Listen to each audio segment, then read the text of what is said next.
This is Women Who Talk to the Dead, the true story of 200 forgotten murder victims and the relentless pursuit of justice by an FBI agent and a Detroit police detective. Written by Katherine Schweit. Narrated by Evelyn Macaulay. Dedication. That the unnamed are found. Introduction. This is the extraordinary true story of women who speak to the dead. Not through seances or spiritualism, but through science, determination, and an unwavering commitment to give names back to Detroit's forgotten murder victims. For over half a century, hundreds of people were buried anonymously in pauper graves across Detroit's outskirts. Victims of homicide whose identities remained unknown, their murders unsolved.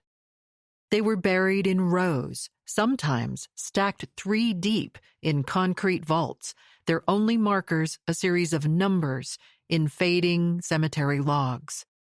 Each was someone's child, parent, sibling, or friend. Each had a name before they became just another cold case file gathering dust in a converted grocery warehouse. Follow the remarkable 5-year journey of an unlikely team of female investigators who pledged to identify and resolve over 200 of Detroit's outstanding murder cases where the unidentified were buried in paupers' graves. Led by Detroit Police Detective Shannon Jones and FBI Special Agent Leslie Larson, this group of dedicated women, detectives, agents, forensic anthropologists, and scientists literally dug through the past to bring closure to families and justice to the murdered.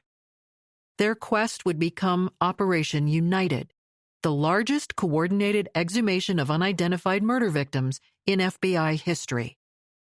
Through rain and mud, facing bureaucratic hurdles and limited resources, these women meticulously unearthed and documented remains, collected DNA samples, and piece by piece began solving decades-old homicides that many had long forgotten. This is not just a story of innovative forensic techniques or cold case investigation.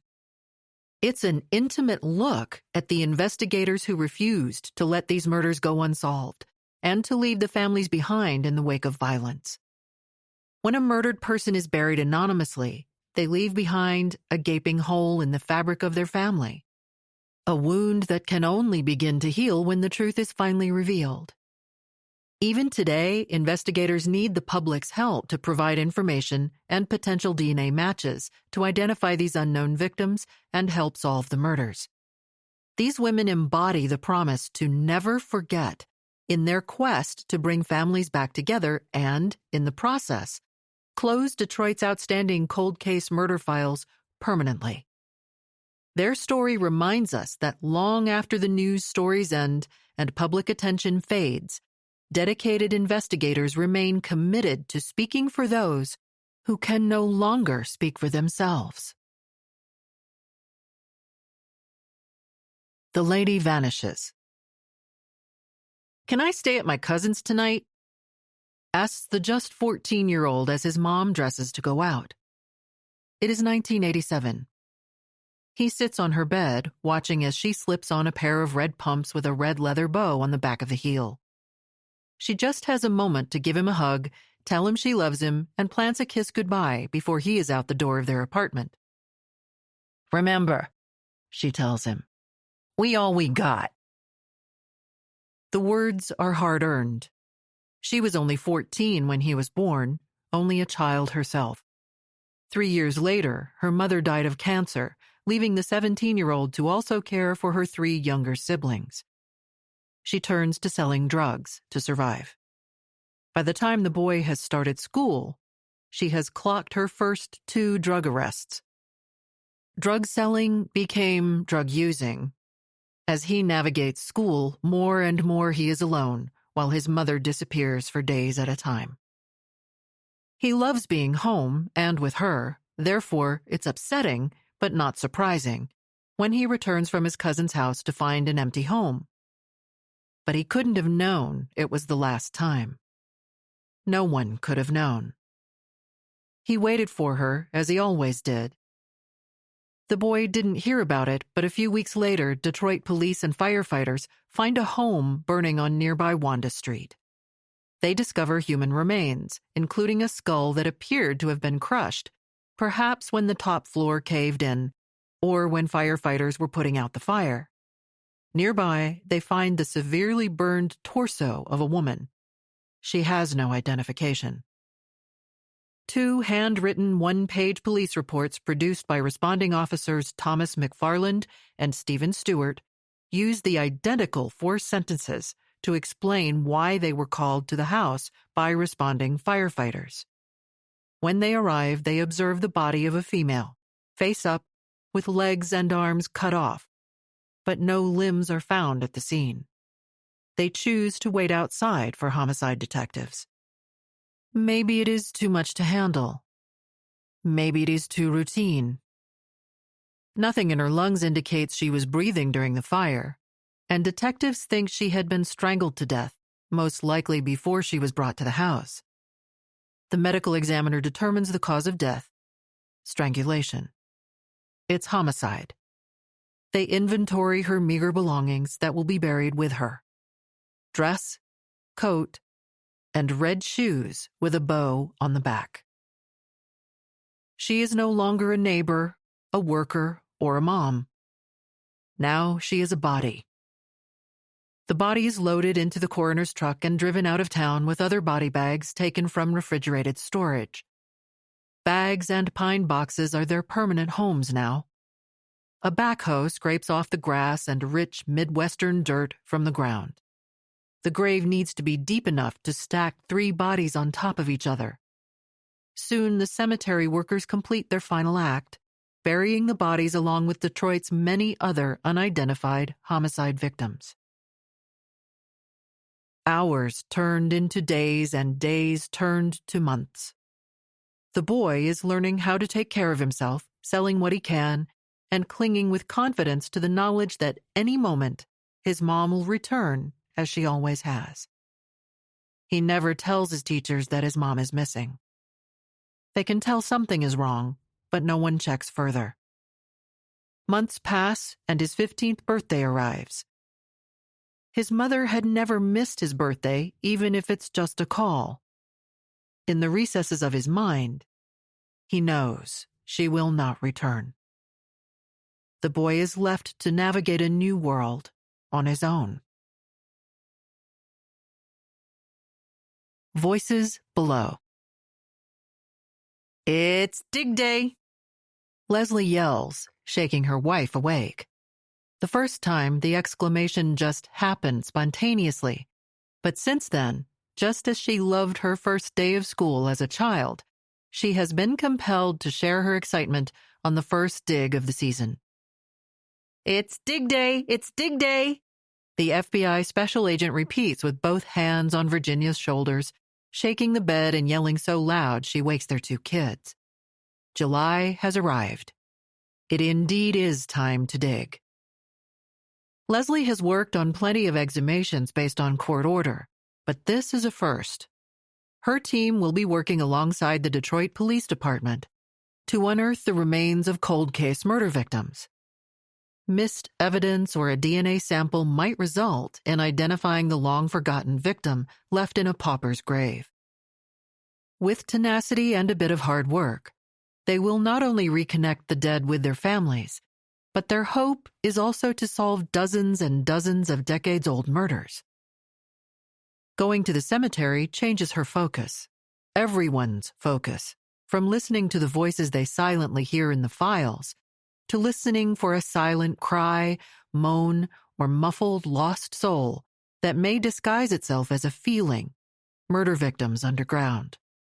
She's been here before, and she knows with 100% certainty that if the bones are loud enough, Leslie and her partner Detroit Police Detective Shannon Jones will be able to tell the dig teams where the bones are, waiting to be discovered.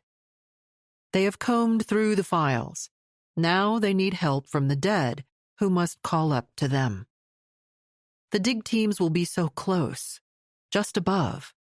To their core, Shannon and Leslie know they must somehow hear the voices to locate the bones of the unidentified dead if the upcoming dig week is to be successful. I always let the ground talk to me, Leslie admits.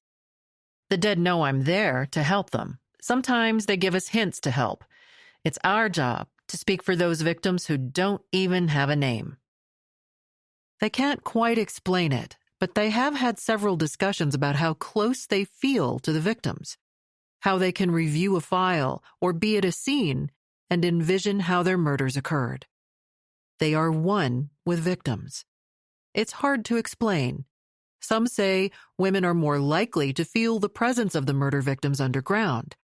Others say the victims are indeed speaking out and only the women are listening for what they can't see. Maybe they are more in tune with the human factor. Whatever the reason, it is women who make up the overwhelming number of agents, police officers, students, anthropologists, and more who climb from the cars in the cemetery parking lot to dig up the dead year after year to dig. Some men do get it, Leslie says, but women have a knack for it. The 24 or so murder victims they intend to find today are located west of downtown Detroit in Knollwood Memorial Park Cemetery. The cemetery in Canton Township is across from a neighborhood featuring quarter-acre lots, many with oversized houses and wide driveways, basketball hoops, and professionally landscaped yards.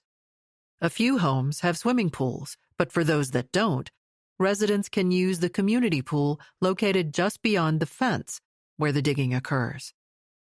The curious are deterred by the tall, opaque fence and beckoning diving board and kiddie pool. Dig team members appreciate the irony that the neighborhood where they're excavating is filled with nice cars, something that those buried in the paupers section never owned, but might have dried off at a car wash. Leslie and Shannon had spent their last free night before a week of digging at the soon-to-be bustling cemetery. All their investigative skills have connected to give them their best estimate for where their target bodies are buried and where to push in the first shovels. They walk the cemetery together, looking back and forth at their maps and relying heavily on the cemetery manager and his crew, who have shown up in a gray pickup truck. One by one, they begin pounding in 1-by-2-inch wooden stakes and tying pink cards to the top. The tags correspond to case numbers and dig sites and will be the guiding star for arriving dig teams at daybreak. "We need to pick up a pallet of water," Leslie says, mostly reminding herself.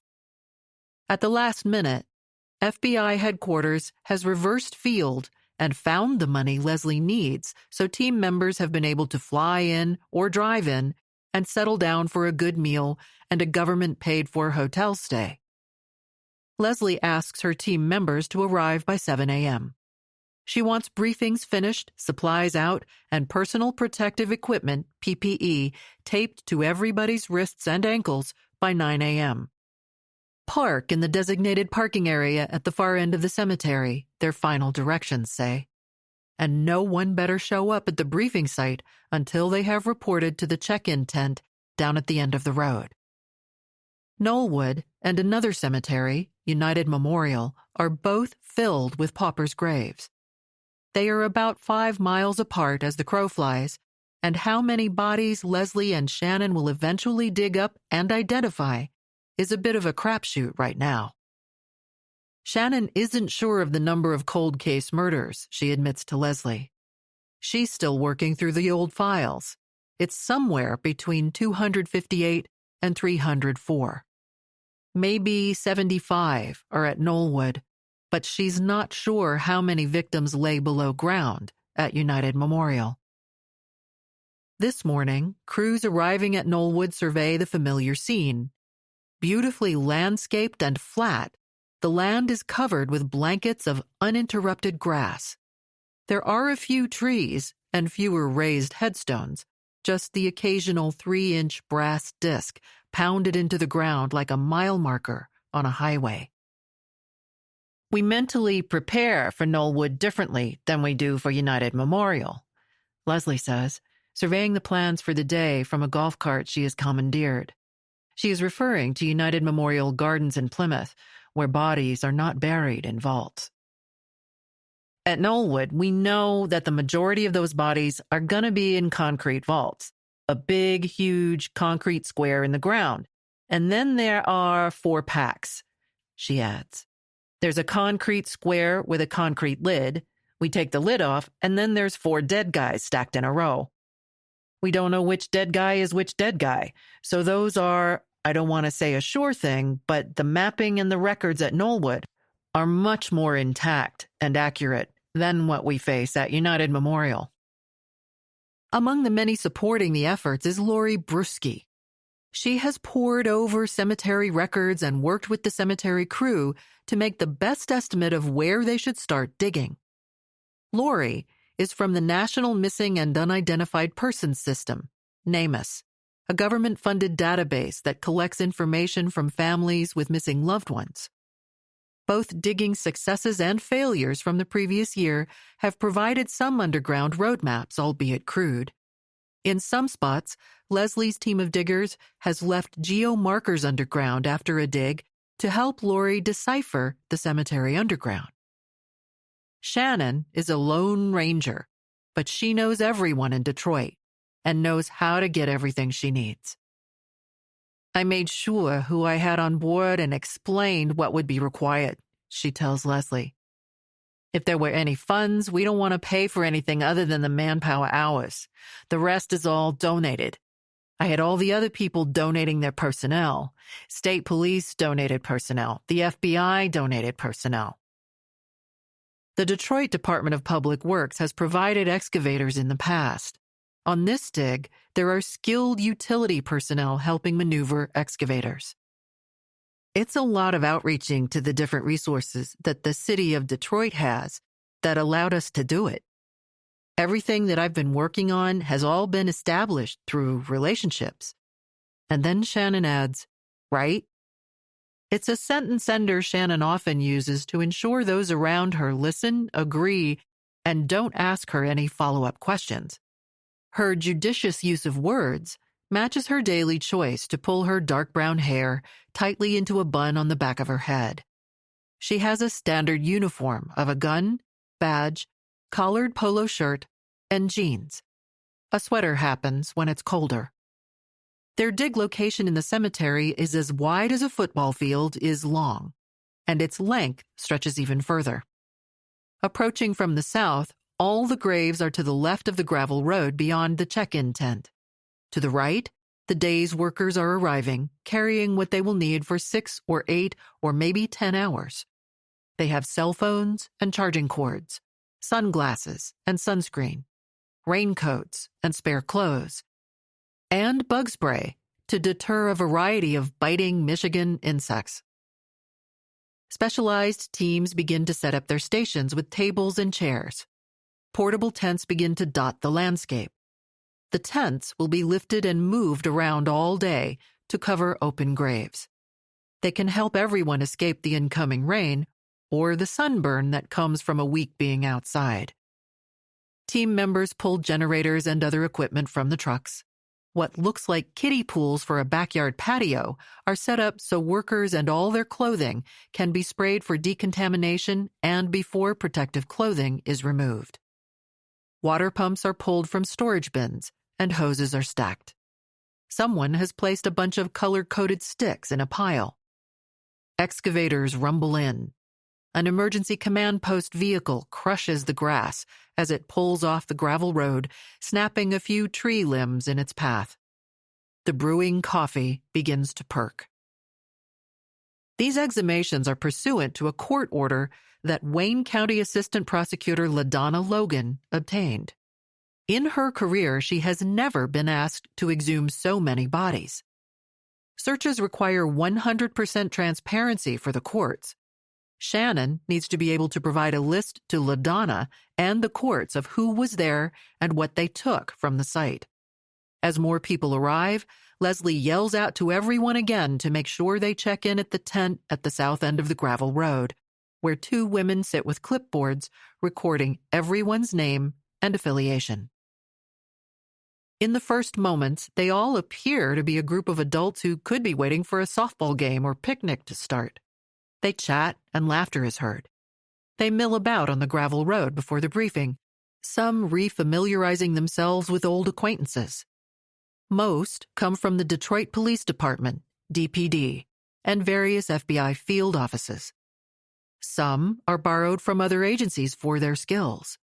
Many hold paper coffee cups. Better to carry disposable items than risk refillable cups getting contaminated. Then they go silent.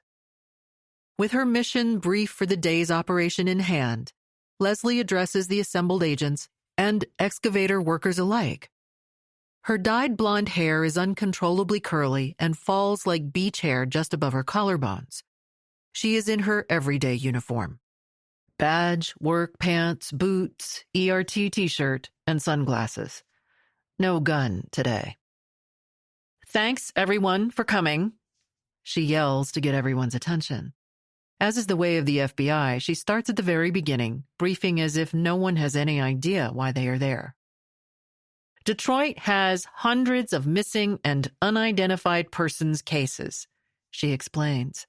Their mission, she repeats to the group, is to exhume bodies and obtain DNA samples to be compared against living relatives to reunite the families with their loved ones for closure and proper burial.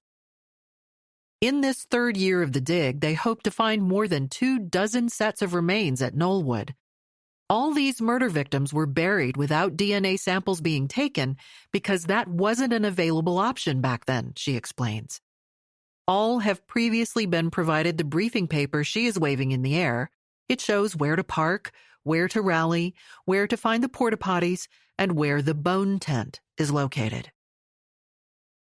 The bone tent is hardly more than a tarp over 4 poles, with 2 tables underneath at the north end of the gravel road. But all eyes can't help but glance that way when it's mentioned. That's the goal. Everyone wants to bring bones to the bone tent. If there are bones in evidence bags that make it to the bone tent, that means they have screamed loud enough for Shannon, Leslie, and the other women to hear their cries for justice. What exactly is justice for a person murdered? How can you mend the unmendable? They can't make full amends, but Leslie and Shannon know they can move the needle if everyone is willing to do their part on this messy, messy day. Many in this crowd have done this before and know what they must endure to get bones to the bone tents. Leslie is Leslie Thorough. "Potties are there," she points. "Hand washing there. Taco boxes for today's lunch. Could be good, could be really bad," she says with a smile. "No weapons on the playing field, so bench your weapon. No photography, please, do not do that. We have 2 photographers here. Grab a radio. We're on Alpha 1. The coffee truck is taking donations for charity," she reminds everyone. She has an eternally optimistic tone about her despite the subject. "This is the best weather we've ever had, but it's Michigan," she tells them. "Watch 10 minutes and it will change. It's going to rain, but it's not raining right now. Our mission is to find 27 bodies in 3 days. If we do that, it will be an Operation United record. So far, we have 6 confirmed homicides," she says, spilling the beans on their successes to date to keep everyone motivated. "Yes, Lori will have a radio," she says, "but we are not expecting her to answer. She is the Yoda of burial records." This dig includes assignments for 6 search teams instead of the previous dig's 7, she notes. 4 excavator operators from Detroit Energy Company, DTE, joined the group. "We could not do this without DTE, she says. All the time and equipment. The hazardous materials team lead is from FBI Minneapolis, she notes, as she points out lessons learned the hard way. Hydrate, please. I'll ask you if you are hydrated enough and you'll say yes. You're lying. Take breaks. Safety matters. We have 3 medics are on scene. We'll watch for lightning. She directs dig team members to walk over to don PPE. We're not here to show how svelte you are, she jabs. Pick something comfortable and use the buddy tape system. To close the briefing, Leslie turns to Shannon, who is loath to speak to a person, let alone a crowd. She chokes out a quick but sincere thank you. Leslie closes it out by telling everyone to find your team leader, be safe, be successful, and reach out to Leslie or Shannon with any problems or issues that arise. Leslie orders the team leaders to the bone tent. The small group at the bone tent gets more details. As you can see behind you on the playing field, there are pink tags on sticks. Everyone involuntarily turns to the field momentarily. You'll get a full autopsy, she says, explaining that each person buried has a file with potential crucial information. She encourages them to use the information above ground to see if they have dug up the right person. If someone is missing a leg, that's a clue. There is one baby today. We need the entire baby. All are experienced at these digs, though for some, this is their first time leading a team. Protocols are repeated. Dig sites for each team are pre-designated. All the teams are reminded they will be assigned to look for one body at a time, no matter how long it takes. Once a team thinks it might have access to the right skeleton, everything stops, and a call will go out to summon a forensic anthropologist to the site. Team leaders are given metal clipboards attached to a metal container the same size filled with paper and pens and their first file. Each dig involves a checklist to log the team members, verify photographs have been taken, and note the time a hole is cracked open and then closed. Leslie's team has prepared green cards with information to slide into body bags to explain what will occur. Leave a card in the bag for the baby, she says, knowing there will be nothing left there if they are successful in finding the whole baby and take the entire remains. Volunteers have brought coffee, breakfast food, and water. Excavators will do the heavy work of clearing grass and dirt and lifting cement vault tops and caskets. Other volunteers have brought snacks and lunch. One team finishes installing a large covered tent for lunch and protection from the expected rain. While some are still finishing a handheld breakfast, a dozen or so move over to get their white Tyvek, sometimes Cernex suits duct taped to their bodies. Leslie has scheduled her Hazardous Evidence Response Team, HURT, and other FBI assets to arrive there well before the main briefing. Among their tasks, to be sure everyone gets synthetically made black or blue nitrile gloves, the tougher cousins of latex gloves usually worn in medical settings. It's a cool day, and the potential rain will make the non-breathable suits uncomfortable to wear. But Leslie and Shannon would rather work in the rain. They don't like to, but it's better than the year before when a day turned unusually hot for Michigan, and water became their most valuable player. FBI Detroit has opened a 343G case, a police cooperation classification.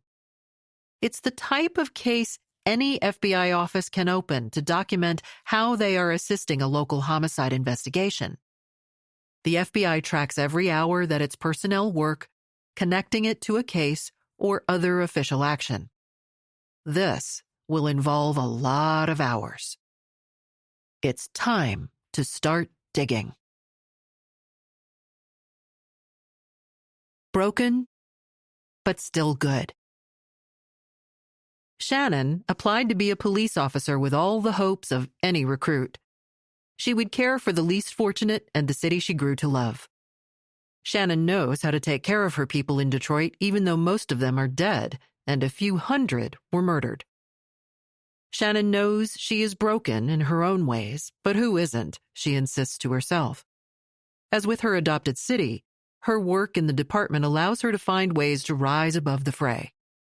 She desperately wants to change the ending to the story for those whose family members have been murdered. Right now, it's just hard.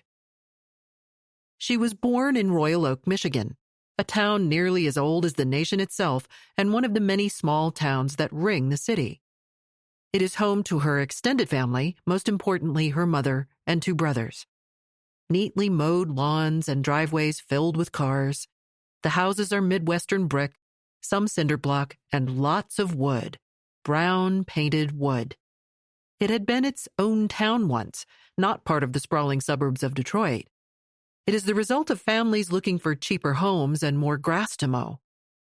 Royal Oak also became one of many towns populated by whites fleeing integration and fearing their black neighbors. Their perceived safety secured with moves to Macomb or Oakland County communities just west and north of the city. Shannon knows the life of a Detroiter from her work on the force, but she didn't come from there. Her Irish father and her mother of Korean ancestry wrangled Shannon's wild personality from the family's suburban home. There, her chances for a quality education and a decent job were less impacted by the institutional racism and widespread segregation in neighboring Detroit, a blight of neglected streets, limited government services, few grocers, and little or no quality medical care for many. A few miles south of her home, the landscape changes. No city limit signs needed. Here, empty lots and abandoned buildings remain a legacy of racial and class fears sprinkled with opportunistic government corruption. The streets have potholes that could swallow a car. Winter brings blissful relief from dirt-marred streets. Snow packs into the potholes and hides alleys filled with fast food wrappers that hug 4-foot-high chain-link fences used as property markers. Spring rains temporarily provide a cleaner canvas. At Madison High School, Shannon was always busy doing something. She played softball and volleyball, her taller, fuller stature enhancing the possibility of a win. She did try running track one year at Madison High School, but the student population was so small that in later years, the idea of a track team finally had to be abandoned. If we had a home track meet, we would run over and do our event and then run back over to softball practice underway, she recalled. Mostly, though, she didn't have time for sports. She started working at 14. The money was helpful. She was good at going her own way. She doesn't need street signs. They are part of her DNA. She grew up on these streets, a bit too scrappy, a bit too much to prove, but smart enough to keep quiet most of the time and prove her worth with actions. The job kept her out of trouble and gave her pocket money. After graduation, she tried selling jewelry, bartending, and even managing a restaurant. But the siren song of the family business ultimately drew her in. Her father, an Irish cop, working in nearby Madison Heights, just one of many of the area's finest. Her brother, uncle, and cousins, too, had taken that path, serving in and around Detroit. It was a way to fit in, or maybe just prove her loyalty to her clan. The 9th police officer in her family, she sheepishly confessed she joined the academy, hoping to keep her driver's license intact. She had citation-producing driving habits, as she tactfully described them. At the police academy, she told no one that her father was a cop. She was his everything. Or the other way around. Each day the academy trained her to use a gun, fight for her life, and fill out paperwork. After class, she returned home to care for her frail and failing, larger-than-life father, who was awaiting a liver transplant. He stayed with her before the surgery. She'd pick up his medications and drive him to seemingly endless medical appointments. It created awkward moments at times, but memories she could later hold. The number one rule in a police academy is not to stick out. The arrangement was perfect for a comfortably solitary Shannon. But sometimes it wasn't fun. There were times when she was razzed by classmates after her father called the office to let them know she was on her way, but would be late. "You got your daddy calling for you," Shannon would hear when she arrived. There was no way to stop him from making the calls. In his mind, he was calling his old department friends. He still had all the old numbers memorized and would make the calls over her objections or without her knowledge. She had to learn how to administer intravenous medications daily to her father. It was time-consuming and not always a smooth process. The classmates didn't need to know. She felt no compulsion to explain her late arrivals. That care helped keep him strong enough for the surgery, and she was relieved when the time for surgery came. She was characteristically stoic. But transplants are complicated and not always successful. Within weeks, a sergeant showed up at the doorway of one of her academy classes. He needed to drive her to Henry Ford Hospital. It was time to let her father go. Tradition and legacy go together in law enforcement. When a family member joins the force, it is often the proud uncle, brother, father, or mother who step up at the graduation ceremony to pin on the new badge. But a month before Shannon's swearing in, her dad died, and so did that dream. In 2000, she was pinned at the ceremony by her brother. Her dad had been sick for a long time, but he lived long enough to know she would follow in the family business. A self-acknowledged daddy's girl, his passing at only 58 years old was agonizing for Shannon. So much left unsaid and undone. He never knew she would soon have two of her own girls to guide. "It's like it happened yesterday," she said, pausing as her voice thinned. She repeated aloud, "It's like it happened yesterday. Every day." The protective walls around her grew. She threw herself into the work. New officers worked 911 calls for shootings and robberies. Wearing the DPD blue and carrying all that gear, she responded to her share of special operations. It takes toughness to survive on the streets of Detroit. She had that one down. Then, a happenstance. She transfers to a job few asked for, the missing persons team of one. While others were being laid off as the city of Detroit filed for bankruptcy in 2013, Shannon clocked overtime to figure out her new post. It was not a super career advancing job, but it did give her a whole program to run as she liked, without discussions or decisions by others. Her city was crumbling around her, just like her marriage.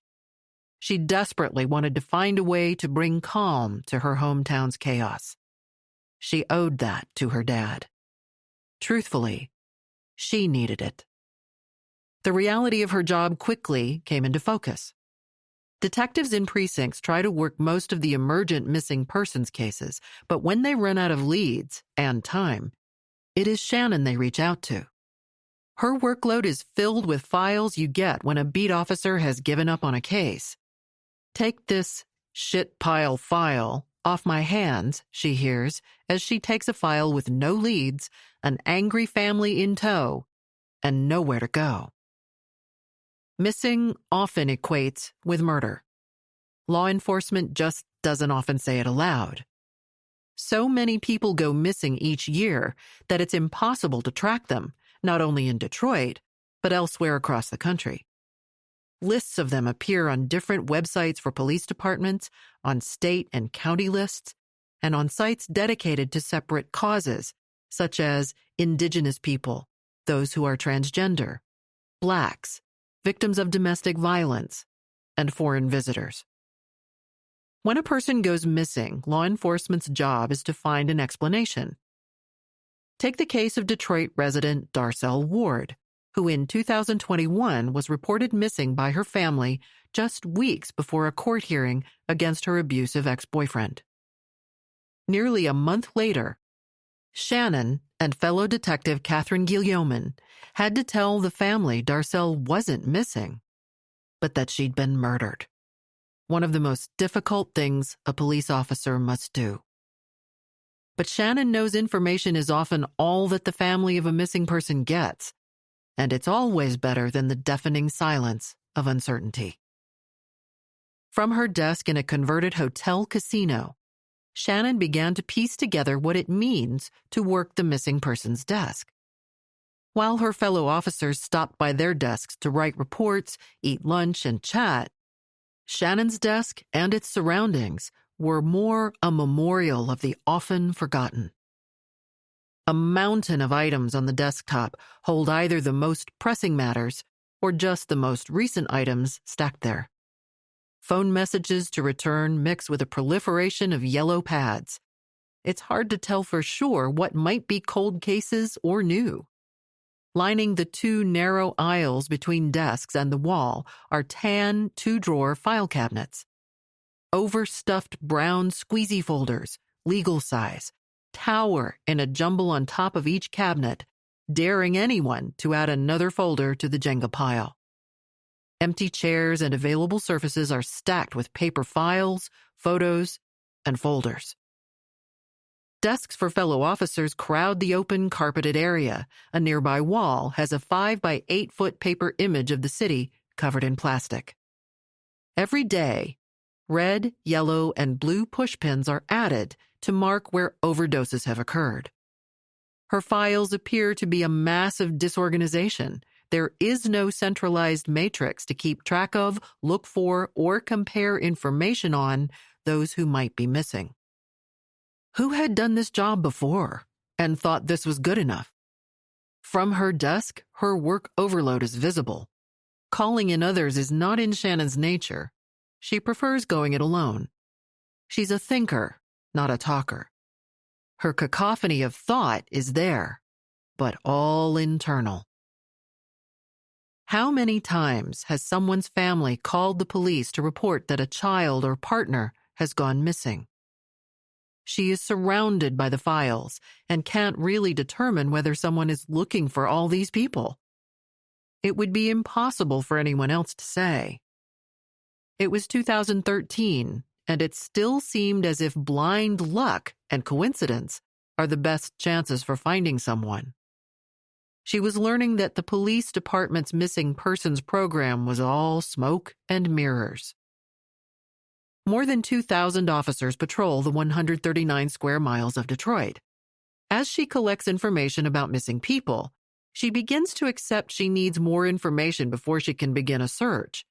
If, for example, the 4th Precinct on 4th Street has a missing person, it was less likely that person would turn up 15 miles away in the 8th District on West McNichols Road. I have to have spreadsheets and data, and if somebody's missing, she realizes, I need to know what area they are missing from. She begins building her own worksheets in her fortress against the back wall. Information might be in other DPD files or brought to her by another investigator. It may be a case from outside the city. If something led her to a medical examiner's, ME's report, that report gives her height, hair color, and even gender and race if a body was found before decomposition set in. The lists tell her, okay, we have this many people missing in this precinct and here, and these have been found, and this is what we are still looking for. She knows from her years on the force that many of the names may belong to murder victims not yet found. Motor City's multiple lives. Homicide is a familiar word in Detroit. Everyone seems to know someone who knows someone who's been murdered in a city known for murder. Detroit's history is intertwined with homicide. In 1974, the city earned the moniker Murder Capital of the World after 714 homicides were recorded. It's a far cry from the 138 recorded in 1965. From then on, social and political turbulence contributed to the increase, with 686 murders in 1987, the year Shannon was born. And those are just the recorded homicides.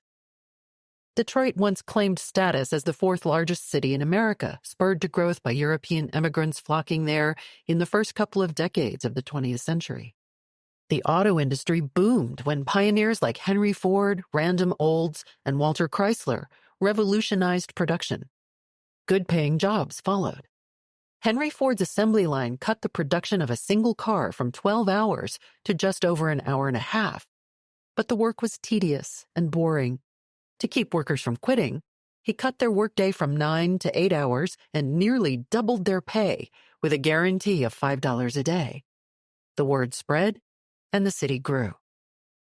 Domestic migration of Blacks and Native Americans from the South helped give more than 1.8 million people a Detroit address by the 1950s, but still, 84% of the city was white. But after World War II, the white population in this newly nicknamed Motor City began to flee. Not just well-paid auto workers, but others too. Some were in search of more land. Veterans were lured by new homes that boasted a shower in every bathroom, a luxury they grew accustomed to while in service. City businesses and residential neighborhoods were abandoned.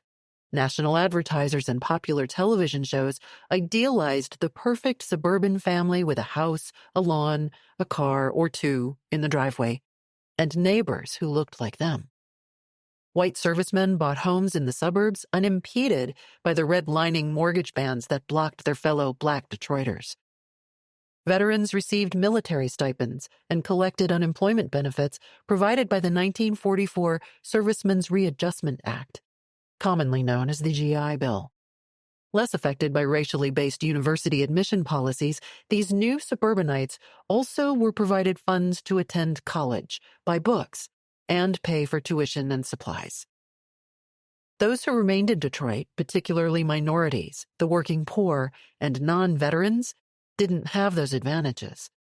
Poverty and crime increased, jobs became scarce, the economy faltered, and tax revenues for police, city services, and education plummeted. Long before Shannon joined the force, financially strapped homicide squads with overworked investigators concentrated by necessity on the low-hanging fruit, cases where leads were more abundant and less resources were needed. Still true to modern investigations, when initial evidence is scarce, investigations go cold quickly. When a victim is unknown, few, if any, leads are available. Homicides involving unidentified victims are the most difficult. The dried-out photos and faded reports end up in rarely opened files. So many unknowns. How do you know who the person spent time with? How do you know what neighborhood to ask around in? Did they work at the gas station or the fast food place on the corner? Did they go to school or live on the street? It's hard to show around a photo of a dead and beaten person or shot-up body parts memorialized on an ME's table. In a notoriously segregated city with a nearly all-white police department and a demographic that shifted decidedly Black, racism wasn't just a concept. It was a way of doing business. For decades, the prioritization of cases seemed to routinely start with the question, is the victim white, and do they come from a nice home? Unidentified victims in a homicide investigation earned limited or no attention. The dead often remained unidentified and erased from history after they were zipped into a cloth bag at the downtown ME's office and loaded onto a truck with other unfortunates. Once a week or so, the truck would traverse weather-beaten roads to the countryside, its contents to be buried in county-owned pauper plots on the edge of the county line, unmourned and alone. The number of graves grew to the hundreds. In those decades after the Second World War, Detroit could have drifted from the national spotlight to become just another Michigan boom-to-bust town, like Bay City or Flint. But its reputation as an influencer was running on two parallel tracks, both as a city in trouble and a city with a new moniker, Motown. Music's destiny revived the city that had been drained of prosperity and hopefulness in just a generation. Berry Gordy, Jr., who founded Motown, was the great-grandson of a white Georgia plantation owner and one of his Black slaves. The Gordys were proof that the risk paid off when Barry's father joined more than 6 million other blacks who moved up from the South during what became known as the Great Migration. They came for good-paying Motor City jobs and to flee oppressive Jim Crow laws and practices after faltering Reconstruction efforts. The city's ever-increasing black population was a leader in the creation of exceptional jazz, rhythm and blues, and eventually rock and roll. Fresh off serving in the Korean War, Gordy had returned to Detroit, first working at an auto factory and then joining forces with family members to create the iconic Motown sound, a mix of soul and pop that they likely never envisioned would have its eventual impact. Borrowing $800 from a family cooperative on January 12, 1959, he promised to pay the money back at 6% interest within a year. His closest collaborator, Smokey Robinson, became a lifetime partnership. After Robinson auditioned potential singers with his wife, often in the living room of their home, they were allowed to join in. He borrowed from his time on the assembly line, marveling at how a pile of Henry Ford's metal went into a factory door, and the beauty of the assembly line produced a car. On Grand River Avenue, the Gordys lived on the second floor of a small house. On the first floor, they built out a waiting room in front and a small studio in the back. The studio, barely big enough to fit a Steinway piano and a set of drums, became the iconic Studio A. Endless Motown hits were recorded as singers stood on hole-filled linoleum floors below microphones hung from loose wires just inches from one another. Before someone joined the label, the Gordys employed assembly line thinking, requiring each recruit to learn how to dance, sing, and dress. Potential stars had lessons in poise and manners. They were taught to move, keep their hands manicured, and wear proper makeup and hair. They were taught how to introduce themselves to everyone from presidents to royalty. Willing to do what it takes, one by one the Gordys purchased the adjoining houses on Grand River to use as rehearsal spaces and to press and mail their own records. When Marvin Gaye couldn't make it home, he slept overnight on the mustard-colored vinyl couch in the office. The office had a cigarette vending machine and its own switchboard to allow those in the houses to reach each other quickly. They kept dimes on the top of the candy vending machine so Stevie Wonder could buy a payday whenever he wanted. The results were some of their first chart-topping hits, like the Miracles' Shop Around and the Marvelettes' Please Mr. Postman. Through the 1960s, Motown and other labels under Gordy's control included a stunning lineup of talent that defined a generation and was never to be repeated.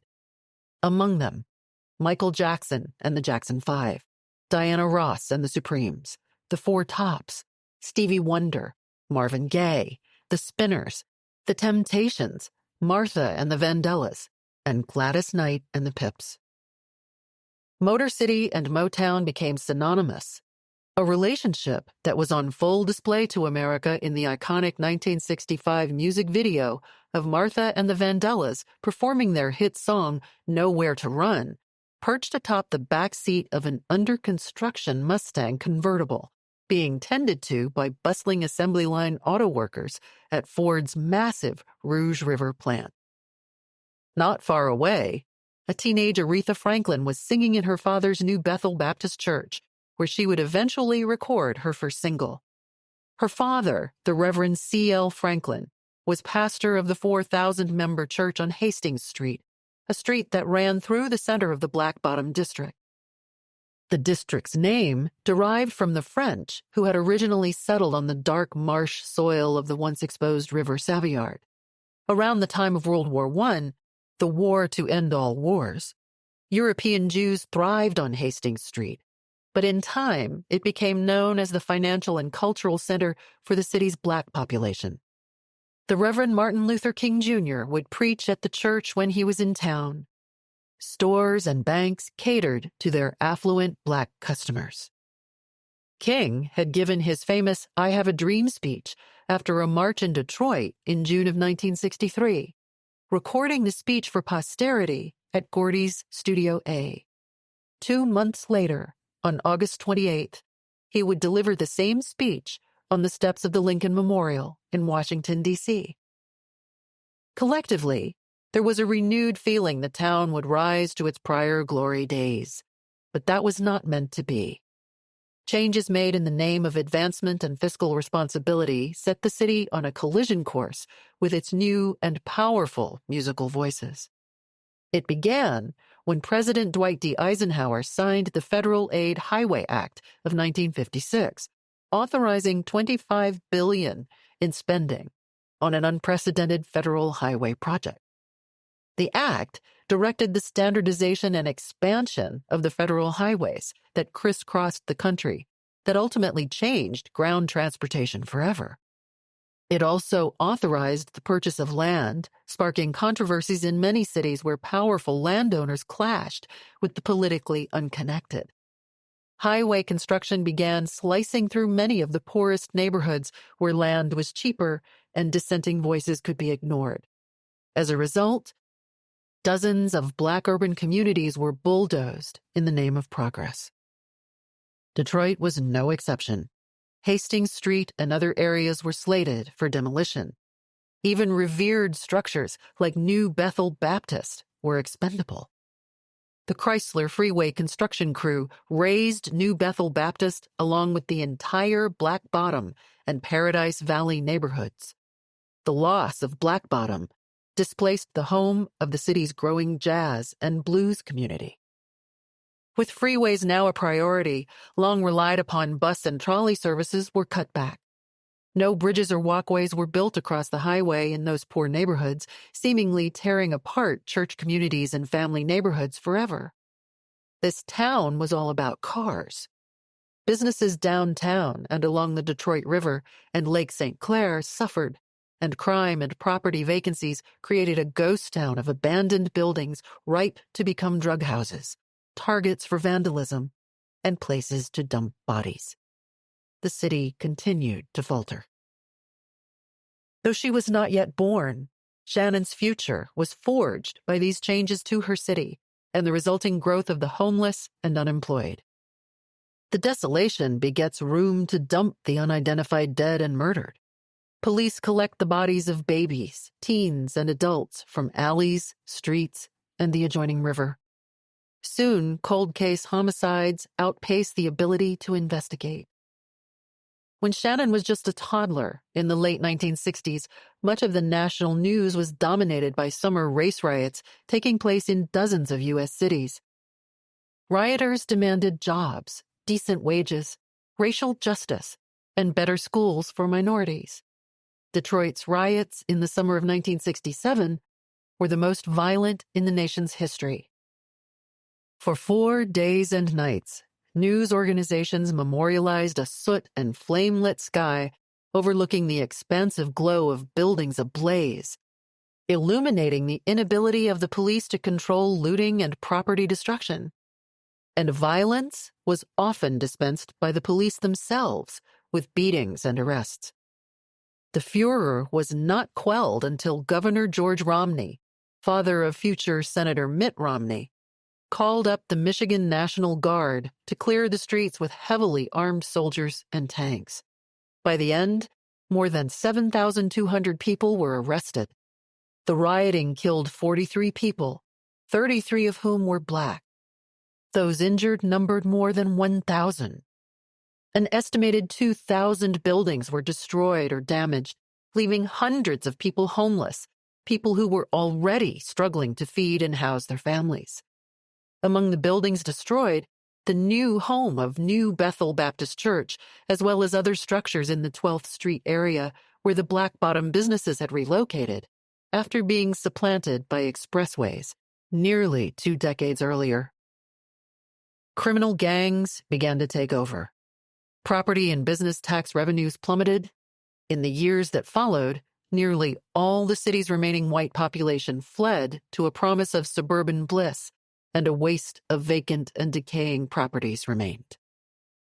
Dealing a crushing financial and symbolic blow to its birth city, Motown Records moved its operations to Los Angeles and left behind a row of empty promises on Grand River Avenue. With that, many said, Detroit lost part of its soul and seemingly left its best days behind, never to be reclaimed. Once called the jewel of the Midwest, Detroit's population dropped below 1 million. Homicide rates tripled. Property values bottomed out. Hundreds of vacant buildings were available for drug houses, prostitution rings, runaway flop houses, and gang activities. It became easy to drop a body in a building, alley, or even on a street. In and around this bleak environment, the number of unidentified homicide victims grew. Shannon's files originated from this place. Digging on the farm. Leslie loves to dig things up, and especially now, dead people. It began sometime before her 10th birthday when she decided she wanted to be an archaeologist. Demanding and dogged, she planned for that career. But more often now, she can be found sitting in the FBI's Detroit office a few blocks away from the police station. She works alone at her desk, spending most days doing paperwork and arguing for funding so her forensic team can collect evidence for criminal cases in the state of Michigan. The Michigan countryside is similar to her home state of Wisconsin. Like Shannon, Leslie stays laser-focused. Growing up, socializing with friends, or dating took a back seat to her curious nature and self-created solo expeditions. On any given day when she was young, dirt from her parents' farm was ground into her tiny hands as she dug up long-forgotten buried treasures. Some offered up from other temporary occupiers of the land or passing travelers. Others she provided. I was a farm kid, and I loved digging. And so I would steal my brother's matchbox cars, and then I would bury them in different parts throughout the farm. And then I would patiently wait all winter, and come spring and summer, I would set up my little grid, and I would painstakingly excavate these cars out. Back then I was thinking, this is fascinating. I could totally do this for a living. The farm she still loves so much isn't just the property where she grew up, it's her center. And the grid work proved to be prescient. An involuntary smile broadens across her face at the mention of the farm. Pure fun, she says as her eyes lose focus. She is back in the Midwest. Pure enjoyment. It is the quintessential Midwestern farmhouse, painted white on the outside with a front door rarely opened. Instead, farmhouses beckon those who must enter to gain entry from the side door, into the parlor, as it were. Walter and his wife Patricia and her much older brother moved to the farm before Leslie's arrival. The two-story house was forever being reinvented by her father. A sensitive and introspective man, Walter showered Leslie with love and attention in his quiet way. She was hard to say no to. He taught her to be respectful and honest, to farm, and to build anything. Mostly, they kept each other company on the isolated property near tiny Delavan, Wisconsin. The brother wasn't in it for the long haul. The farmhouse sits off a 2-lane county road in the middle of well-manicured commercial corn and soybean fields. A stand of pine and deciduous trees along the east side of the dirt driveway and the west side of the property signals protection not just from the cold winds, but also from the dirt that inevitably wafts through the air during planting season. A good walk could take you to another nearby farmhouse, but that's not likely to happen during the long and harsh winters when the Arctic chill flows down from Canada. The winds whip across the flattened farmland, and the snow they bring creates random snowbanks along the country roads that dissect the farmland. When she was a child, a half-dozen horses needed to be tended to at any given time. She learned to provide for them from the hay and oats grown on their land and baled on the crisp fall days. 5 flat-as-a-pancake acres provided Walter an opportunity to teach Leslie to saddle and ride. She will return to that farm one day. The house is set back just enough to not be bothered by the cars speeding by, but not so far away that you miss a chance to wave at neighbors passing by, whether in a truck or combine. Visitors pull up the gravel driveway and pop up the side steps, landing by the farmhouse table near an always burning fireplace. A huge L-shaped kitchen counter that Walter built divides the room, and a back door faces out to the yard toward a small garage. It screams of an addition that came with the change to automobiles from horse and buggy days. Behind the house, the mandatory barn and a silo reaching skyward signals to drivers that they are approaching the farm. It's the kind of community where all the house doors remain unlocked and keys are left with the farm equipment. The garage door is left open when you're not home, so if a neighbor needs to borrow a tractor or tool, they can just take it. It will come back, Leslie confidently explains. Walter's construction business and Patricia's accounting practice paid the bills, but the farm was always the center. Together with Leslie, the couple kept the house in a constant state of remodeling, a condition that remains to this day. Patricia was always a skilled baker and candy maker, and she shared her secrets and completed work generously as Leslie grew up. Christmas cookies required endless baking days and plenty of counter space to produce the enviable tray after tray.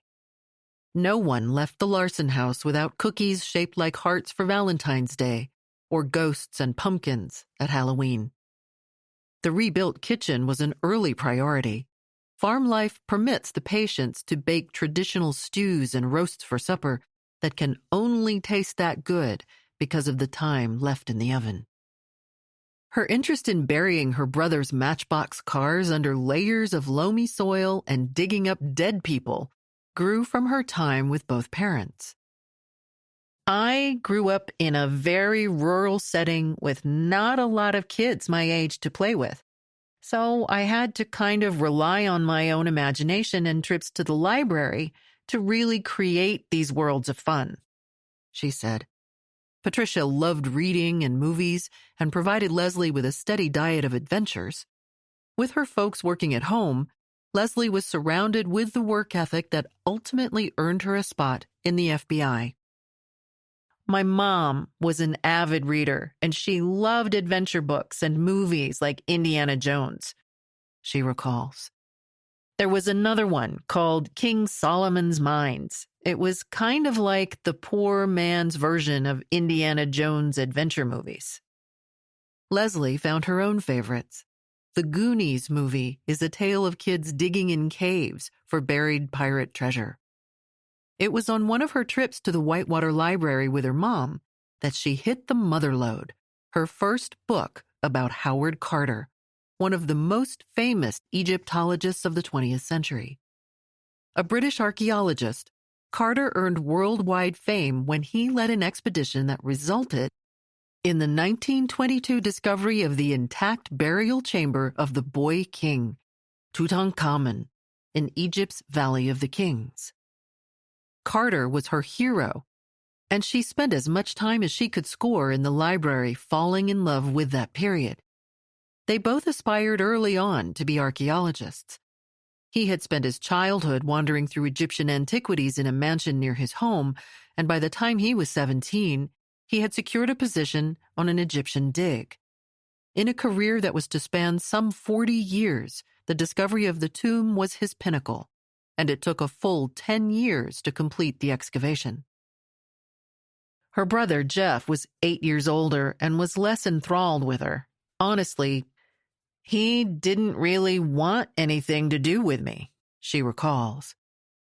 She explored on her own, hoping against hope for an equal antediluvian treasure. She searched for old arrowheads on the playground of Lakeview Elementary School. She explored a prehistoric Native American community that was preserved as a National Historic Landmark at nearby Aztalan State Park. She found buried treasure in an old cistern on the property. They were ancient. She pauses, correcting herself. I shouldn't say ancient, 'cause they weren't ancient. The Depression-era glass prescription bottles were covered in years of grime, but she carefully took the needed hours to clean them and determine their origins. So precious a memory, her parents say they still can be found in the basement of the farmhouse. Soon, she would dig everywhere. If her dad took her to a construction worksite, she would wander off to find a place to dig, even if it was an old dump site. Anywhere she could find dirt, she dug. Remodeling expanded her room, making extra space for her growing collection of books about archaeology, magazines on mysteries, and unearthed treasures. The small side porch made way for a winding wraparound porch, luring visitors to sit a bit and forget about the outside world. When Leslie wasn't entertaining herself on the farm, her mom would often drive her the 10 miles to the mall in Janesville, where she would sit on a bench and watch people walking around. With each, she would make up stories about why this person has a limp or that one was carrying a gun in their waistband. She eavesdropped on conversations and speculated on the task that wore out a person's clothes in a particular way. She imagined why someone chose a certain haircut or purchase. As Walter's business grew, he converted part of the barn into his tool shed and office. At some point, no one had time for horses, so they were sold. It was by this barn that Leslie spent many hours during the summer before she started high school, banging a tennis ball against the side wall. She had run track in junior high, following the lead of her father who had lettered and held records at nearby Elkhorn High School. She was fast and agile, but not a fan of most fall sports for women, so settled on the perfect solo sport of tennis. A $20 racket from the 5 and 10 became her playmate, and she would batter a tennis ball from sunup until sundown against the side of the barn. Her mom signed her up for a city tennis lesson that took place all day. By fall, she was a freshman walk-on for the Whitewater High School varsity team, where older players welcomed her skills and mentored her. Tennis became integral to her plan. Then any cloudiness remaining in her crystal ball became much clearer in her freshman year when, on Valentine's Day in 1991, Strongheart Productions released a movie based on the psychological horror thriller by Thomas Harris, The Silence of the Lambs. The movie pitted a young FBI agent trainee, played by Jodie Foster, against a serial killer and cannibal, Hannibal Lecter, played by Sir Anthony Hopkins. In a fantastical setting, Foster is assigned the task of hunting down the serial killer before he kills again. To succeed, she must engage in a mind game of matching wits with the jailed cannibal. It was one of the rare occasions where the FBI allowed selective filming in FBI space, this one at the Bureau's Training Academy in Quantico, Virginia. In the opening scenes, Foster's character is seen walking through the Academy's large gun cleaning room, filled with black lacquer lab tables, where agents stand in to dismantle and clean their firearms. Later, Foster is seen running on the Training Academy's iconic sign-filled trails. The movie went on to sweep the Academy Awards that year. Leslie fell in love with that movie after seeing it at the Janesville Theater. When the movie came out on VHS tape, she convinced her parents to buy it for her so she could watch it repeatedly. It became her North Star. He was filleted open. Suddenly, becoming an FBI agent went to the top of the list. She began her studies in criminal justice and psychology, using a tennis scholarship to attend Carthage College, a private college on the shores of Lake Michigan. Not long after she started college, serendipity led her to be standing on the sidewalk in front of FBI headquarters in Washington, D.C. The J. Edgar Hoover building sits on Pennsylvania Avenue, halfway between the White House and the U.S. Capitol. The route is familiar to those who watched a new president travel from his swearing-in at the Capitol to his new home at the White House. Halfway down, the motorcade travels past the Department of Justice headquarters on the south side of the street, and FBI headquarters on the north side. Tan cement slabs surround an FBI building that was built in the late 1960s on an entire block of very valuable D.C. real estate. The building was designed to have public shopping spaces on the ground floor, with FBI offices on higher floors looking down on a courtyard. Once the building was complete, Director J. Edgar Hoover refused to offer the retail space for rent.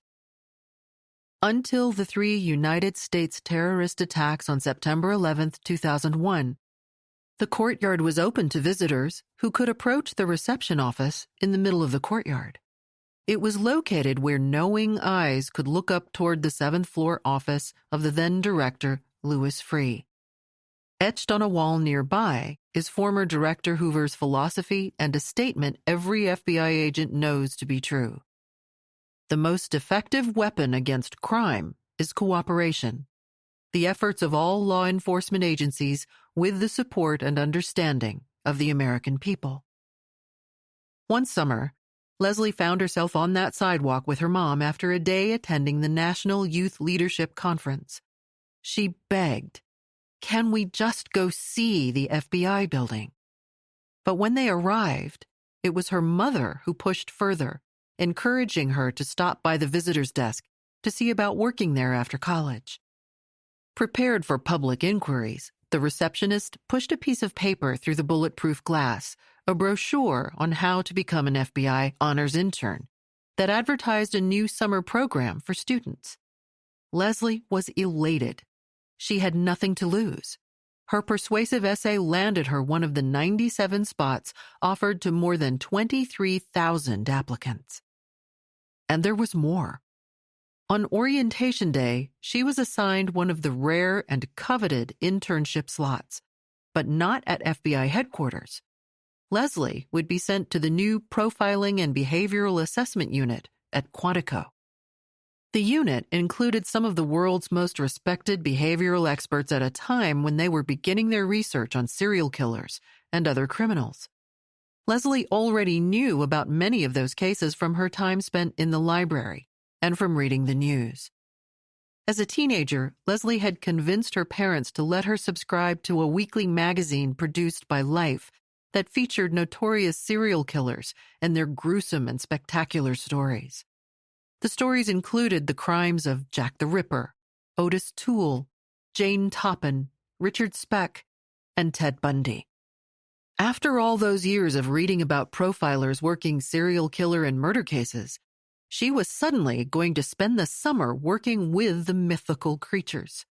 These were the guys and gals really doing the work. Leslie was in the room with profilers just a few days before the decision was made to arrest serial killer Andrew Philip Cunanan, responsible for killing 5, including fashion designer Gianni Versace and Chicago real estate developer Lee Miglin. Cunanan's victims came from different states, and FBI evidence teams helped sort out evidence, while its behavioral experts worked on identifying Cunanan and determining why he was on a killing spree. The internship blended her fascination with mystery and personalities and behaviors. Why, she wondered, do people think the way they do and do the things they do? By summer's end, she was focused on finishing college and finding a job where she could both dig up dead people and be an FBI agent. To her surprise, the Milwaukee FBI office recruiter Irene Walker called her immediately and offered a job at their office a few blocks from Lake Michigan. Leslie's dream was coming true. She was being offered a job at the FBI, something only about 3% of applicants got. But she paused.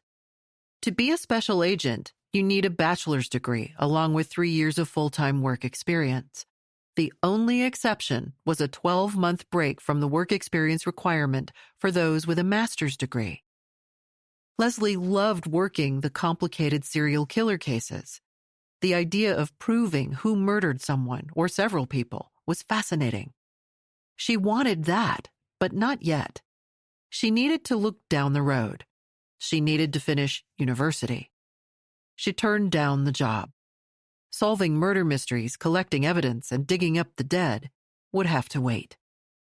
With the FBI still in her sights, Leslie began a master's degree program at Marquette University while she was still finishing her undergraduate studies. 2 jobs at a local shopping mall gave her little time to socialize, but they did pay the bills. These were jobs she gladly gave up when the FBI relented on her plan to finish school, and she was offered a job to sort mail into little metal slots in the upstairs mailroom in the FBI's downtown Milwaukee office. Earning a GS-5 salary of less than $10,000 a year, she felt as if she had won the lottery. Her first steady paycheck was low stress, as she took confidential trash to a trash burner, distributed mail, and occasionally spotted for the people who answered the main phone line to the public.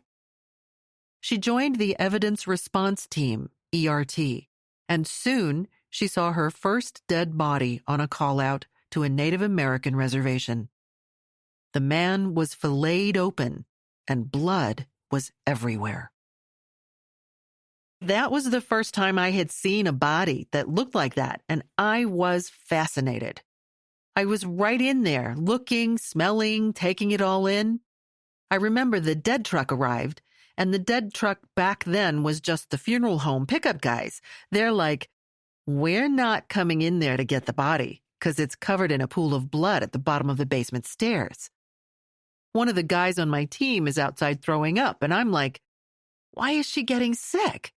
The team leader is like, none of this bothers you?" "No," I said. "Perfect," he said. "Put that body in the body bag and get it up the stairs." One of my other teammates helped me pick up the body, and we carried it upstairs and we put it in the dead truck. I'm thinking, this is fantastic. Investigators followed the bloody footprints up a hill in the snow to solve the murder. She learned the FBI inside out. Confidential trash, documents are too sensitive to put in containers, need to be picked up by local collectors to be pulped, shredded, burned, or some combination of the three. Answering the phone, even if filling in for someone, provided her her first interactions with the public, the people the FBI serves and seeks to protect every day. When she was bored, which was often, Leslie wandered among the aisles of dusty shelves of closed cases, studying the old case files of one type of investigation or another. FBI files are sorted by investigative classification. A bank robbery is a 91 case. If the person is armed, it's a 91A case. A violation of the Civil Rights Act of 1964 is a 173 case. A 164 is a crime aboard an aircraft. Each field office also has a 2-letter file designation. So, a 91A MW case is an armed bank robbery that occurred in the Milwaukee division, which covers the entire state of Wisconsin. In her spare time, which was often, she would start with a 91A bank robbery file from beginning to end and then move to a new classification.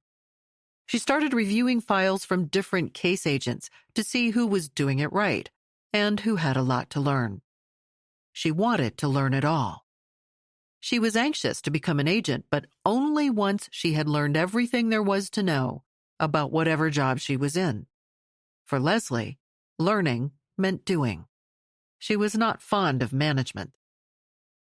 "Managers may be nice people," she was heard to say on more than one occasion. But managers are often a waste of resources. Some employees remain in a particular job their entire career, but Leslie was a sponge. She volunteered for anything, and oftentimes everything, and switches jobs readily within Milwaukee's small complement of non-agent professional staff. She learned how to dispatch emergency calls and how to manage files. She took on the challenge of meticulously documenting electronic surveillance materials when a source is used to record a conversation about illegal activity. She moved over to the evidence room to learn how to properly bag and tag evidence to preserve it for trial. When her boss, Assistant Special Agent in Charge Jeff Birkin, suggested she train to become an emergency medical technician, an EMT, she spent the 2 years moonlighting after hours, hoping it will enhance her agent application. She began volunteering at a battered women's shelter. She didn't offer this information to her workmates, but instead would often just disappear after work, saying she was busy. It was particularly important to her and personal. She volunteered as a counselor for the FBI's Employee Assistance Program, EAP. She wanted to be a profiler and was willing to do anything to get there. But even to apply for a coveted special agent spot, you had to be 26. She was still too young. Investigating murders and digging up the dead would have to wait. There would always be dead people to dig up. The Harbinger. Leslie shifted her focus to work as an intelligence analyst, the last move before an agent application, she thought. She likely only had one shot to be accepted into a new agent's class. She needed to be competitive. But she could not have foreseen how her side job on ERT would forever change her life. A gentle, guiding, and always smiling ERT leader, Special Agent Kent Miller, took her under his wing. He taught her the ropes early on as they searched the home of a man suspected of producing child pornography. "I'd never been in someone's house before," she told a friend over lunch one day, reflecting on her first search and what led her to a job collecting evidence. Kent said open everything with a door on it. I looked in the fridge and freezer. This guy had all these animals that he let die that were hanging out in his fridge, like turtles and fish, small animals. And I thought, what the heck? 5 months after she completed ERT basic training, terrorist hijacked planes hit the World Trade Center's Twin Towers in New York, the Pentagon in Washington, and landed in a Pennsylvania farm field. She deployed to the Pentagon site where she was assigned to handle EAP matters. But she quickly realized she was of little help in the trauma counseling area. I was a kid. What did I know? Instead, she slid over to assist the FBI's Washington field office ERT team that was there to recover bodies and collect evidence. 4 planes had gone down in 3 different areas of the country.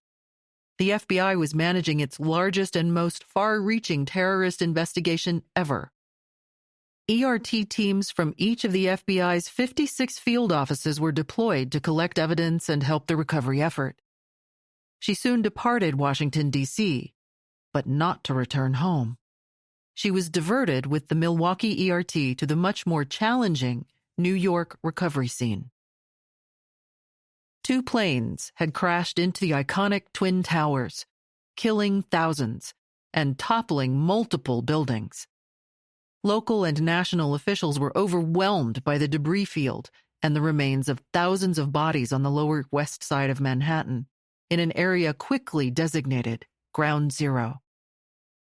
With no place to sort the Manhattan site carnage, the city shipped the debris from Ground Zero via barge 30 miles downriver to Fresh Kills, a closed landfill on the shore of Staten Island. The puzzling name for the site has its origins in early settlers. Fresh Kills is a Dutch derivation of a word meaning waterway. The landfill had been capped because of the dangerous methane that had collected underneath. Leslie recalled appreciating the methane threat after she saw a union guy jump from his excavator cab and break into a full run when he thought he hit a methane pipe. Taking no chances, the Milwaukee team fled too. FBI teams from across the country joined other evidence experts, rotating in a few weeks at a time to allow for 24/7 processing of the remains. Work was by hand and uncomfortably intimate. The unyielding smell of jet fuel permeated their personalized protective equipment as they picked rings, photographs, and human remains from the debris. At that point, it was pretty new, she said of the process. They were doing what they could with the tools they had. The FBI's largest field office, not far from the Twin Towers, was damaged in the attack and unavailable.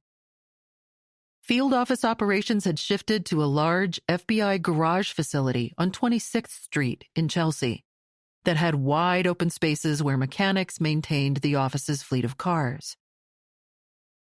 We were laying out debris fields and the early part of our tenure up there kinda raking through things. Then they switched us to these recycling sifters, so they would scoop things up, dump it on the recycling sifter. As the conveyor belt sent debris past, they did their work. We'd have buckets down below, and we'd have a bucket for body parts, a bucket for sensitive information, and a bucket for money, and a bucket for any personal items that we could get identified and possibly clean and return back to the family, she said. Every so often, people would come by and empty out the buckets, and then give us fresh buckets. Several government agencies, including the Secret Service and the U.S. Mint, had offices in the buildings that collapsed, and they were on the lookout for sensitive materials. They dropped body parts and plenty of random bones into containers, along with scalps and intact rib cages. Yeah, I don't eat ribs to this day. I have two hang-ups from 9/11. I don't eat ribs. I don't want to be around anybody that's eating them. We pulled out just a boatload of intact rib cages, and somehow my brain is associating an intact human rib cage with ribs that you eat, so I just choose not to eat that. Another trigger, the smell of jet fuel at night. She worked with protective equipment most of the time at the Pentagon and Fresh Kills, but not all the time.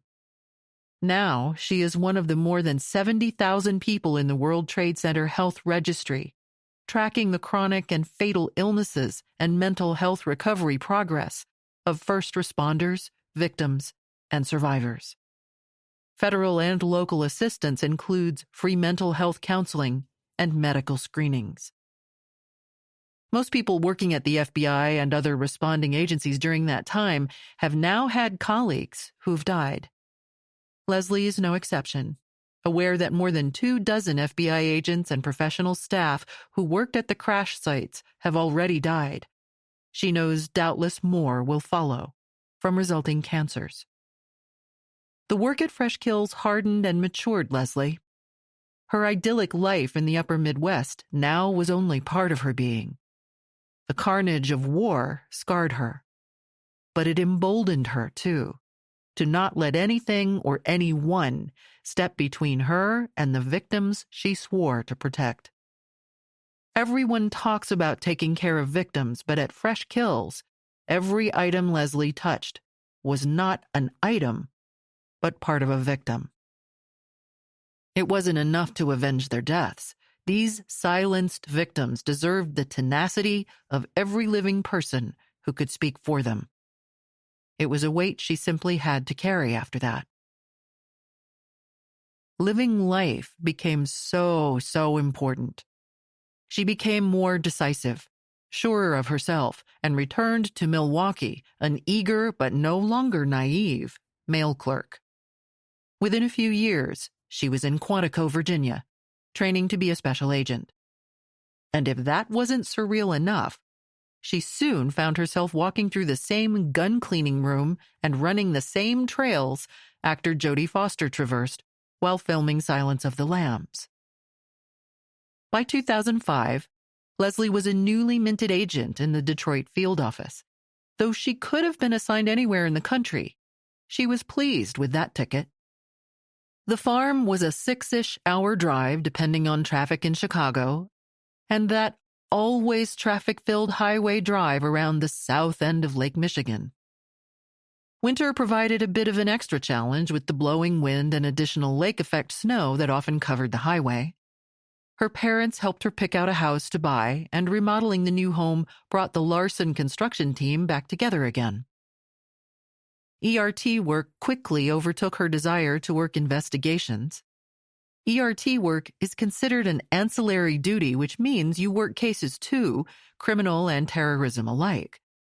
In her first year, she was part of the team literally taking down a barn north of Detroit in one of the many futile searches for the body of former Teamsters chief and convicted felon Jimmy Hoffa.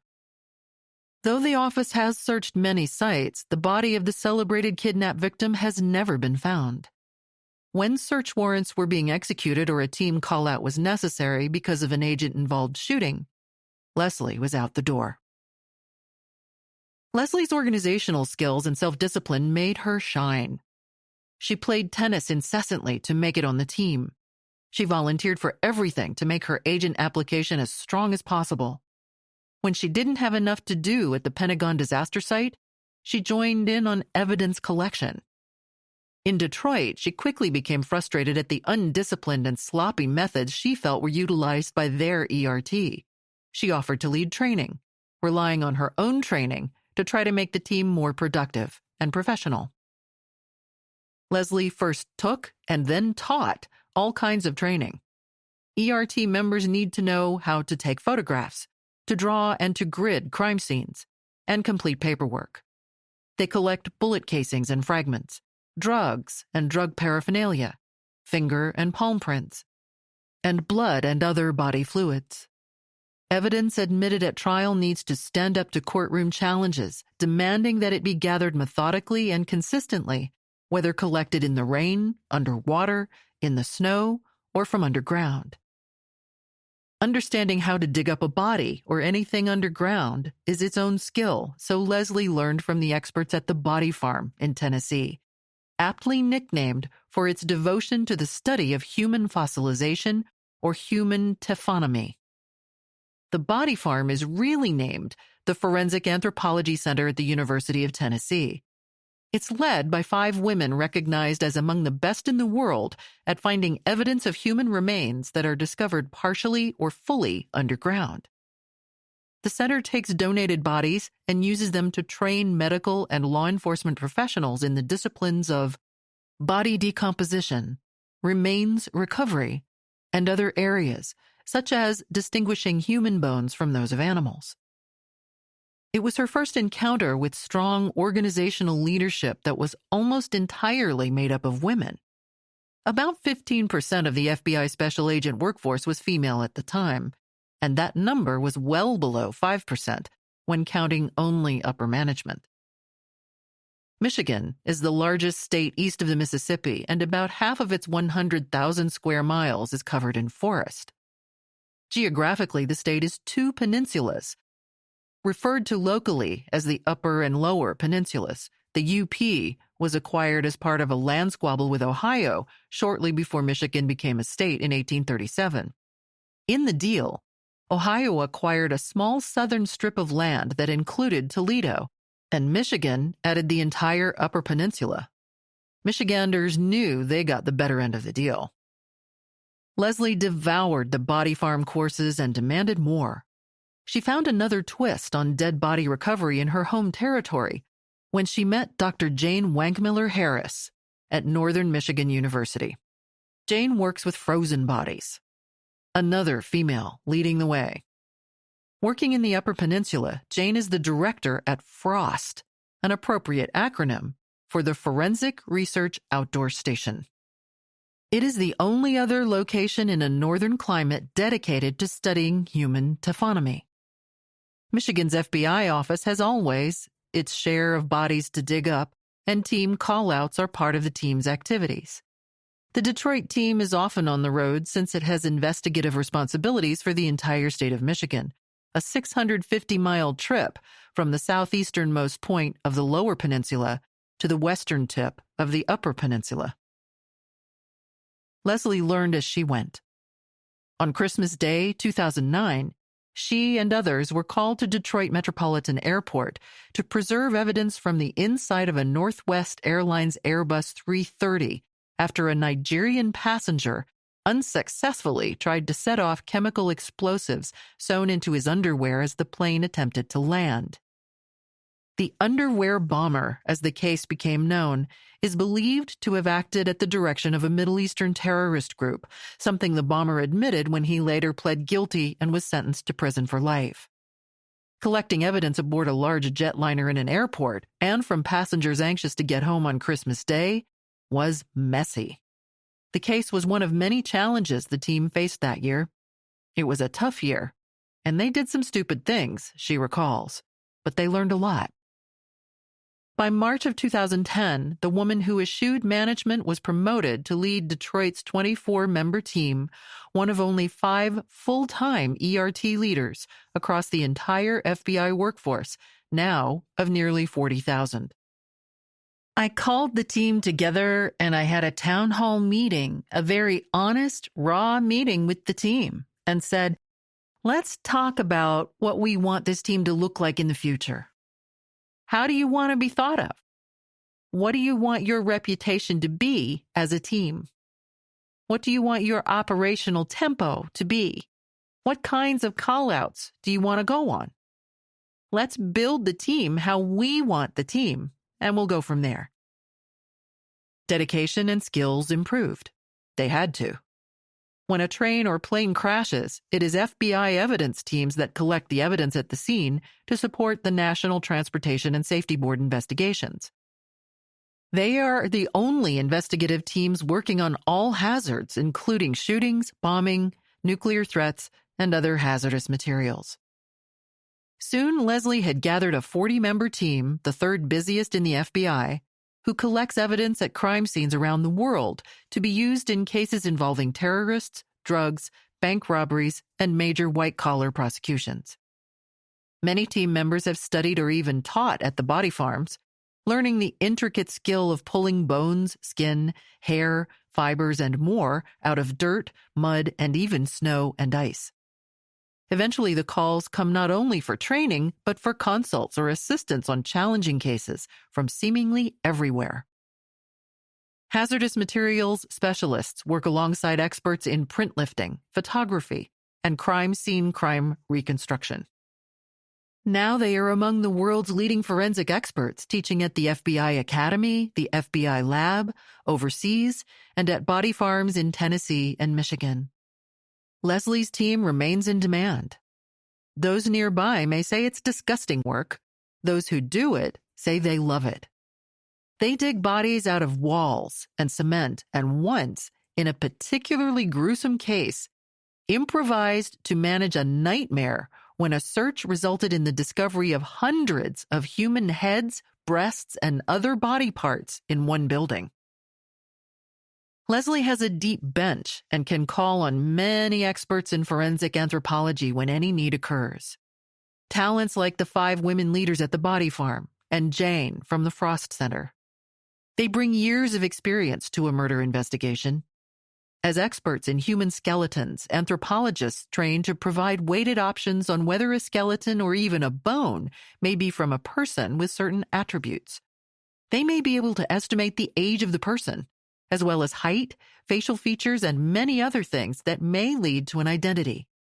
This is important when the bones of an unidentified person are unearthed. When a doctor also can see damage to the bone, they may be able to say with near certainty that a victim was murdered.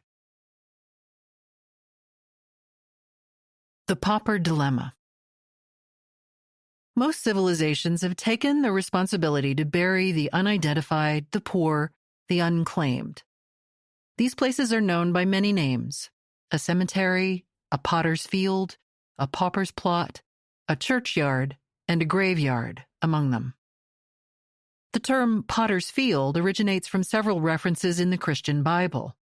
A potter's field was said to be the place where Judas Iscariot was buried after he betrayed Jesus.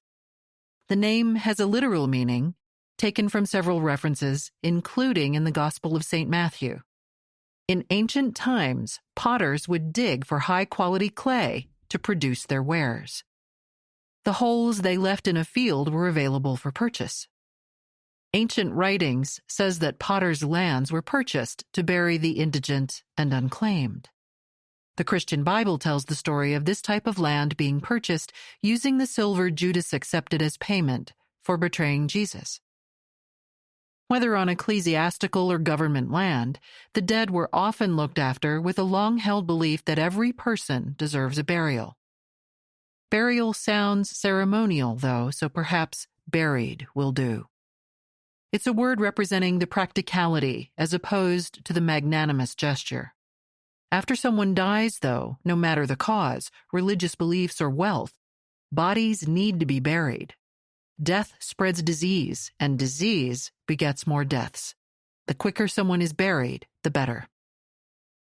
In 14th century Europe, more than 25 million people died from the global bubonic plague, or Black Death. Some estimates say 30% to 60% of the European population and a third of the population of the Middle East perished. Mass graves and graves loaded with multiple caskets were a necessity as the world managed multiple pandemics and outbreaks of the flu and tuberculosis. Most were known, some were unknown. In those days, communicable diseases spread like a strong summer breeze, whether through infected animals, flying insects, or contact with the dying. Efforts to contain these diseases sometimes included prohibiting infected bodies from being buried in private cemeteries, and instead, bodies were heaped into deep, crudely dug pits. Church land was always a practical solution, if not elegant. But it was only for believers. One record from 19th century England explains how church workers dug graves for paupers, some 50 to 60 feet deep, stacking wooden box upon wooden box until a dozen or more filled the grave. The stench of decomposition was so overwhelming that one coroner's inquest indicated a gravedigger for Aldgate Church in London died from the poison gas being emitted, probably when he went down into the hole. Adding lime to hasten decomposition was common, but not always a solution. Shallower graves had been dug in past years, the inquest notes indicated, but deeper graves were needed when land around churches became a premium. Though the wealthiest landowners had the means to bury their dead privately, many, many more bodies were routinely buried in public cemeteries. Graveyards for indigent paupers lay at the outskirts of most communities, a practice adopted in the New World, America. Practicality played a role. After the 1871 Chicago fire that killed about 300, more than 100 were buried as unknowns in the county cemetery. New York City, one of the country's oldest settlements, has about 20,000 paupers buried beneath what is now Washington Square Park, near New York University on the southern end of Manhattan. The land was acquired for 5,000 graves, but when the city's residents suffered through a terrible yellow fever outbreak, necessity demanded body stacking, according to New York Public Library researcher Carmen Nigro. The city eventually began to, and still buries, anyone in its charge on Hart Island, home to an estimated 1 million graves, according to public city records.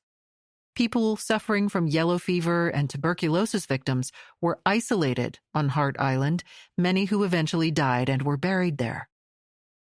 The fear of spreading diseases often prompted orders that certain bodies be buried in these mass graves or graveyards. Before medical advances, those who contracted HIV/AIDS died a slow and painful death, surrounded by people who feared they could suffer the same fate if they had contact with the syndrome that became a worldwide epidemic in 1981. Hart Island became the destination for many with the disease and likely houses the largest concentration of AIDS-related burials. The city has a little discussed and ghoulish practice of recycling graves after 25 years. The practice of burying a new corpse over a decomposing body resulted in new spaces available when the 2020 COVID-19 pandemic struck. Thousands of the city's nearly 80,000 recorded COVID-19 deaths were buried on Hart Island.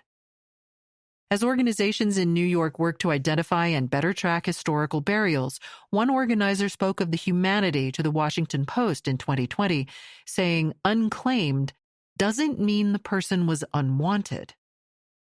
The challenge is universal. The first 2 years of COVID-19 killed several thousand in Detroit and Oakland County, too, but this was not the area's first effort at managing mass graves.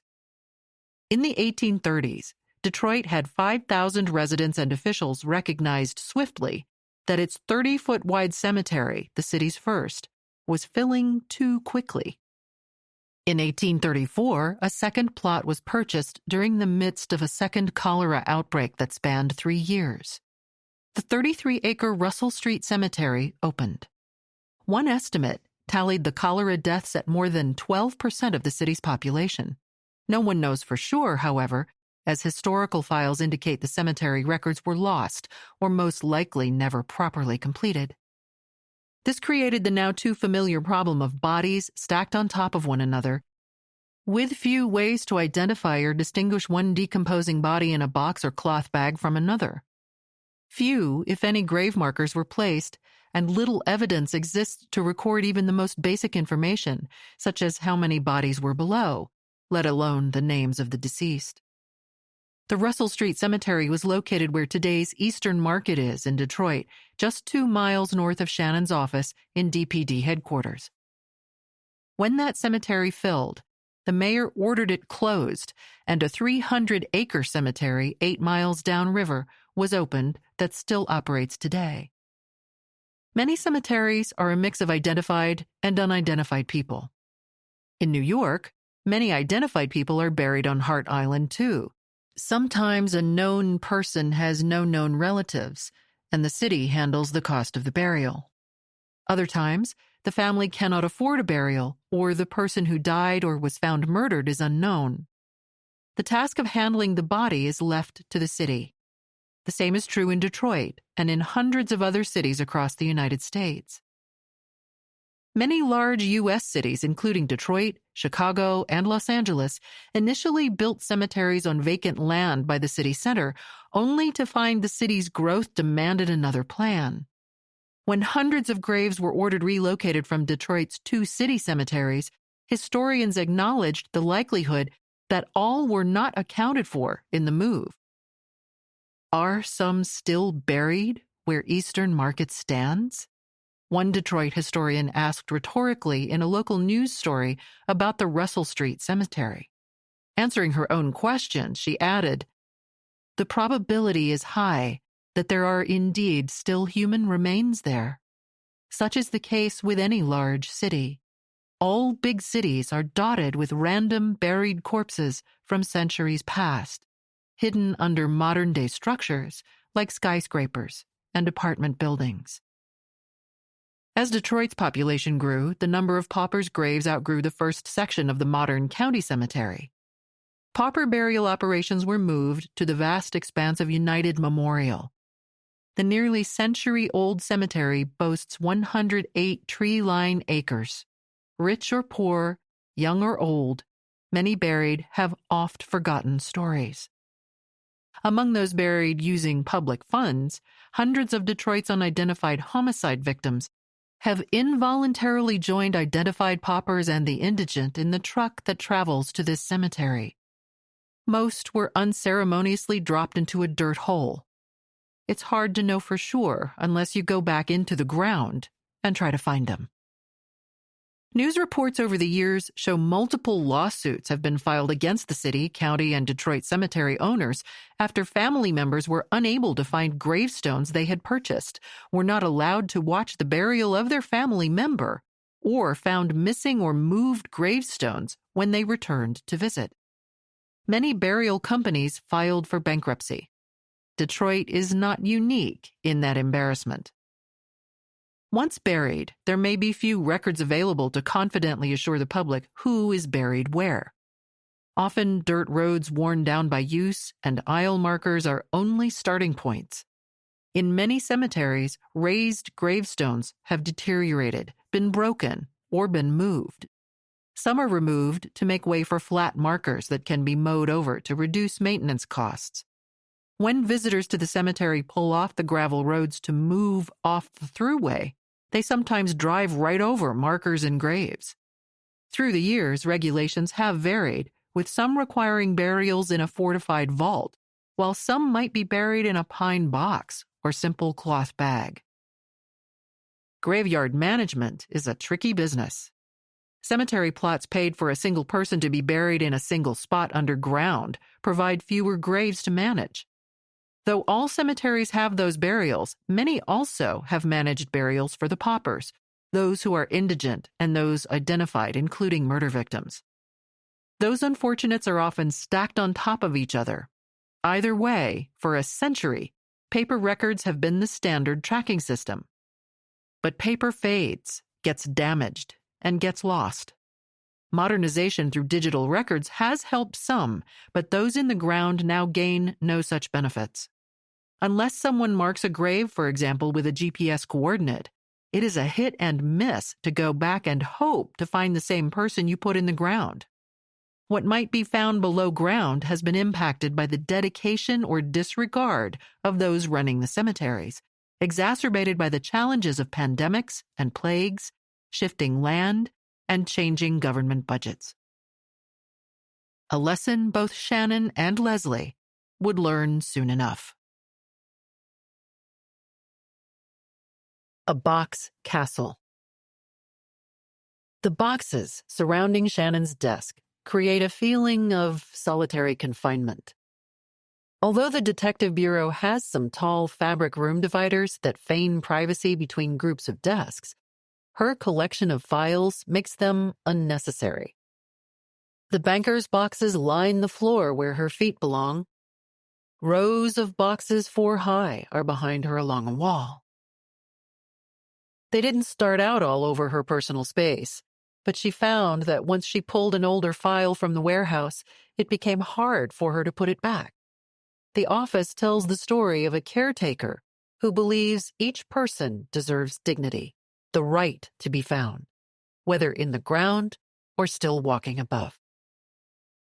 Riled by the disorganization, she began working on a spreadsheet for missing persons. First, she added any name where someone had opened a file or received a call about a person who went missing. Shannon could find many of the details from the files. She recorded what she could about the missing person: name, address, last known location, friends, interviews conducted, photos, clothes they were wearing, jewelry, bags they were carrying, vehicle details, and school and work connections. Dental records or a blood type might help solve a murder, but she recalls that police investigators were likely called to the scene for a missing person case, not a murder. No need to unnecessarily frighten the family about the possibility that their missing loved one might be dead. She realizes the oldest files are the sad stories of the long missing. They speak to the time, effort, and money police put in on any given case. Some are faded and have hand-scrawled notes on slips of paper attached. Who was really looking for that homeless black man who died of a head wound and exposure in that back alley off Warren Avenue in 1968? Nobody. Who was hunting for a teenager gone missing in 1982? Surely she was just a runaway who belonged to no one. Maybe she was a drug addict. Shannon has learned some people don't want to be found. Maybe they were fleeing an abusive spouse or money troubles. Maybe they have legal problems. No matter. She adds the names to her growing list because someone asked DPD to look for them. Each time useful investigative leads are exhausted, old cases are relegated to the cold case world. Shannon quickly learns that for decades after most of the world had entered the computer age, investigators in cash-strapped Detroit remain paper-bound.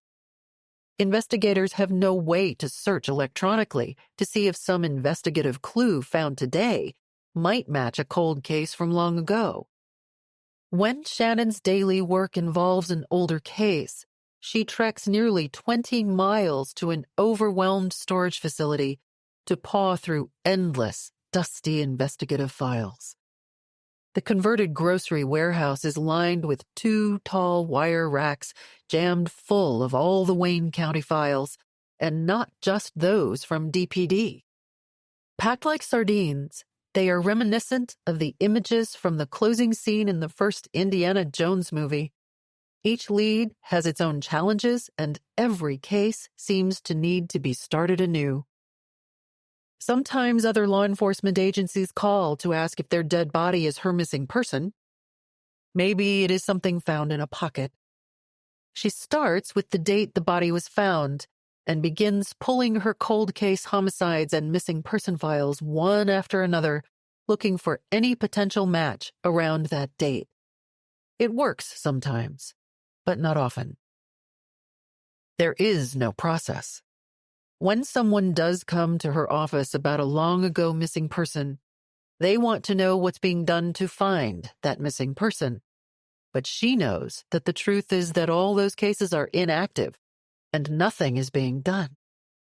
And the more Shannon travels to the old grocery warehouse, the more obvious it becomes there are two types of missing person files. Within those old, crumbling files, she comes to recognize that overwhelmed investigators might have ignored the files on missing persons that might match what she eventually calculates are a few hundred cold case homicides. Unidentified homicide victim files begin to add to the morass around her. Most provide scant details compared to the other files. This person was beaten to death. That person was shot to death. Someone was injured and apparently left to freeze during the brittle Michigan winter. Others were thrown into the river, only to be fished out by police days or weeks later. If a body is located, certain protocols had to be followed, including an independent evaluation by the ME. Nearly all files include an ME's report that can provide some of the best leads. Examiners determine cause of death. The file cover sheet blares out homicide and shows who died from a gunshot or stab wound, blunt force trauma, or other types of violence. Close-up photos of bullet wounds through the skull are clipped to full length, and there are close-up views of a naked body on a metal examining table. The ME might make dental impressions and fingerprints, but those will prove little value to investigators unless a potential match is available.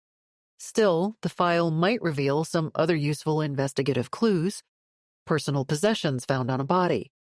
Shannon chronicles each detail to make her list more comprehensive.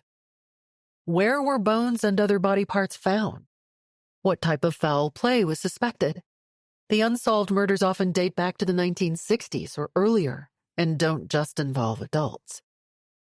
When she started missing persons, there was not a lot of emphasis on the unidentified bodies. Occasionally, a homicide detective would come asking if she had a missing person that matched a body that had been found. She asked around, learning the cold case homicides were in files in the warehouse. She feared no one was working those homicides. She'd look over her list, or maybe head to the warehouse. Initially, she presumed the missing person was likely still alive. But time taught her to add to her routine check the likelihood that homicide victims with no names might also be a match. With nothing electronic, she had to pull a file jacket and paw through paper she knew no one likely touched since the jacket was boxed for the warehouse. Working a missing person case or homicide case is nearly impossible without basic information, starting with a name, followed by a person's height, weight, and sex. Identifying clothes, pictures, or dental records are bonus items. A new twist seems to be around every corner. Even if a file she finds in the warehouse evidences a murdered woman, she comes to appreciate that there is only a slim chance that they have a matching missing person report filed from when the woman disappeared. Maybe the woman was alone and no one even noticed she was missing. Maybe the murder victims or unidentified persons aren't from the Detroit area. Shannon quickly realized she also needed to collect information on unidentified homicide victims. Her spreadsheets begin to expand as she adds the cold case homicides when she pulls a file. She decides she needs two lists, one with the names and information about missing people, and another with the unidentified dead bodies and body parts. She tracks down notes written on scraps of paper on her desk and in the drawers, and adds them to the lists. She finds details on the missing from a notebook she has here, and other information written on a file jacket there. Files might have a photo of the missing, a birthday party milestone, high school graduation, but more often, a blurry Polaroid photo taken at a backyard party or at a picnic on Belle Isle. All the faces are smiling because they do not know their fate. Often the details are thin, but sometimes files include a description of clothes someone might have been wearing when they disappeared, or jewelry, or something found in a pocket. Many babies from the 60s and 70s died because of neglect or lack of medical care. That's murder to an ME. Baby cases, though, inherently have less evidence connected to them and fewer lead opportunities. Babies have no shoe size, reading glasses, particular hairstyle, or distinctive clothing. Even finding a photograph in a file is unusual. And naked newborns have little, if any, hair. Unknown baby girl number 1 was found frozen in an alley. Only the location might expose the adult who left the baby there to die. Many child homicides were from the time before Roe v. Wade, the U.S. Supreme Court case that for 50 years gave women more autonomy over their bodies and their pregnancies. Unwanted or unexpected pregnancy might be the result of sexual assault, rape, incest, or a decision that an overburdened family can't handle more kids. With no medical or legal options, girls gave birth in bus station bathrooms and left their baby to die in the toilet of a public restroom, or had a child in a basement and then disposed of it. Identified only as a number, the baby homicide files are intertwined with other cold case homicides. They chronicle abandoned babies battered by abusive caregivers, malnutrition, drug overdoses, or exposure during a long, cold winter night in the northern city. As Shannon becomes absorbed in her job, she finds the number of unsolved murders has increased annually, including among many who were buried without a name.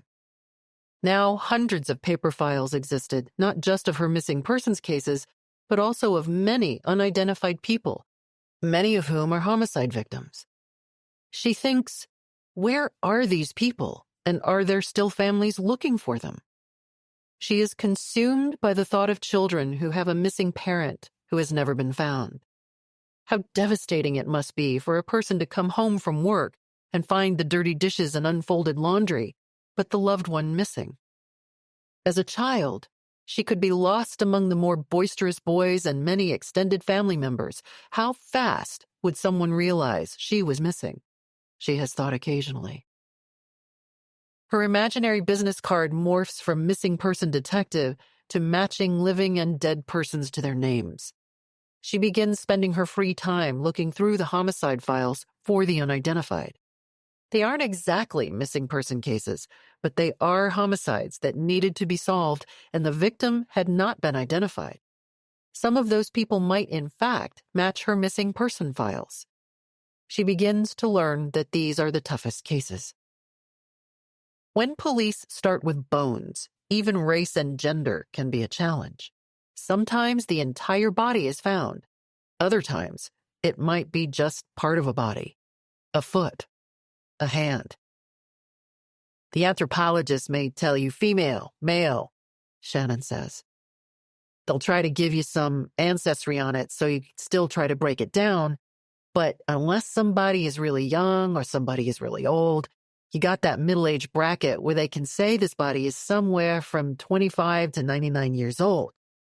It may be a skull that was recovered, and that's it, Shannon explains to those willing to listen.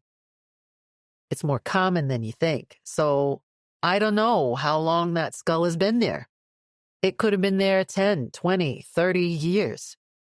I can't single out which body is it going to belong to, which missing person is it going to belong to. It's hard, she adds in a whisper as if realizing it for the first time. It's a rare display of emotion and reflection. She never appears to be judging, but occasionally can be caught simmering. Her shield against thinking too much about it is her solo pursuit of work. Each year, more cases remain unsolved than the year before, and soon she has hundreds of outstanding cold, homicide, and missing persons cases. Now she is surrounded by victims, and the road to help them is blurry. Sometimes records are stuffed with all kinds of clues, like photos and personal possessions. Some files have indicators that DNA had been taken and placed in the available federal file to search. Those are the best, with the big letters DNA stamped 2 inches high on the front of the file jacket. Unfortunately, Most of those cold case homicide files for the unidentified dated back to a time before DNA testing was available. And once DNA testing entered common use in the 1980s and 90s, decision-making no doubt included a calculation on which cases deserved the scarce resources. She realizes the truth that DNA searches were often reserved to confirm an identity when police had other leads that justified the several $1,000 cost. As the tally on missing and unidentified babies and adults increased, so did her spreadsheet details. No matter what list they ended up on, Shannon's new spreadsheet had a few files with the DNA stamp, and more still needing it. DNA was still new to Detroit police investigations. Few, if anyone, who was reporting a missing relative would also have a DNA profile handy. Even fewer would have their own DNA for matching, unless someone in the family had had an interaction with the law, or more unlikely, had decided to spit into a cup and mail it away for an expensive DNA test. Obtaining a DNA sample was not on the to-do list for processing unidentified bodies in the ME's office. Not long into her tenure, she recognizes that was one thing she could fix. Maybe she could stem the tide of non-DNA cases. She drafts a policy that requires DNA collection before any unknown person is buried or cremated, and pushes it through management. At least now, way before a body is turned over to the county for burial, a DNA sample will be taken. Though not fail-safe, it may be a good way to connect people in her spreadsheet as it continues to grow. Once a body is buried, the body begins to decompose, and with that, investigative clues begin to disappear. Police reports on homicides for the unidentified provide limited clues to a person's identity. An autopsy report may describe the person as black or white, young or old, blonde or brunette. A few might include dental images taken in hopes of making a match to dental records. Bonus assists for investigators if documentation notes unique items such as a photo, glasses, clothing, shoes, jewelry, and other personal items. And that's only if investigators took the time to ask the family or friends for these details. Underground, investigators no longer have access to new clues. Nowhere is this more challenging to an investigator than the inability to extract previously uncollected DNA. It has only been in the past few decades that DNA collection has become more commonplace. Collection of DNA markers for scores of individuals across the country make up the groundwork for searchable databases. The most common are those collected by law enforcement seeking to solve crimes. But other prominent searchable websites also have DNA profiles entered for the benefit of genealogical tracing. When family members, even distant family members, register their DNA in a database, investigators and family alike may be able to match DNA from an unknown person to their own family line with absolute certainty. Exhuming a body to look for a DNA sample, therefore, may have limited value if no familial DNA is on file somewhere. Exhumations are infrequent and expensive. Spending thousands of dollars is pointless unless something inside a casket can be used to confirm a person's identity. That's what Michigan State Police MSP trooper Sarah Krebs understood when, in 2013, she asked Leslie and her team to pull 2 bodies from a cemetery west of Detroit. Sarah's job is coordinating the state's missing persons program and includes looking for ways to match missing persons files with bodies found. Investigative leads on this occasion pointed to 2 buried bodies. She knows if she exhumes the bodies, the DNA might produce the genetic markers that will finally give her their identities. On this thankfully dry day, after her investigation shows a possible match, she obtains money to cover the expense of the 2 exhumations. She obtains a court-ordered search warrant. She calls on Leslie's team to do the digging. Arriving team members stand and wait for orders. Leslie's words are limited. To call in team members, she tones out for different types of assistance, avoiding the need to shout out names altogether or place a call to get someone to the site. Michigan is a busy crime state, so the team is experienced, and she never comes to a site unprepared. She understands what safety and other specialized equipment her team needs and has had it all preloaded in the team trucks. When they get to a crime scene, her team will draw sketches and take photographs as she decides how it will be searched. Exhumations have their own challenges. Weather threatens the hours-long process, and a burial degrades evidence quickly. Sarah has asked for Leslie's assistance because she knows her team has the best diggers in the state. Sarah's case has a Detroit nexus, and for the first time, Shannon, on Sarah's invitation, is attending an exhumation. Standing on the sidelines at United Memorial, she watches as Leslie commands her team. It's visible even from a distance. No one touches the site until Leslie walks it and decides who to bring in and when. Her movements are measured. Someone from her team is directed to begin sketches, and another takes photographs. Shannon had never met Leslie or her team.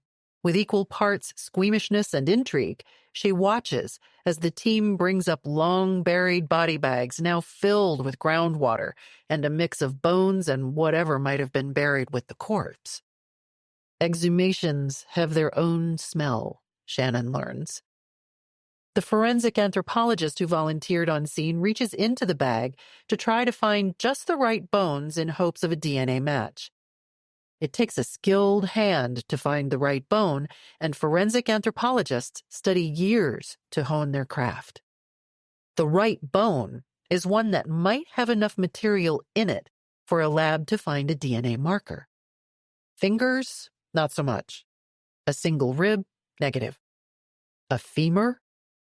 That's a big, thick bone that might yield results. Another common bone to search for, ankle bones. Not every bone guarantees a good sample, so it's important to look for the right one among the 206 to 270 bones most humans have from birth to death. Babies have more, but they fuse together as they grow. It might take months or possibly years to get the testing done, but locating DNA is a good start. In training, forensic anthropologists learn not only to identify what bones they are examining, but also what they see or feel that speaks to the age of the bone, or a determination of whether a damaged bone may have suffered a break from a violent act. DNA is short for deoxyribonucleic acid, one of the components that can be detected in the cells of every living organism. It's a discovery attributed to Swiss physiological chemist Friedrich Miescher in the 1860s, followed by decades of research to help the science community comprehend how DNA and ribonucleic acid, or RNA, function to carry genetic information that can uniquely identify each person. Under the right microscope, a strand of RNA looks a bit like a corkscrew because of its helix shape. DNA, however, is more stable and has a familiar double helix shape with the two helixes intertwined. Its stability makes it easier to detect and obtain, rather than RNA.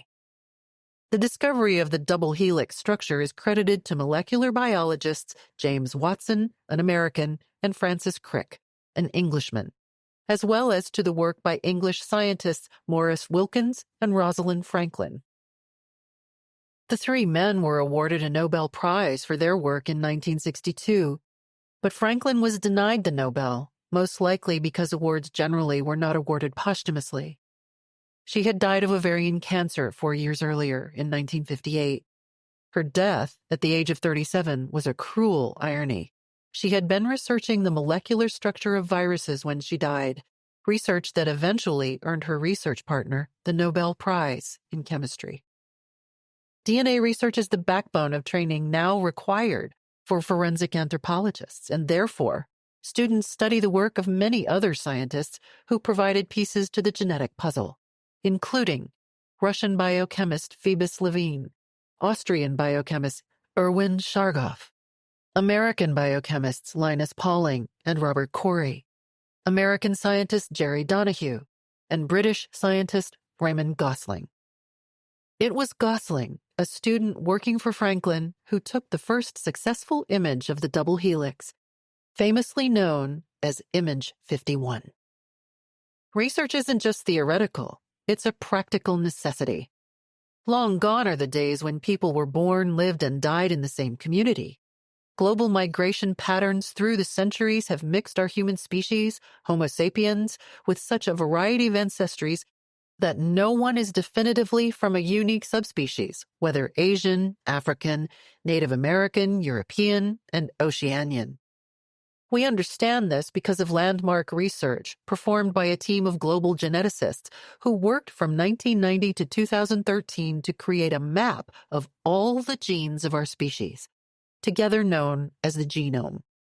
The Human Genome Project was spearheaded by the U.S. National Institutes of Health, the largest biomedical research agency in the world, with support by the U.S. Department of Health and Human Services. The project's result allows anyone worldwide to read nature's complete genetic blueprint for building a human being.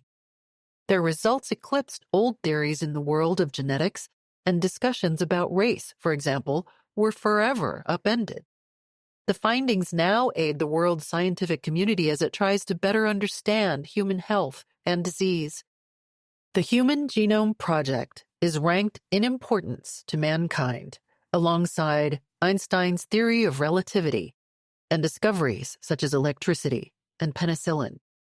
It also opened the floodgates to scores of other scientific advancements. Today, geneticists, anthropologists, and other scientists are trained to understand and identify the genetic barcode, akin to a barcode found on a product in a grocery store. Trillions of DNA combinations exist compared to the less than 10 billion people living on Earth, making identification of each individual possible. This type of identification also extends to relatives through family DNA samples. These scientific discoveries were helped with the understanding that every person acquires 50% of their DNA from each parent for a total of 100%. Researchers have determined with certainty that DNA can be tracked generation after generation, forward and backwards, when looking for familial DNA matches. A 50% match is perfect to connect two siblings, or a mother or father with a child. A 25% match indicates not just a grandchild, but also cousins and even another blood-related grandparent. Scientific advances add on to one another like rungs on a ladder. Each rung allows the next scientist to discover more as they start from a better vantage point. It's the decades of these types of advances that Shannon hopes will eventually expand her ladder up to find the missing DNA, and then up again to bring missing family members back together. She digs her heels in, metaphorically, and determines that she will use DNA and anything else she can discover to forever change the way murdered victims are treated in Detroit. Who am I? Where am I? Here I am. Running out of desk space, Shannon looks around until her eyes land on the tan fabric wall dividers beside her. Rising, she grabs a missing person flyer and tacks it onto the cloth wall. That will do, she thinks, pleased with herself. The newly missing are the most urgent pictures to display. Maybe this teen has only been gone a day or two. If they aren't found, maybe a body will show up, and that's closure of one sort. She hopes to find that low-hanging fruit and wants to keep information at the ready. She pulls open the top folder on the closest stack of files. She could post more. She picks up a missing person flyer with a photo and approaches the wall. This is working. She posts a few more flyers, but then stops. Something is wrong. Some of these files are for missing people, but others are files on dead people who have been found. She returns to her desk and opens a new blank document on her computer, typing, "Where am I?" in 44-point black Times New Roman font. She hits print. Then she types, "Who am I?" She heads to the printer. She tacks the new signs in place at the top of the fabric wall, one on the left, one on the right. She relocates the right pictures and flyers under their proper headings. More flyers and pictures go up. As they grow in number, she smushes them together, overlapping the bottom half of a page with a new page. Among the files are kids whose parents disappeared and parents whose kids disappeared. It's working. She can already see how this will work to find matches. With the little excitement she musters, Shannon adds a third category. Here I am, to the wall. Now she has a spot to display and remind herself of her successes. Each day, the faces stare back at her. In time, every inch of the soft-sided cubicle wall is filled from top down to the floor and from the left edge to the right. She needs more room. Exasperated, she pulls all the Who Am I papers over to the next wall divider. As the days go by, she expands from one wall panel to 2, then 3, then 4. Still holding more photos, and with no empty wall space remaining, she looks at her successes. These victories would have to be forgotten. She pulls down the Here I Am matches. She stuffs them in file folders in the bottom of a desk drawer. She's making progress, yet day after day, the faces stare back at her. The cases stubbornly refuse to migrate to the Here I Am drawer and include dozens and dozens of cold case homicides. All the victims, perhaps as many as 200, are listed as unidentified. Reports detail newborns found dead in a trash can and charred bodies and photos with the top of a head chopped off. Those Who Am I photos hang next to information on a man last seen on 8 Mile Road, a physical and psychological dividing line separating Detroit from the suburbs to the north. Shannon posts next to him a picture of a teenage girl who seems to have vanished from her own bedroom. Then, a photo of a man with only half a face. Was the other half blown off by a shotgun? Each day, she sits silently with hundreds of grisly images and lost faces staring back at her. They deserve peace. She can practically hear them calling for her to give them peace. But the most challenging, Detroit's cold case homicides, are not getting solved. There wasn't enough evidence. They had no name. A few files have DNA from the victim, but the complex signature was a dead end. No family member DNA can be found in police or private databases unless someone steps forward with a new lead or a family member offers a DNA sample that matches. She is standing still. She had taken the missing person's desk to help families with the missing. Now, with the realization that cold cases were mixed in, she is more determined than ever to catch murderers. She needs Sarah Krebs' help from the MSP. Tell me more about the Missing in Michigan program, she asks. Would the DNA program jumpstart her effort to put names to the murder victims? There are more than 100 cold case homicides, she tells Sarah. If a person had been missing a long time, an investigation could be reinvigorated if the family could provide any new information, and a fresh set of eyes could look at the known facts. She and Sarah begin more intense conversations. If a person traveled or was taken out of town, the DNA sample could be particularly helpful, Sarah tells her, because there are several DNA databases and they exist without borders, making them international. Some cases were being solved. Sarah tells Shannon that MSP sets up tents at county fairs, job fairs, and government events, and they are always looking for law enforcement to sit for the day and collect what they need. They encourage passersby to share information about the person missing, even if it has been a long time. If they can convince the person, Sarah says, they get a cheek swab. The swab of body fluid ideally provides extractable DNA. The DNA profile, more accurate than a fingerprint, then can be loaded into the growing database of civilian DNA managed by the FBI and other private databases too. She agrees to try in the spring. It has been 3 years since she started down this road, and she still has 100 or 200 unsolved homicide cases papering her wall. She's not even sure how many there are because the warehouse files are a mess, and random people and notes from other officers keep getting dropped on her desk. So many have no good leads. Now would be a good time to set about matching her known DNA murder victims with a family member's DNA.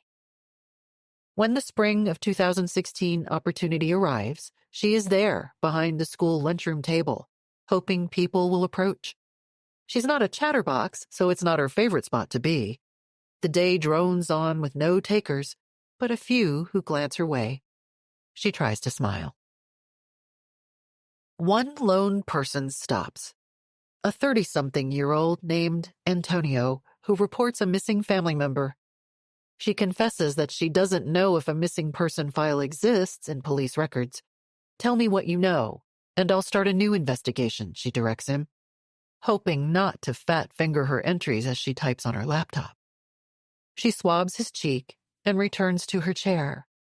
Maybe she'll call it a day. She waits a bit longer. She has a lot of cases to clear. No one else stops by. Shannon knows sometimes family members come by the station looking for answers, but that's one of the things she hates. Sometimes she must tell families not that she doesn't have information on their loved one, but that she doesn't know if she does. She has all these unidentified murder victims in so many files, she doesn't know if she has their loved one or not, because she doesn't have the DNA samples to verify. Some who stop by DPD about a missing family member do leave a DNA sample. They are told that after processing at a lab, their DNA can be checked to see if it matches DNA already listed in a relatively new Federal Department of Justice database, or they can become the match that's missing. The database was set up specifically to help find the missing, whether through DNA or other evidence. But the DNA DPD is collecting rarely seem to hit on anyone in the DOJ database. She knows if a person has been missing a long time, an investigation could be reinvigorated if the family provides new information. It's a fresh set of eyes to match with known facts. Some cases are being solved, but the most challenging, Detroit's cold case homicides, are not getting solved, and few files include DNA on the victim. Unless someone steps forward with a new lead or a family member offers a DNA sample as a possible match, she is pretty sure they are out of luck on an identification and out of luck on a chance to heal a family and maybe catch a murderer. Her burgeoning spreadsheets are producing some fruit, at least in helping her understand the challenges of both finding the missing and finding the missing who were murdered. It's formidable. Nearly a dozen people are reported missing a day, every day. She calculates that of the 300 or so people who go missing in Detroit each year, about 2/3 of them are quickly recovered and identified. About half of those return home on their own or might not actually be missing. That leaves her with about 100 people truly missing each year, all of whom need to be tracked down individually. So, who is truly missing? Some appear to have left the city voluntarily with no intention to return. Sometimes an elderly person who left was found to be in a hospital. She is matching a couple dozen each year to someone who died, but the cause wasn't a police matter.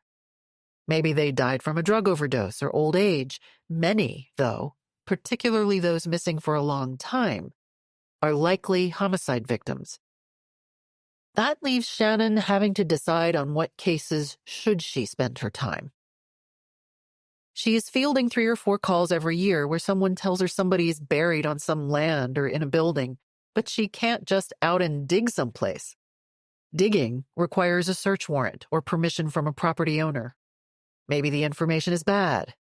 First, she has to do some vetting, see who lives on the property, how long the house has been there, if there are any facts to corroborate. The most frustrating part is that the number of missing are increasing by 14 or 15 a year. To Shannon, that's 14 or 15 brothers, sisters, mothers, fathers, or children. She often repeats those words aloud. It's her go-to reality check on what she's trying to manage, even if she mostly grumbles it to herself. The pattern is the same throughout Michigan and in other states. When 2020 ended, there were 40 more children missing in Michigan who weren't missing at the year's start. Many of those were from Detroit, and the disappearances happened on Shannon's watch. She is drowning. She needs help to move people off the walls. She wants to work smarter, not just harder, but as she sits at her desk and the faces stare back at her, she is at a loss. Getting the details on a dead person is complicated. Even when she has some basic information about a buried bone or body, her first moves are rudimentary. Sometimes pushing a probe into the site helps to determine if the ground has been disturbed or is too soft compared to the ground around. Occasionally, she has managed to get aerial views that highlight where the ground is visually different because it was dug up. Even when she is sure, she won't take a shovel out herself. She doesn't really like working with other people, but she argues with herself digging and collecting evidence takes time, and it can only be done right the first time. After seeing Leslie's team at work, Shannon slowly begins to warm to the idea of working with the FBI. She knows her own evidence team at DPD is nothing to write home about. With one shot to do it right, she knows that the horrendous DPD team isn't her first choice for safely digging up a body or bones and preserving them to protect evidence for a criminal trial. She can't even think about them collecting and protecting potential valuable DNA. It is a monumental step to those who know her. Her comfort at remaining silent is so pronounced, it makes those around her uncomfortable, particularly since her divorce. The shell around her had grown thicker. When she marries again, it is to a firefighter who worked different hours and who is in his own world. Her front office leaves her alone and leaves her time to think outside the box. Shannon and Leslie's paths begin to cross more often, call after call. Sometimes bodies are buried in a yard or parks. Other times, bones are found in the water or when a building is being taken down. Shannon usually gets the case first, Leslie explains, then calls me to consult on it. We both worked separately and developed our own skills without knowing each other, but we have also developed together over time on all the scenes we've worked. Once we get on scene together, we fall in sync with each other. Very rarely do we disagree on the theory of crime or movement throughout the scene. I go on a lot of body searches, and most of the time I can tell you the body isn't there quickly, but we will still have to look, Leslie says. On those cases where we find the body, it's a totally different feeling. When you're successful and experienced in the death investigation world, you develop that sixth sense. A bit of a dirt whisperer, she can smell the dirt to see if they are close to human remains, which smell differently than animals. She describes how death has a unique, sweet smell that hits you in the back of the throat. Shannon loves that Leslie's team is so technically trained and needs no instruction or help. And she also loves that they are free. Money is in short supply at DPD. There is nobody else that she could partner with, she admits in front of Leslie one day in her office. They understand the silence that follows. Neither needs a buddy at work. They need people who will do their jobs. Shannon likes this silent partnership and decides the time is right to talk about an idea she has been brewing. She calls Leslie, asking her to come by. Leslie is drawn to the horror that covers the wall and asks the obvious with a staid tone. What's up with all these faces on here? It's creepy. Why do you have this? But Shannon is comfortable standing in her office. She is at home with the photos of bloodless bodies, disfigured images, and yellowed missing person reports tacked up nearby. Each represents an outstanding homicide or missing person, she says candidly. She is ready for bolder efforts. She explains, The open missing persons cases date back to 1959, she begins, as if she is showing off her family scrapbook.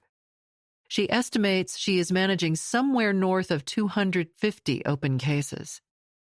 Paper stolen from the copier room, because it is more available than notepads, is filled with handwritten notes about how a body or bone was found, where it was located, and whether it was burned or shot or otherwise. Graphic photographs of the missing hang near slips of paper with names, dates of birth, and one-time addresses. Occasionally, she gets a call from a family member or another detective, she tells Leslie. But the technology at DPD sucks, and putting the stuff up on the walls makes it easier to find things. Her impatience is showing. It is time to find DNA for anyone still up there, she says. She needs to connect those unnamed homicide victims with some DNA, so they all have names. I'm tired of waiting for families to come forward, she complains to Leslie, pointing to all the photos and files surrounding her. I'm tired of having to wait for me to get that push where I can say, okay, I think this person might be in the cemetery. Let's go out there and exhume this body. Leslie waits. What is Shannon asking? Detroit has hundreds of unidentified bodies in its paupers' graves in county cemeteries, Shannon explains. But no one in the seemingly always near bankrupt city of Detroit is paying for exhumations. MEs are busy concentrating on keeping up with the bodies coming in each day. They aren't in the business of identifying long-deceased ones. Surely those bodies have detectable DNA, right? She says to Leslie in the form of a question, without waiting for a reply. Leslie is still perplexed. Frustrated, Shannon points to dozens of cold case murder victims. The files indicate they are all buried in paupers' graves in 2 cemeteries at the western edge of Wayne County. Shannon persists. There are 298 unidentified buried bodies from Detroit going back to 1959. I believe we have DNA on just a little over 100 of them, she explains to Leslie. So instead of digging them up one by one, let's just dig them all up. If we dig them all up and take DNA samples, she explains, no one will ever have to go back to the cemeteries again because now DPD continues to collect DNA moving forward, and they can ask for DNA from family members looking for long-lost relatives. Leslie's eyes widen with incredulity. Shannon is talking about 198 bodies. Repeating to be sure of what she is hearing, she asks, "What do you mean? Dig them all up?" Shannon realizes then that she is sounding ridiculous and slows down. The idea has been brewing in her head for a while. If we dig them all up and take DNA samples, she explains, no one will ever have to go back to the cemeteries again. Now DPD continues to collect moving forward, and they can ask for DNA from family members looking for long-lost relatives. Together they stand, looking at her walls of faces, bodies, and missing person flyers. Does it seem ridiculous? Shannon asks, gut-checking her idea. She has no guarantee familial DNA is even available to match any of those bodies. Their fanciful goal is to put a name and face to the city's hundreds of unsolved homicides and missing persons cases, and try to solve the cold case murders once and for all. Leslie is stunned. Maybe she doesn't realize it, but Shannon is asking her to conduct the largest exhumation project the FBI has ever undertaken. It will undoubtedly take years. Leslie thought back to her study of ancient Egypt. Everyone has read stories about solving a 100 or 200-year-old murder case. They read like a good mystery book. This isn't one body. This will be different.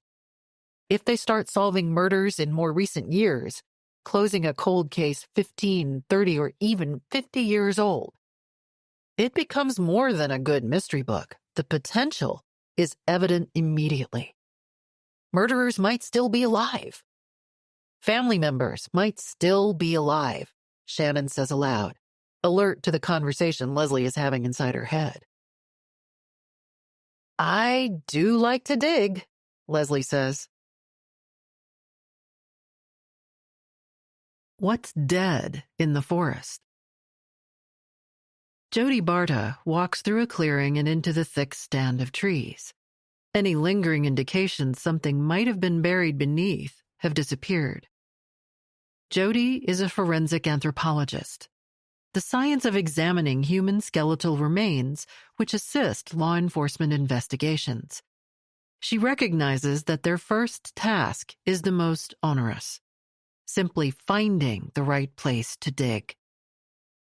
Experts like Jody rely on a virtual toolbox of indicators to help find something underground, including visible changes in vegetation and depressions and cracks in the ground surface. The first steps need to be quite rudimentary. The most useful option is a probe or soil coring tool. With a skilled hand, efforts to slip a probe into the ground can reveal subtle soil disturbances. If things go her way, she can detect a macabre clue. A probe pulled from the ground can smell a certain way if it has encountered a decomposing body. Until the weather improves, her priority is to protect the area from curiosity seekers and hungry animals. She looks for any signs of trouble. Michigan winters can be long and cold, and the state's more than 11,000 lakes keep the humidity high, adding to the chill in the often bitter cold. Once the ground thaws, the work can begin in earnest. Come on, spring. Before probing, searchers do a visual inspection. The ground cannot completely hide visitors. When someone buries something, like a body, no amount of dirt tamped on the disturbed ground will be enough to satisfy what soon will be a settling of the earth. Someone who has walked over the area may break sticks or drop items as they leave. If their suspicions are correct and a burial site is found under those trees, she explains to her crew, then they will cordon off the area and begin the process of slow, methodical steps needed to look for human remains. Anxious to see whether a body is buried in the woods, they head to the site at the first sign of spring. First, she explains to the team they need photographs. Searches in support of potential criminal cases always begin with photos to document what the scene looked like before it was disturbed. Juries like photos and have come to expect them. Cautiously, her team gathers at the edge of the site, anxious for their assignments. Some shift and sway, distracted by the cold. Jody explains the steps. It's methodical, and each step has a purpose. She dispatches a photographer and then assigns another to begin sketching out the site. Touching her probe to the ground, she detects the uneven depression as the soil settled over time. She explains what loamy soil looks like to her, sort of lumpy, and describes how it gives way more easily in ever so slight ways as she pushes the probe into the ground. This is an indication the ground has been disturbed. She hands the probe to one team member and then another to try. If work with a probe detects loamier soil, she explains, that may indicate something is there, Jody tells her team. She directs them to move to the next step and assigns a few to string a grid over the whole area where the ground appears to have been disturbed. They set the grid with wooden stakes and string, designating letters up one side and numbers down the next.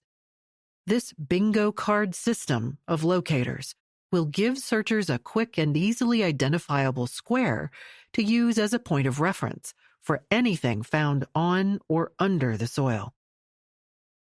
This pattern of small uniform squares makes it easier for forensic anthropologists and law enforcement investigators to piece together a visual of what lies below, even recreating it above ground in their laboratories as necessary. She knows that sometimes bodies or skeletons are found intact, but at other times, bones found may indicate the site could have been disturbed by an animal, or there may be evidence of a homicide, such as the partial or full dismemberment of the victim. Document as you go is the rule. You only get one chance to collect the evidence the right way. While sketching is underway, she turns to others. "Let's get this screening area set up nearby," she says. "A folding table is best because the searchers will bring anything they find to the table, identifying the bingo square of origin. Sieves and brushes in the dig kit help distinguish evidence from dirt and rocks and sticks and leaves." She gathers the team. In dig sites, she explains, it may be more difficult to find every potential piece of bone or bone fracture. Items overlooked are missed clues for investigators. Pieces of fabric, buttons, and anything that might not belong below ground naturally should be bagged and tagged. To combat this challenge, she says, a simple screen sieve ensures every possible item that might be found can be. It's like holding a very fine window screen horizontally, so when it is shaken gently, the dirt can fall below while items remaining on the screen can be picked through. She knows this is especially important when investigators are faced with a large volume of debris and looking for even the tiniest piece of bone or other human matter. She knew similar screens were tacked on a conveyor belt in 2001, when hundreds of searchers sifted through the post-9/11 debris from the fallen Twin Towers. The process is slow, Jody explains to the team, but it's the only way to learn how to properly dig up a body and other potential pieces of evidence. With each item found, she has another team member mark an evidence bag with the grid location and pop the item inside. Paper bags tend to keep the evidence best protected for transport. Plastic can trap moisture and speed up degradation. Within hours, the entire site has been searched and all the evidence collected. Her spring ritual of having her students dig up a body has been successful, if a bit unorthodox. Telling is instructive, but doing is so much more valuable, she tells her dig team, all students in one of her classes. Jody is the chairman of the Forensic Science Department at Madonna University in Livonia, about 20 miles due west of Detroit. Jody spent a decade creating and developing the state's first accredited forensic science undergraduate program, certified by the Forensic Science Education Programs Accreditation Commission. Her route to Madonna was as unpredictable as her life, but once there, she had taken science classes designed for an impressive nursing program and built on them to create a first-of-its-kind program where graduates could go into a variety of related fields. About 2,500 students attend the private Catholic university, founded in 1937. Jody's labs and office space spread out over the west side of the building, hidden behind the red brick two-story Franciscan center. In the hallway, a glass wall case announced the Forensic Science Research Facility and displays a copy of true crime author Earl James' book, Catching Serial Killers, as well as the latest Journal of Forensic Identification. Beside them, a human skull and other bones. Yellow crime scene tape frames the display that shows off a plaster cast of a footprint likely taken from a crime scene. Gray bulletin boards blanket the industrial tan hallway walls, each covered in oversized posters of successful projects by faculty and staff. Tacked on the wall outside Jody's teaching lab, the first one reads, "Answering question of social history using ancient DNA to analyze skeletal remains from the Spring Street Presbyterian Church Cemetery, New York." Jody is one of the authors. In her office, nearly every inch of available space is filled, unexpectedly, in great part with whimsy. One or two family photos can be found. Paper skeletons from the Halloween aisle hang from bookshelves crammed with textbook titles on anatomy and physiology, besides 20 or so more titles that include the word genetic. Analysis, Genetic Essentials, Introduction to Genetic Analysis. Stacked on top of the books and surrounding every other available space are binders of research projects and copies of Madonna University manuals on safety and other policies. Photos of her working in the lab and Christmas cards from her students remain, ignoring the seasons that have passed. Her impatience and sense of humor are reflected in the artifacts. A coffee mug that boasts, "I survived another meeting that should have been an email." A peek at her personal history, the parts she knows, are hidden on the shelves by the window. A photo with 2 adult kids and a handful of toys adorned with the maple leaf flag of her homeland, Canada. Clipped to a magnet and affixed to the side of a metal bookshelf by the light switch, a sign reads, "I have 3 sides. Number 1, the little quite sweet side. Number 2, the fun and crazy side. Number 3, the side you never want to see." The tattered paper sign hangs next to other items, only a few, no doubt would appreciate. An empty Twix candy bar and a crumpled Skittles bag. Nearly a third of Madonna's students are female, and she knows most will graduate and go on to medical, dental, or pharmacy school, or work in any number of forensic areas, including forensic anthropology and DNA analysis. Their tasks might include ammunition evaluation, detecting evidence of homicides, and securing latent fingerprints. She is obsessive and exudes impatience that overwhelms some. Ultimately, she wants students to know how to use their specialized talents to examine the bodies of those who may have been murdered but never identified. That translates into excessive hours working with students and hours staging elaborate dig sites and taking students out of the classroom to real dig sites. Students describe her in Rate My Professor in glowing and condemning terms. "Genetics is an intense course, but the payoff is worth it," one wrote. One offers, "She doesn't coddle you. She expects you to use your brain." A third condemns, "Can get snippy when not following her directions." She's used to it. She knows that life is tough, and it's better to ignore the negative people. Theory meets practice when she hands students real police files. It's a chance for her students to review the cold case homicides and talk about the photos and evidence within. "You can turn a cold case into a solved murder," she tells them. Students review real files from unsolved cases provided by the local police and discuss details from the original files. Consider what investigators may have missed, neglected, or even purposefully ignored, she says. Were there opportunities to gather more evidence that could lead to the identity of an unidentified body? After discussing what might be an autopsy, she asks, "What is the purpose of an autopsy?" "Yes," she agrees, "to establish cause of death. But should an autopsy be done on every dead person?" Students disagree. "They aren't always done," their professor explains.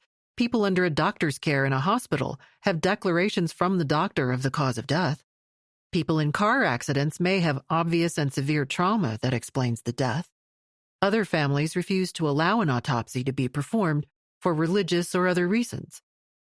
This day, Jody wants to focus their conversation on the unsolved homicides, the cold case files, where police do not know the identity of the victim. Anytime an unidentified person is going to be buried, an autopsy should include whatever police can gather.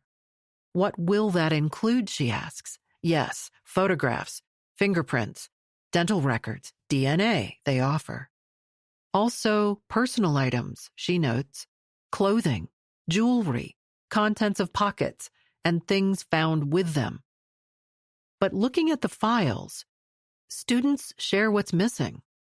Some don't have pictures. Others have no dental records.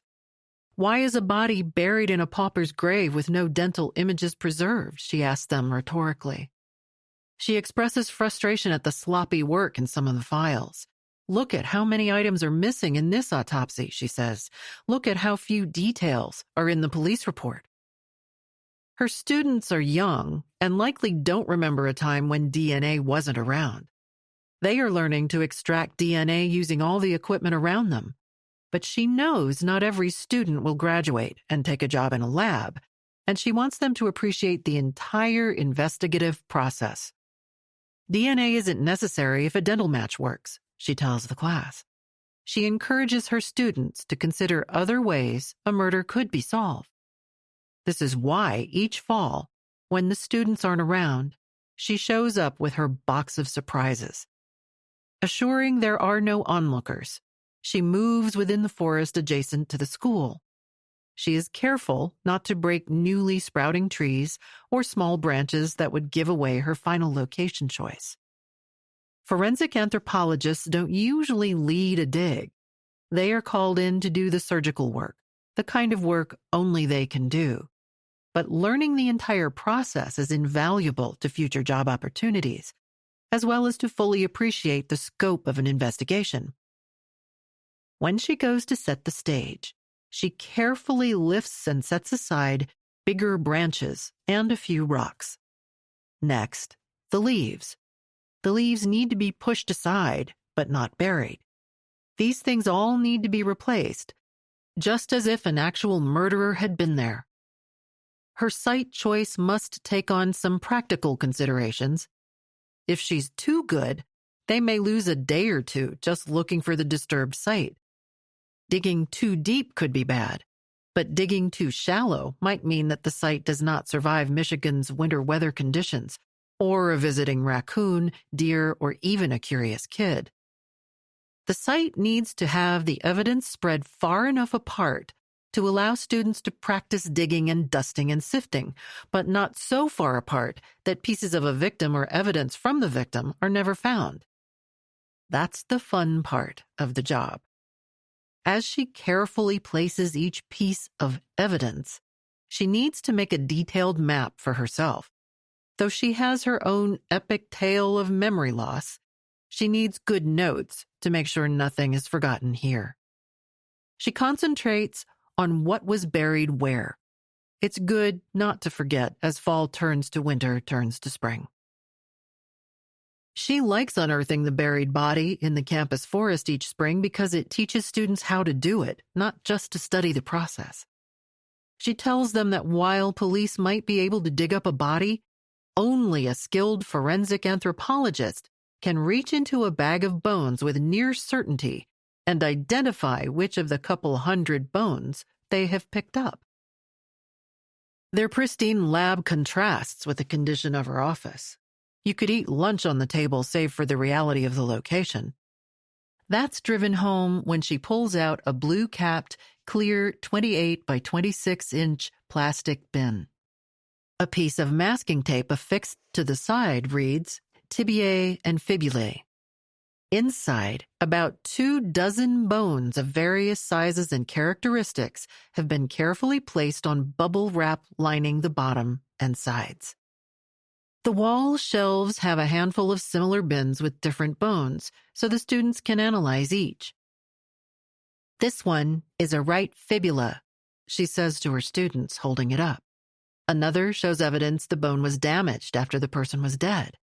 The calcification on another helps a future expert estimate the age of the person at the time of death. The most important tools for forensic anthropologists are your hands and eyes, she says. Her goal is to have students be certain when helping police identify whether something is a human bone, its potential characteristics, and then whether that bone may have suffered trauma before death. Her lab space is blanketed with items efficiently stored for quick access. Glass and plastic containers cover the counters and are filled with local lake water, acids, solutions, and a variety of reagents used to draw more information from the bones. Each is an opportunity to learn to analyze a bone that is found. Medical equipment and other tools of the trade cover countertops and spill into an adjoining storage room with shelves meticulously organized, and where everything has a sign on it identifying whether the box content is sterilized or unsterilized. White student lab coats stacked on top of each other hang onto the 3 little plastic hooks that have been affixed to the end of the line of 8-foot-tall shelving units. A human skeleton hangs by the door. DNA model kits sit on the shelf of her adjoining classroom, which is lined with chalkboards. The functional metal white tabletops include sinks, a necessity in such a workplace. This work can get messy. There is no room for whimsy here. On television and in the movies, forensics is falsely absolute and always quick. Early on, the main characters look at the half-buried bones of a skeleton and say into the camera, "This man was murdered," she says with a bit of disdain, appreciating that the declaration moves the plot along. "I want scratch and sniff television," she tells the students, and for directors not to show their bending over a body with no masks and no suits on. "You know those things are covered with maggots that jump," she says. "They never show that." Listening to bones.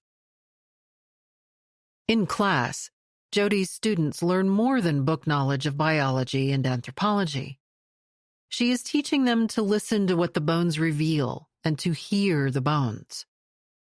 Was this bone injured when the person was alive, and were the wounds older and had time to heal? Was a body likely cut up or damaged after a person died? How old are the bones? Subtle changes identified may reflect phenotypic or observable characteristics from centuries of humans adapting to certain climates, geographic locations, diet, or even the physical demands of survival. A full skeleton, or even a partial, can tell a forensic anthropologist much more. Jaws, teeth, and facial construction can disclose age ranges and even more amorphic categories, such as characteristics that might give clues to race and gender. From a science standpoint, she explains, the latter are just educated guesses, since race and gender are societal, not biological categories. There are 5 sexes. We have female, we have metafemale, we have intersex, we have metamale, and we have males, she tells them in class. This is very confusing for people who are stuck in a binary world, but as an educator, I need people to understand that this is a biological certainty. Biological, not lifestyle. Decades of repeated scientific research has validated that biological characteristics vary beyond the 2-sex binary world that lives on standardized government and so many other everyday forms.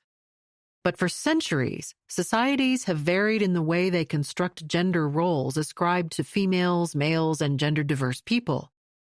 Social constructs can mislead investigators, but not forensic anthropologists. Social constructs have relied on external and internal genitalia, chromosome testing, and hormone levels. None are true proxies for biological sex, she says. Forensic scientists learn all of this to prevent them from jumping to what could be inaccurate conclusions as they work, she explains to her students. At death, categories such as race, economic class, ethnicity, and even gender are permanently stripped away. Genetics is more complicated than what the uniformed often want it to be.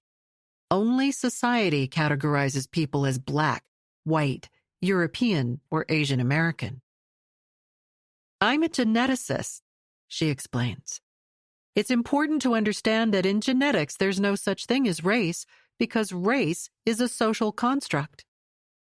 That is especially important in law enforcement because the first thing investigators often asks her is, what race was this person?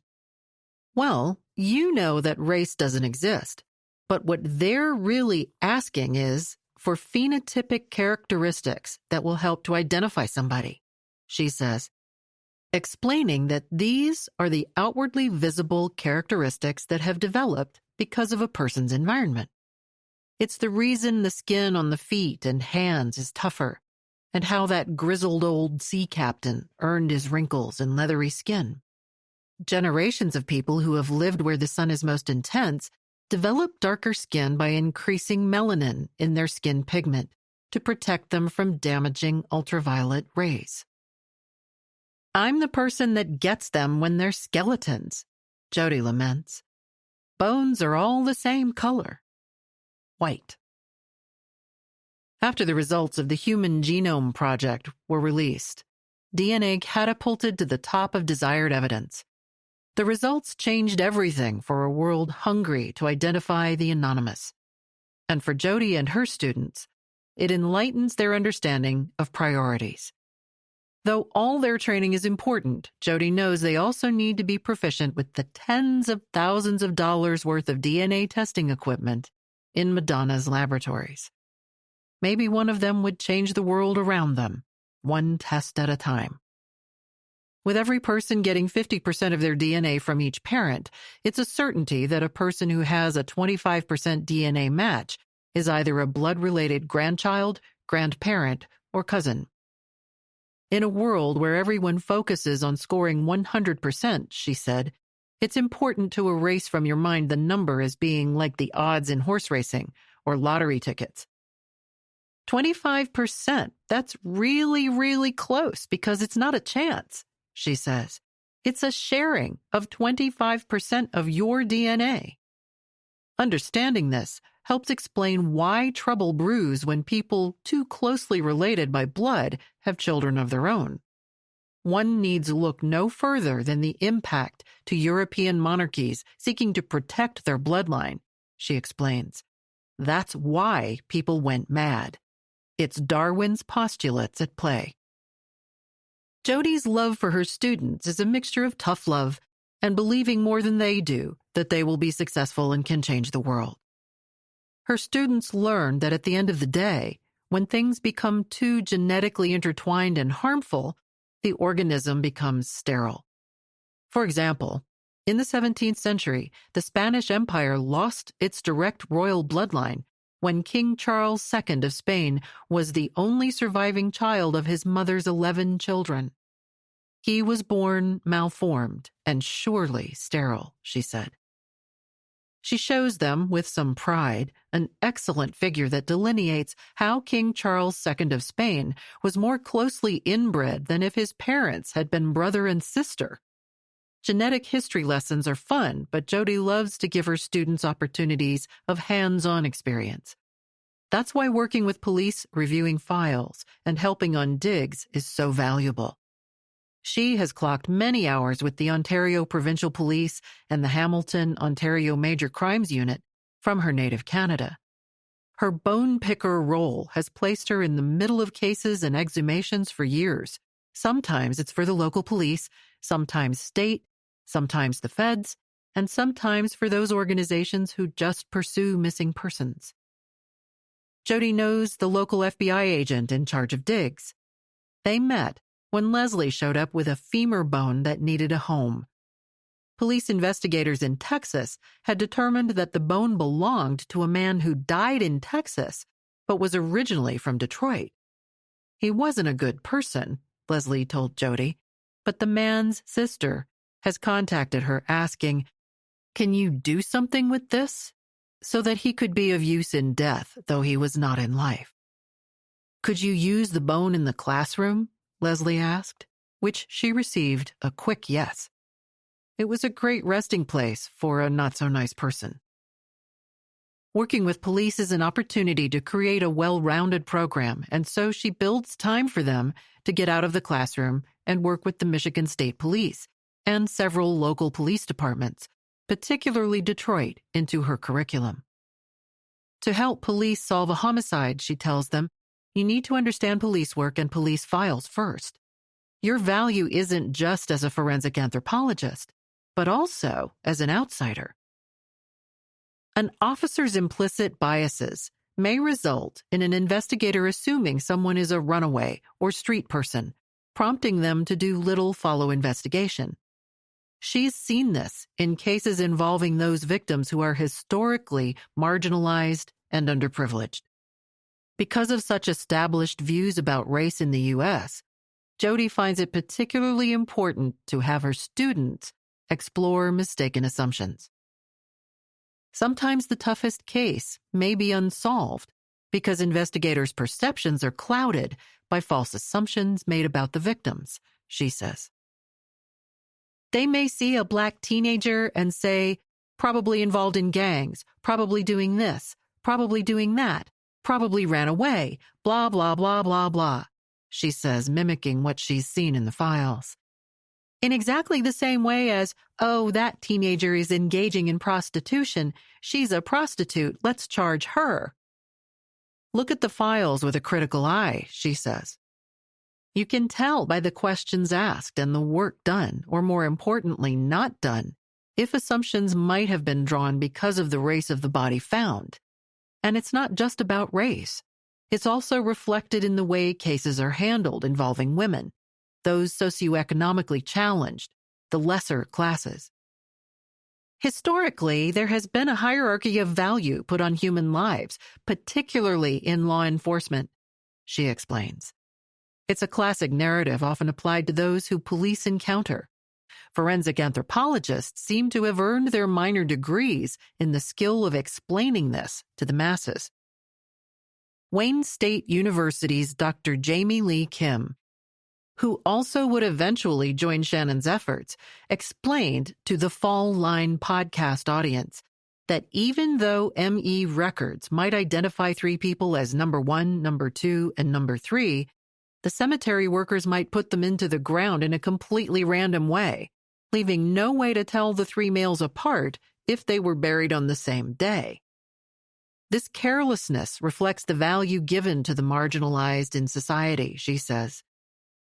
We have policies, law, and practices embedded in our culture to keep the marginalized marginalized. Kim and Western Michigan University's Dr. Carolyn Isaac have joined forces to work on mass genocide and disaster sites in other parts of the world. They also help out Shannon and Leslie. It's easy to think of this as a problem other countries face, but the truth is that there are so many in our own backyard, Isaac tells Fall Line. There are so many mistreated in life who lose their identity in death. Jody knows her students are likely to encounter so many in their professional careers. The case files they are looking at, she points out, can telegraph neglect and disregard for others. When we're reviewing the old case files, we look at the interviewers and the questions they ask, she says. You can literally tell what they already had in their mind, what had happened. They're in the middle of shoving everything that's said into their narrative that they've already formed.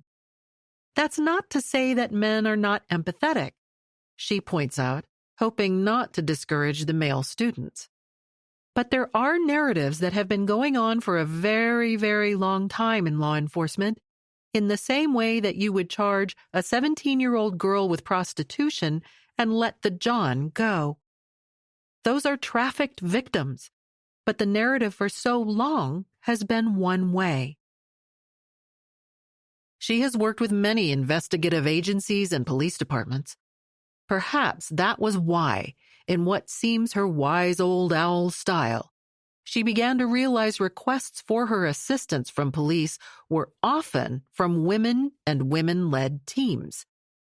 She had met these Michigan women on various investigations along the way, as they developed a web of experts now operating full bore to identify homicide victims by using forensic anthropology, legal tools, and old-fashioned gumshoe investigative work. She finds women bring additional skills to their jobs, a humanity honed by their cultural upbringing. Women are often placed in the role of peacemaker, fixer, and caretaker. They are more likely to bring those skills with them when they arrive at the office. That's how women are, she says. They see something and they get it done. They are willing to take on seemingly insurmountable challenges and work until they fix the problem. She wants her students to work with those women in law enforcement for this reason.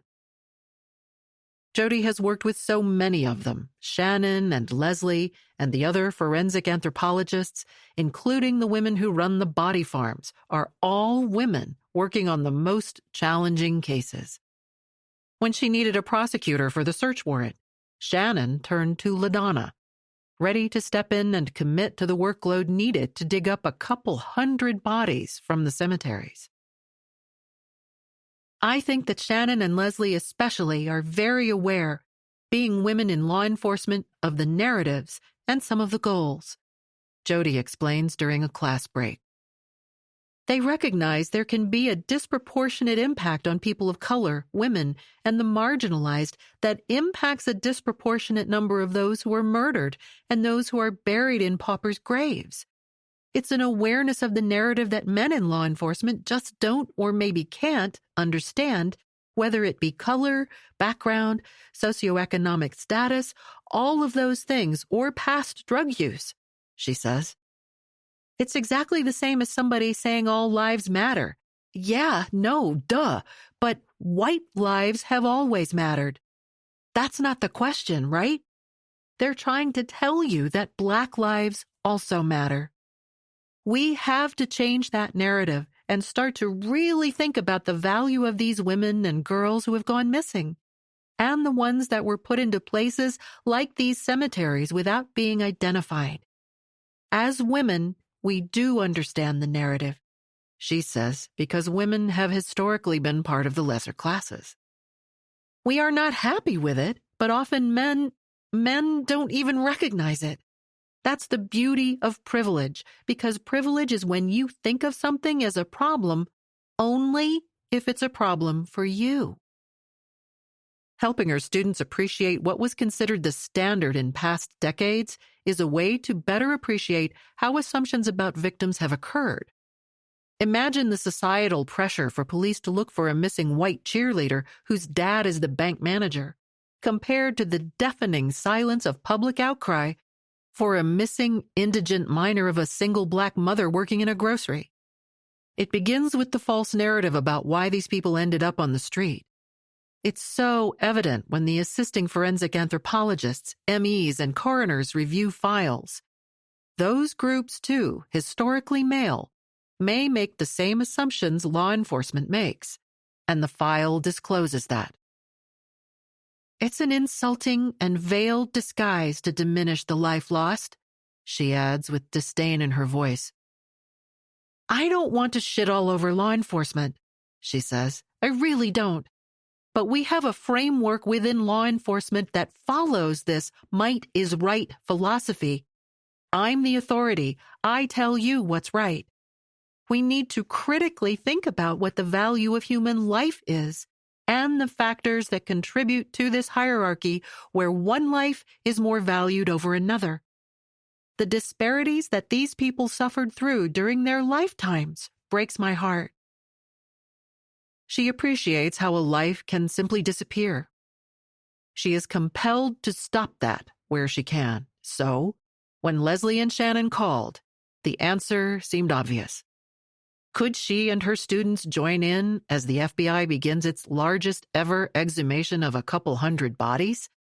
Would she join the DPD and the FBI in what is likely the country's most ambitious effort ever attempted to clear hundreds of cold case murders, all at the same time? In her mind, she is already reaching for her gloves and boots. Paper caskets. Shannon telegraphs isolation with her downward or far-off gaze. To talk to her seems as if you were disturbing her more important thoughts. She is isolated and isolating.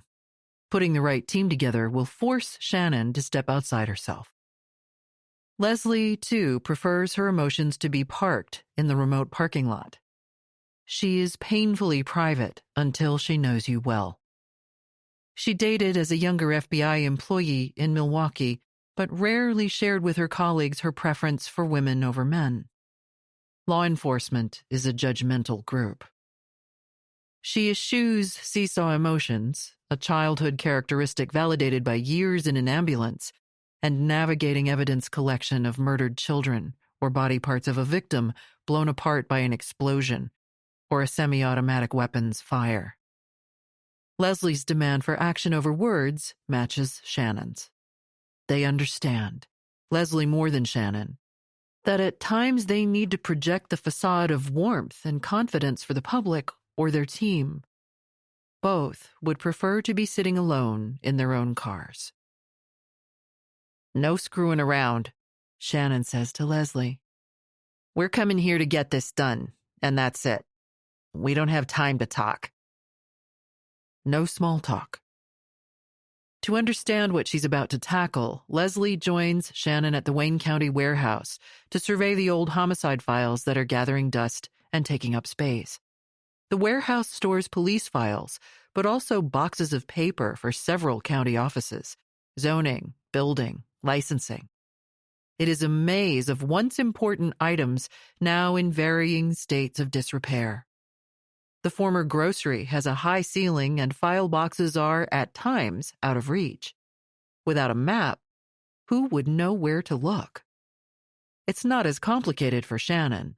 She's been there plenty of times. Though they are rarely touched, each police file has the essential information, the trunk of the tree, when it comes to seeing every other aspect of the cold case. Who found the body, where it was found, its condition, and what was done to solve the murder. Some might think a 50-year-old case can't be solved, but Shannon explains how it can. She pulls out a file to show Leslie how to determine if they are even looking at a cold case homicide for an unknown person, aware the files are mixed in with other old police files. The layered information within is discernible only if you know what to look for among the papers. Each body generates a single file, a paper casket. The worn and flimsy manila cardboard carries all the remaining information about the life of an auto worker, a student, a runaway teen, a homeless veteran. Each is selfishly slight in detail. Investigators sometimes used the files as scratch paper, leaving notes written on the inside and outside of the jacket. Whether in pencil or pen, the hand-scribbled notes are smeared in time and faded sheets of mimeographed paper, once handled with care, are folded and stuffed carelessly within. Some of the paper content leans toward unintelligible or simply undecipherable. Who wrote B-1 on the top of that report, and why does 645 appear on the top of another page? What do they mean? The letters ED are handwritten in behind the description of a dead baby's color so that the identity is listed as color-ED. Shannon explains that all the files have one thing in common: an ME's determination that violence ended the life of the still unidentified person. Some files describe the clothes and personal items buried with the body. Most critical is a declaration of how the person was murdered. 1 or 2 paper doll-type drawings are included. The ME had hand-marked X's and circles to represent the location of bullet holes and spots where a person was shot, stabbed, or bludgeoned to death.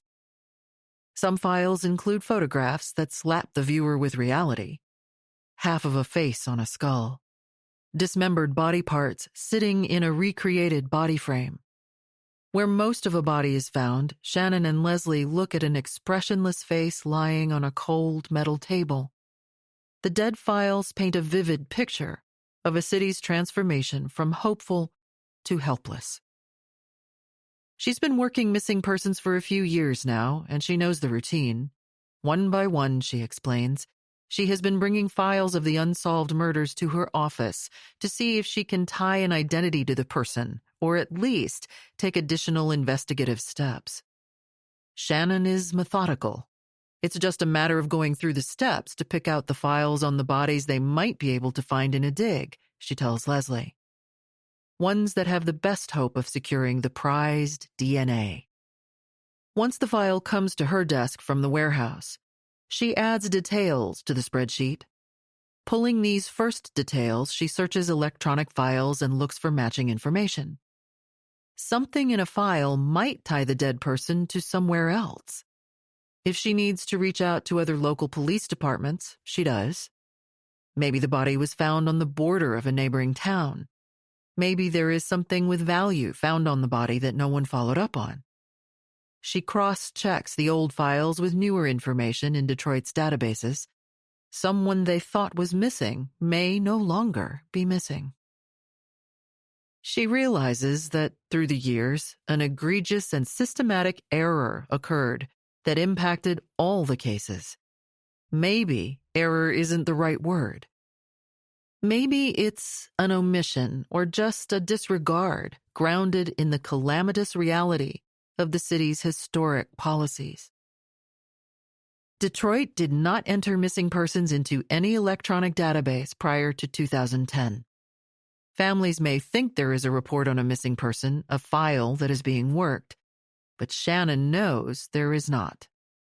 Detroit is likely not the only city with this problem, but Shannon often feels as if it is.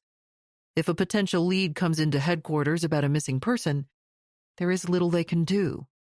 More often than she would like to admit, people think there is an open case if they reported someone missing years before. But the reality is that no one is looking for that person. Police don't even have anything about them in a database. If we didn't have the electronic report, or it may have been a report that was taken away, finding those missing person reports that were handwritten but are still in good condition has proven to be difficult at times, she says diplomatically. How many paper files are there related to cold case homicides and missing persons? No one has kept track. They are mixed in with the many other jackets of police activity. By Shannon's calculations, that's the problem for 200 to 300 cases. Searching paper files is laborious and often relegated to the last item on an investigator's to-do list. Her solution every time has been to simply create a whole new missing persons report. As Leslie and Shannon spend more time together, flashes of respectful humor emerge. It was a crazy idea from the start, Leslie explains when she knows Shannon is within earshot. She is quick to goad Shannon with a slightly different version of the plan they are developing. She's like, "What if we do that 350 times or something?" I'm like, "What do you mean 350? She's like, "I have 350 missing persons files." And I'm like, "I can't dig up 300 bodies in one day. What are you talking about?" "No," Shannon counters. "What if we just take a bunch of them? We'll just go, you and me and the team, we'll just go dig them up and see what happens." Her idea for digging up a couple hundred bodies requires a good plan, and Leslie thrives on organized plans. She devises a remarkably thorough and unexpectedly practical plan. Her teams can't just dig up 200 or 300 bodies at once, but they can do it over a series of years. If they set about categorizing all the information they can from the files, adding what they locate in any current files, then a list of possible bodies to dig should become visible. They move to the next phase, comparing the information from the police files with cemetery records. Shannon pulls a file. If it's a missing persons report from a specific day, month, and year, she first looks to see if a person around the same age and sex was buried in the succeeding weeks or months. Looking for one person seems like a long shot. She's not finding a lot of perfect matches, but she finds one, and then another. As she hoped, looking at hundreds of pieces of information all at the same time is providing a more sophisticated analysis. Excitedly, she moves forward. She just needs to keep plowing through the files. It's a plan. Operation United. Now the work begins. Who should they dig for first? When should they dig? Where should they dig in the cemetery? If they need to dig several times each summer, they will. What if it takes longer than they think? Maybe it will be years, Shannon says, but her goal is to have it all done when she retires. She's starting the project less than a decade before retirement. The more potential matching information there is, the better. She reasons that as potential matches of files to cemetery plots multiply, they should be able to better strategize. She calls this Operation United, short for Unknown Names Identified Through Exhumation and DNA. Shannon assures Leslie that if the FBI team leads the digs, they can tap into a DOJ's National Institute for Justice, NIJ, program run through the University of North Texas, UNT, to get the expensive DNA testing done. DOJ funding allows the university to perform forensic, genetic, and anthropological examinations for criminal casework and missing persons identification, and taps into the NamUs and FBI CODIS, the names for operational databases that enable state and local crime laboratories to exchange and compare DNA profiles electronically. I can send my bones down there, she says. The university is home to the Center for Human Identification, UNTCHI, which provides screening and DNA testing services of biological evidence related to criminal investigations. Other agencies and organizations submit DNA identification requests there. They begin to work through Leslie's logical and practical challenges. Besides freeing up her own team, she'll need to ask FBI headquarters for more supplies, and if she wants to bring in evidence team members from other FBI divisions, she'll need travel money. Headquarters is notoriously tight at budget time. She knows some teams around the country have people quite skilled in forensics and body recovery. If every big town has this problem, FBI HQ's criminal division is not going to be excited about wanting to pay to fly teams from all over the country just to help Detroit. But she needs the best the FBI has to offer. Ignoring her proclivity to only chug energy drinks for sustenance, Shannon begins lunching occasionally with Leslie and the team. BJ's Restaurant and Brew House in Livonia is not far from Leslie's house. It's their favorite haunt. The conversations are not for the faint of heart. Shannon's stories often begin with something like, "So we fished this body part or this guy from the Detroit River." There's the story about opening a series of Coleman coolers only to come face to face with dozens of facial skin masks that had been peeled off skulls staring back at her. There was the time Leslie made ERT members from another FBI division use a broom handle to swirl the content of a few 55-gallon barrels filled with liquid in a successful effort to coax numerous skulls to pop up to the top so they could be fished out, bagged, and tagged. The stories are endless. Leslie's can be brutal. Over a sandwich and fries, she discusses pulling foot bones out from inside hundreds of shoes removed from the World Trade Center site. There's the time Leslie's team had to wait until a bitterly cold week in winter so they could commandeer a parking lot, mark it out with a rope in a grid pattern, and empty out hundreds of body parts being stored in refrigerator trailers so they could walk around and find a way to put as many people back together as they could, as if they were giant paper dolls whose legs, knees, feet, hands, elbows, arms, and heads had been accidentally scattered in a windstorm. In this business, you laugh so you don't cry.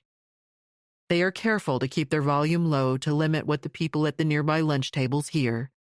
The other patrons are free to interpret what they want from the visible cringes and mixture of macabre laughter coming from the dark wooden table in the back corner of the Livonia Eatery. West of Livonia, they stop by the offices at the cemeteries where they know the homicide victims are buried in paupers' graves. families who bury loved ones often like to pick out a sunny hill or a place under a tree where they can come and sit on a nearby bench to carry on a changed relationship with their loved one. But no one is coming to these paupers' graves, and no one has picked out an idyllic spot. They are often laid to rest with others who are known, but buried at the county's expense for any number of reasons. Initially, homicide victims were all buried in Knollwood's 40-acre park on what was once farmland in Canton Township. Its modest size makes it viewable nearly end to end. Later, burials took place at United Memorial, so far west you're closer to Ann Arbor. Each has its own atmosphere. Knollwood is on the curve of a county road, and its small sign makes it easy to miss. United Memorial abuts a main state route, M15, which could be mistaken for a federal interstate. Wide traffic lanes and a 100-foot median are cordoned off by wide shoulders that drop down into deep swales protected by a fence line. Leslie's eyes have different filters. Winter snow and all its salt and debris are plowed off the shoulder, threatening to bury the graves at the fence line of United Memorial. At the very least, the swale likely will often be full of melting snow and rainwater. The land settles, and the far back corner has a visibly higher water table. If Leslie can get her people there, Shannon will need to justify the time and expense of Operation United to her command staff, including the reason why the cash-poor city should divert resources away from current casework. But she needs this win. She realizes a lot of people will need to work for free. Let and Appos. Pause the words for a moment and give your mind a gentle rest. Coming up is a soothing melody for your relaxation. Take a deep breath, relax your body, and enjoy this peaceful interlude before we continue with our story.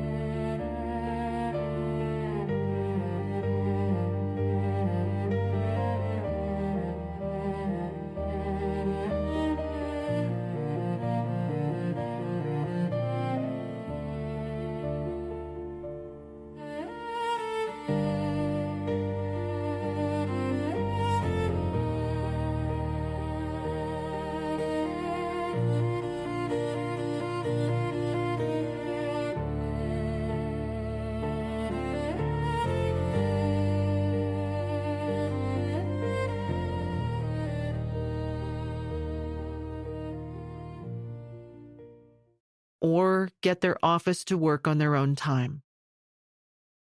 Before an excavator scrapes grass from any burial site, Shannon's A-team is pulling the ME's notes. Interpreting the notations on the files is a task for Megan Moore from the Wayne County ME's office. Several forensic anthropologists will have to agree to be available on the 3 weeks each summer that they will dig. The FBI's Los Angeles-based intelligence analyst, Meredith Killow, can help. She is a forensic anthropologist who joined the FBI to become an agent. Jody signs on, as do all the female forensic anthropologists, including Jane, the director of Northern Michigan University's Frost Center. That first exhumation Shannon saw had cost thousands, and was funded for the Michigan State Police by the National Center for Missing and Exploited Children, or NCMEC, a private not-for-profit corporation. Often referred to as NCMEC by those working kid-related cases, it serves as a clearinghouse for all things involving missing children. NCMEC trains volunteer investigators, mostly retired law enforcement.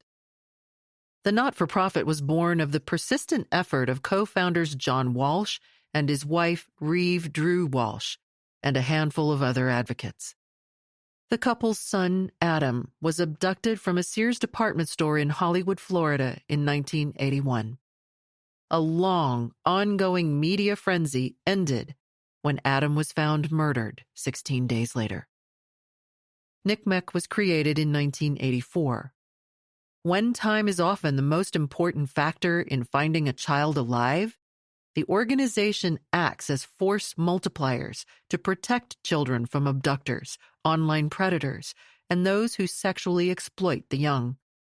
They have their hands full supporting the investigations of missing minors, which could be as many as some 600,000 in the United States in any given year. Initially a fledgling organization, the group has grown to work with an annual budget of more than $45 million, funded primarily by federal tax dollars, but staffed with dozens and dozens of volunteers, many of whom are retired law enforcement. But they focus only on children. If this is going to work, they will need Lori Bruschi on board. She is the regional coordinator who works as part of the team managing a federal database set up in 2007 to collect information, including DNA profiles, and help people directly enter and access information on the missing. The database is called the National Missing and Unidentified Persons System, or NamUs. The FBI's Criminal Forensic Database is the Combined DNA Index System, or CODIS. Only law enforcement works in CODIS, but the public can work in NamUs.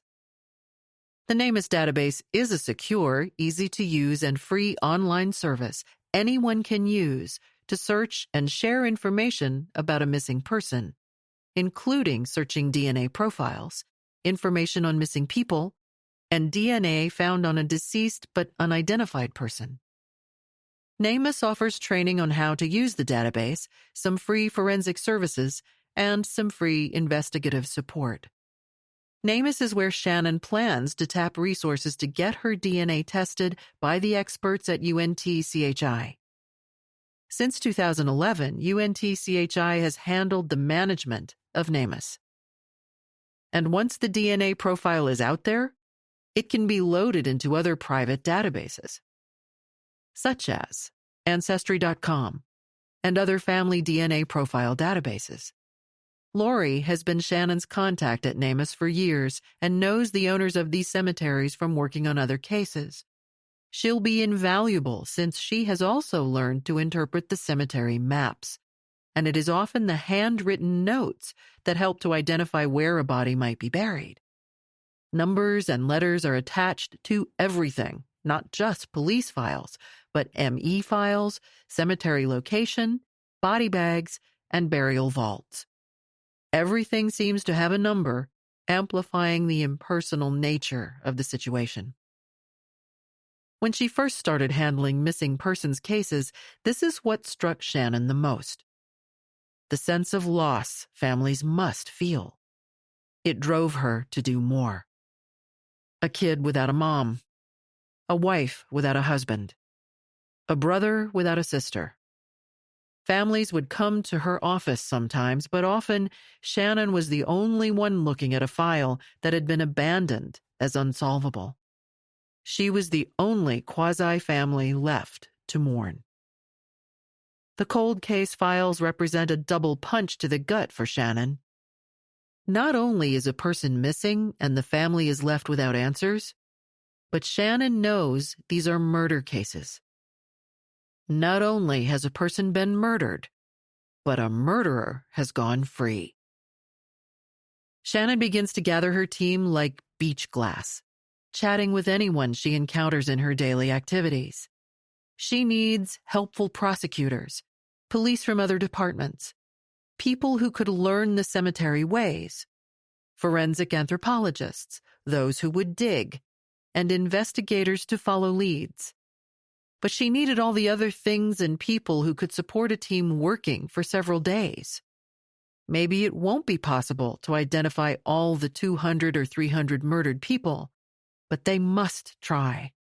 Some of the cases date back as far back as 1959. She has so many questions. Could the killers still be alive? Are their family members even alive, and do they care? What is a realistic goal? Investigators know murders are easier to solve when the victim's identity is known. That's a goal. But more important, she decides, is the missing person aspect of the case. She wants these unsolved unknown victims and cold case homicides to end up organized, with a name on the top of each file. That is the first and most important goal. Leslie agrees. Once identified, good investigative work could often win out. A person who went missing 10 years ago may still have family who knew the victim's friends, their habits, their financial status, and work life. Identifying the victim inevitably results in scores of new leads. They can find loved ones to talk to about the murder victim. What does the family think happened? From her many encounters with the family of the missing, Shannon recognizes that these families have a tape player looping in their brains. It plays what happened, what might have happened, what could have happened. Maybe they were confused or sick or simply wandered away. Maybe they left on their own and walked away. Maybe they were taken by someone who loved them, an estranged parent or someone who wanted access to their money.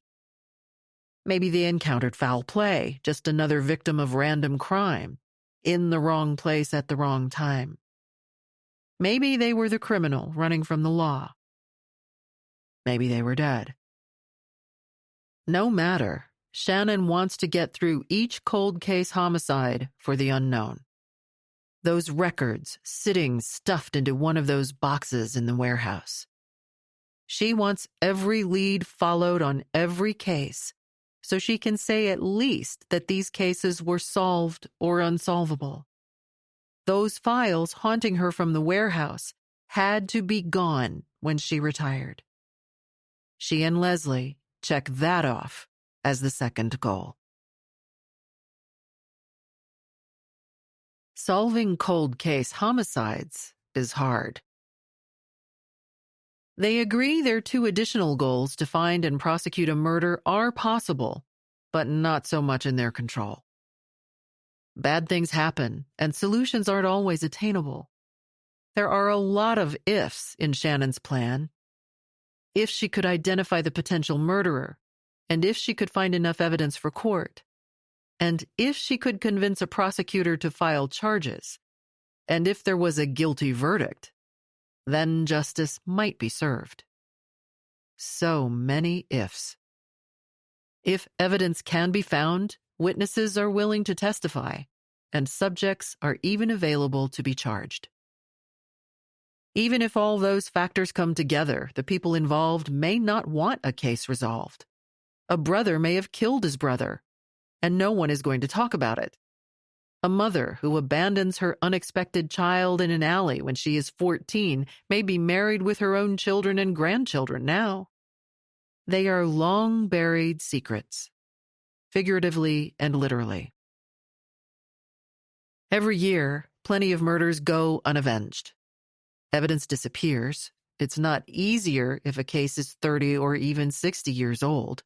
Still, she won't let today's cases stop her from solving yesterday's murders. As plans come together, the business of today's investigations continues. She goes back to the warehouse for a new file when she has the time. But now her job is focused on leads above ground. The new plan leaves everything 6 feet under on Leslie's investigative to-do list. I would like to give people a definitive answer like, no, your family was not recovered in Detroit, Shannon says. I can't say whether we have your loved one or not if I don't have all the DNA to compare it to.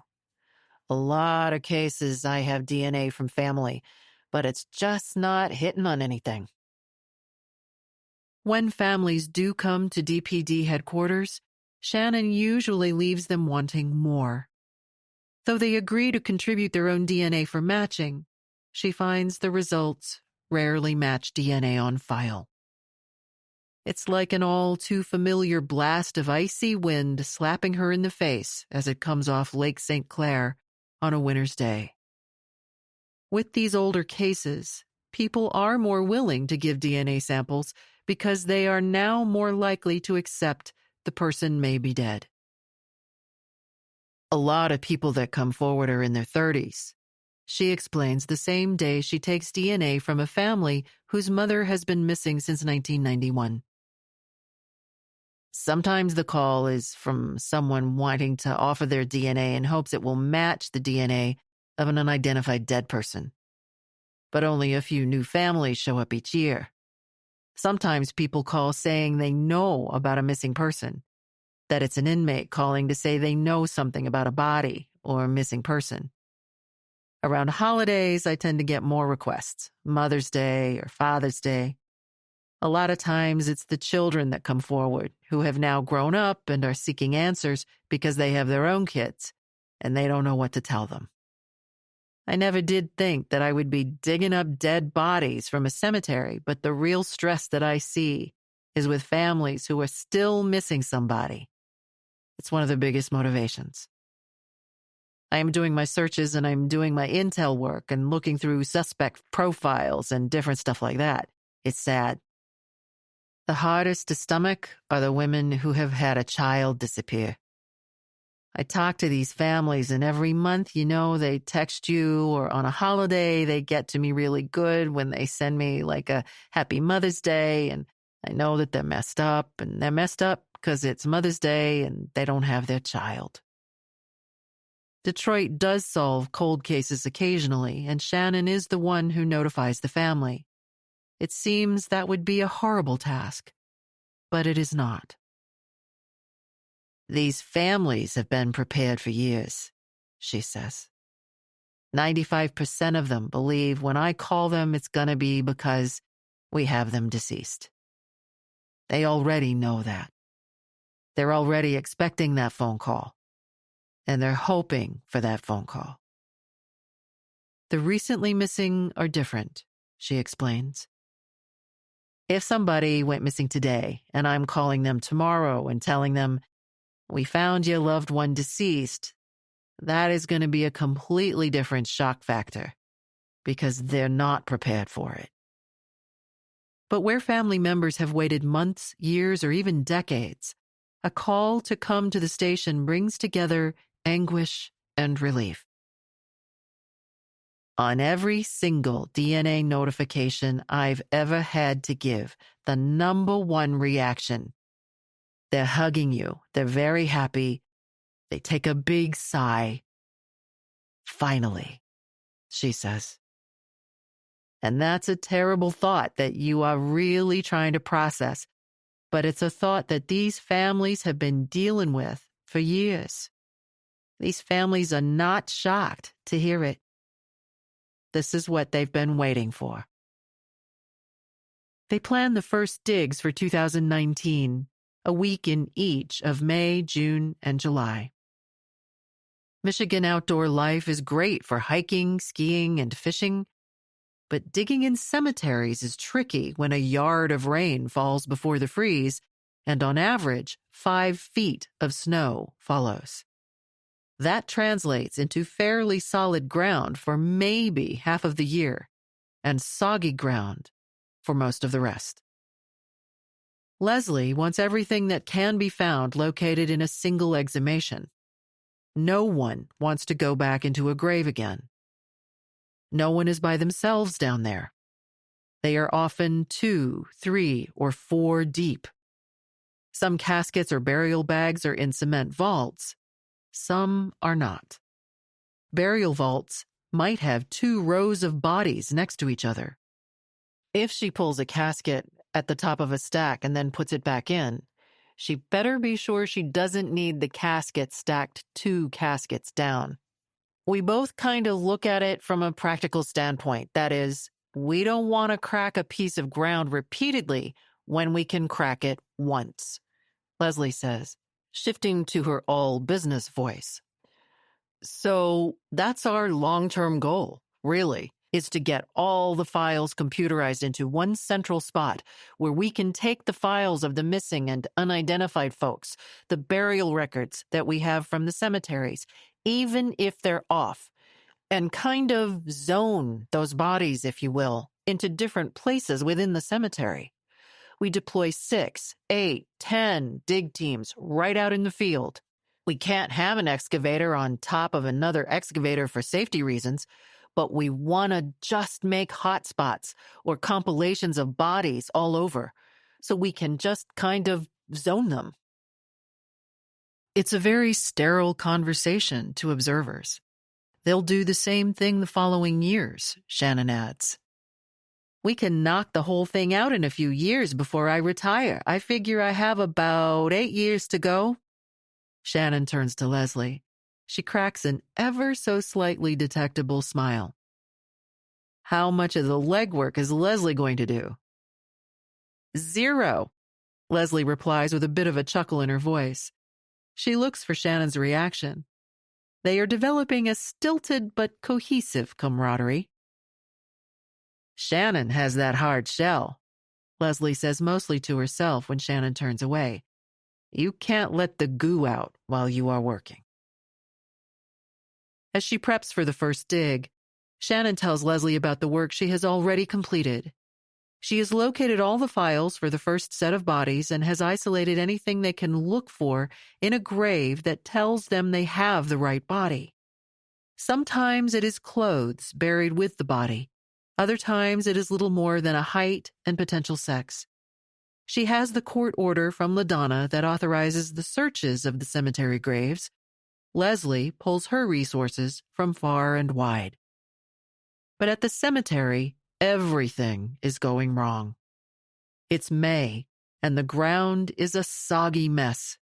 Plans call for digging in 2 cemeteries to look for the bodies, but they find one cemetery has pauper graves buried in such a poor location that the graves are essentially all but underwater and unlocatable. Leslie's team can't dig where water is pouring in faster than they can drain every hole they start. They move to the second cemetery, resolving to do better. They crack ground above the first grave. After an hour, they realize what is underground doesn't match the cemetery records. Maybe it's a fluke. They review the plans in the cemetery office. They try again. No luck. By week's end, they have only collected bones from 1 victim buried at Knollwood. Trying to stay positive, they chalk May up to a learning lesson and move on to the plans for June. But June is an equal disaster despite their planning, all their knowledge, and all that sophisticated equipment. They pull away from United Memorial parking lot with only 1 set of bones they can submit for a DNA profile. The morass is both literal and figurative, and the people running the cemetery are very edgy about cooperating, remembering a situation in the not-too-distant past.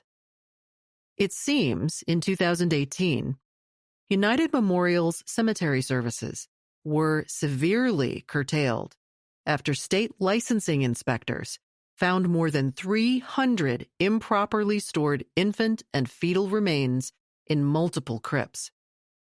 In violation of standards and laws, the crypts had been opened and closed multiple times to add more bodies over a period dating back 9 years. The accompanied news coverage was unwelcome and reminded Leslie that digging at any cemetery would require walking on eggshells. Cemetery problems are more common than some imagine.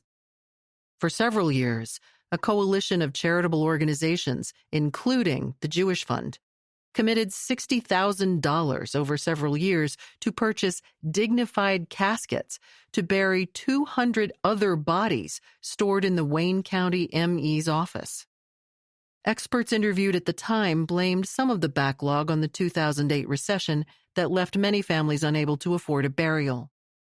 Most were to be buried in Knollwood pauper graves, where unclaimed bodies were buried 4 at a time in wooden boxes at unmarked gravesites. For a period, the cemetery was shut down temporarily by the owner based on a court order, stranding families who were trying to bury loved ones. The new owners had made changes and promised improvements. They had even agreed to buy and place a grave marker for anyone they identified through Operation United. Still, Shannon and Leslie had known showing up with a warrant to exhume dozens of bodies would make things tense. Nothing seemed to have improved. They had dedicated a week in May and a week in June and had 2 bodies to show for it. Shannon's patience was waning. How many times can she tap these resources and ask restaurants and charitable organizations to send free food to support a week of digging when she tells them she has 2 of 200 bodies on her list? At this rate, it would take 2 decades to get the bones they needed. With trepidation about the August dig, they head to United Memorial. They had learned from the earlier summer digs that the ground would likely be less sopped.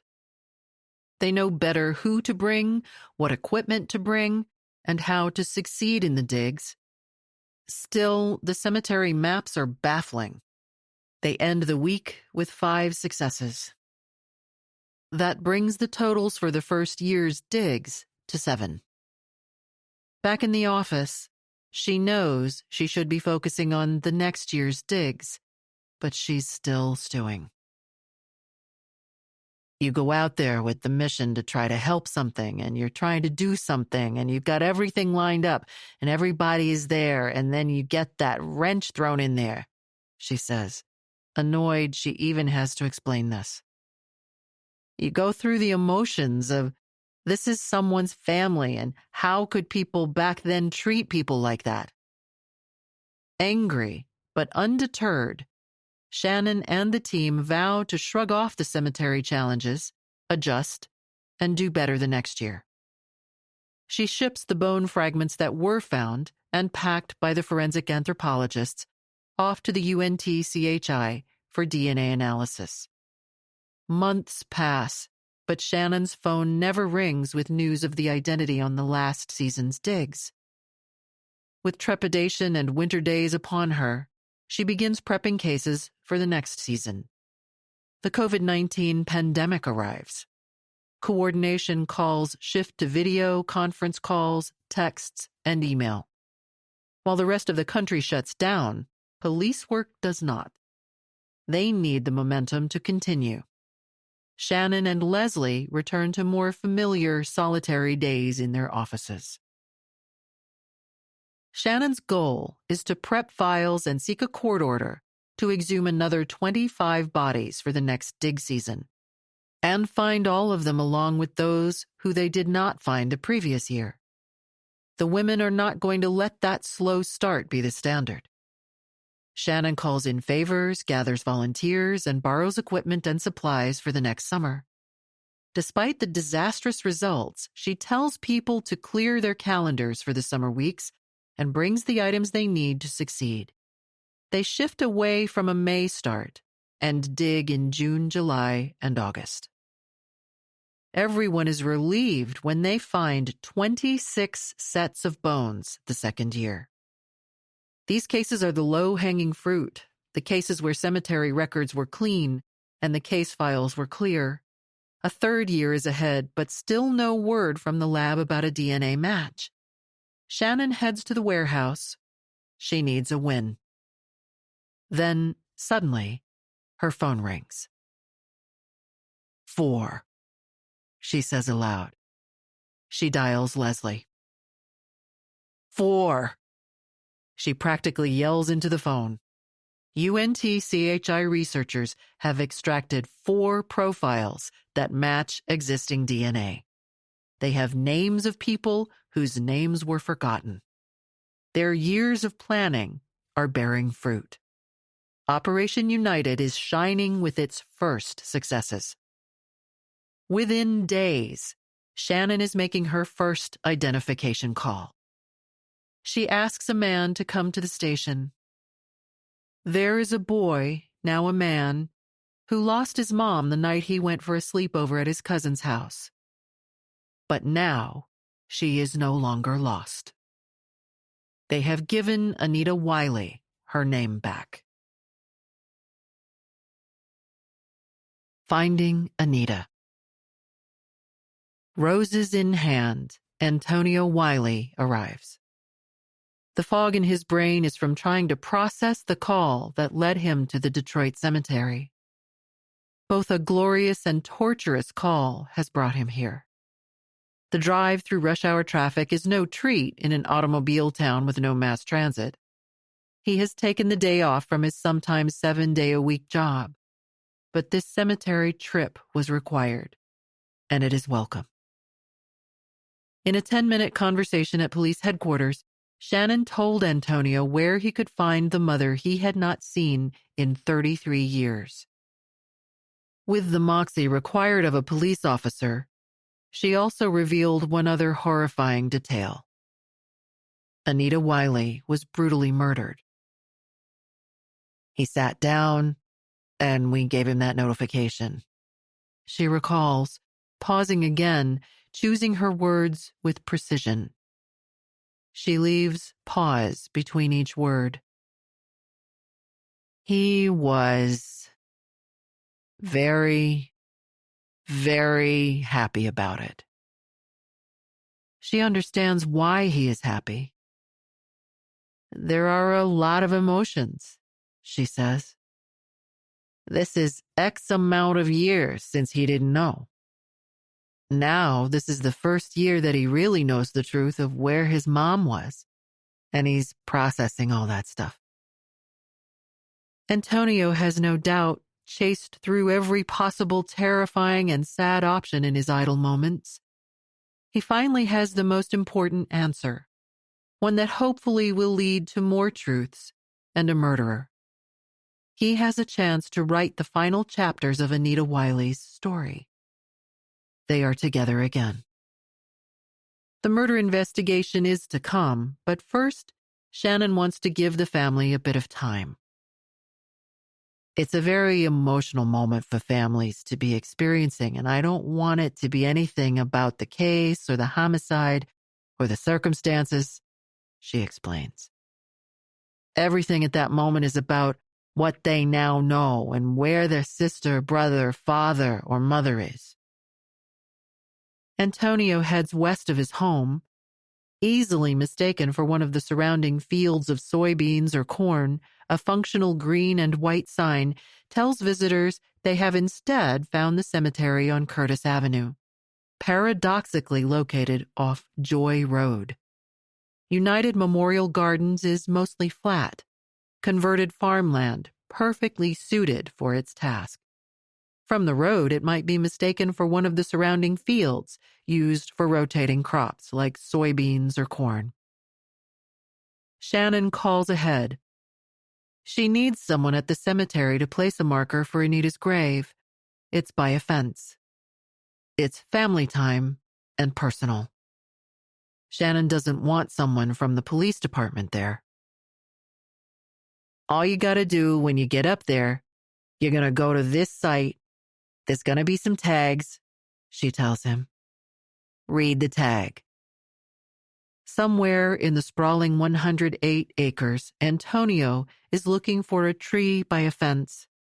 Much of the cemetery is unfenced, drawing him toward the unkept gravel road closest to the nearby expressway. He spies a stretch of the cemetery that abuts the interstate. A T-fence provides separation. It's the kind of fence used to keep cattle in or wildlife out. It's cheap and easy to put up when the prefab wire fencing is rolled out first. Just pound in a steel T-stake every 15 feet. Then, hook up the fencing that has 8 horizontal rows of thin wire intertwined with vertical lines to create uniform 6-inch squares. A few pine trees stand close to Curtis Road and the interstate. That could be the spot, but it is not. Further down, a 40-foot Crimson King Norway maple tree glimmers in the sunlight, and stands guard over a wide swath of ground. Its distinctive palm-sized red-crimson leaves give away its pedigree. The grass Antonio crosses is devoid of raised headstones.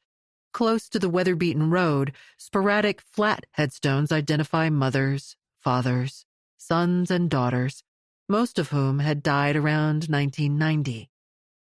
He would need to go the last 50 or so feet closer to the fence line. They'd told him to look for the tree by the fences. Only a few grave markers are visible, and many others are covered in leaves, pine needles, and untrimmed grass. Speeding 18-wheelers amplify the already noisy expressway din, disturbing the peace demanded.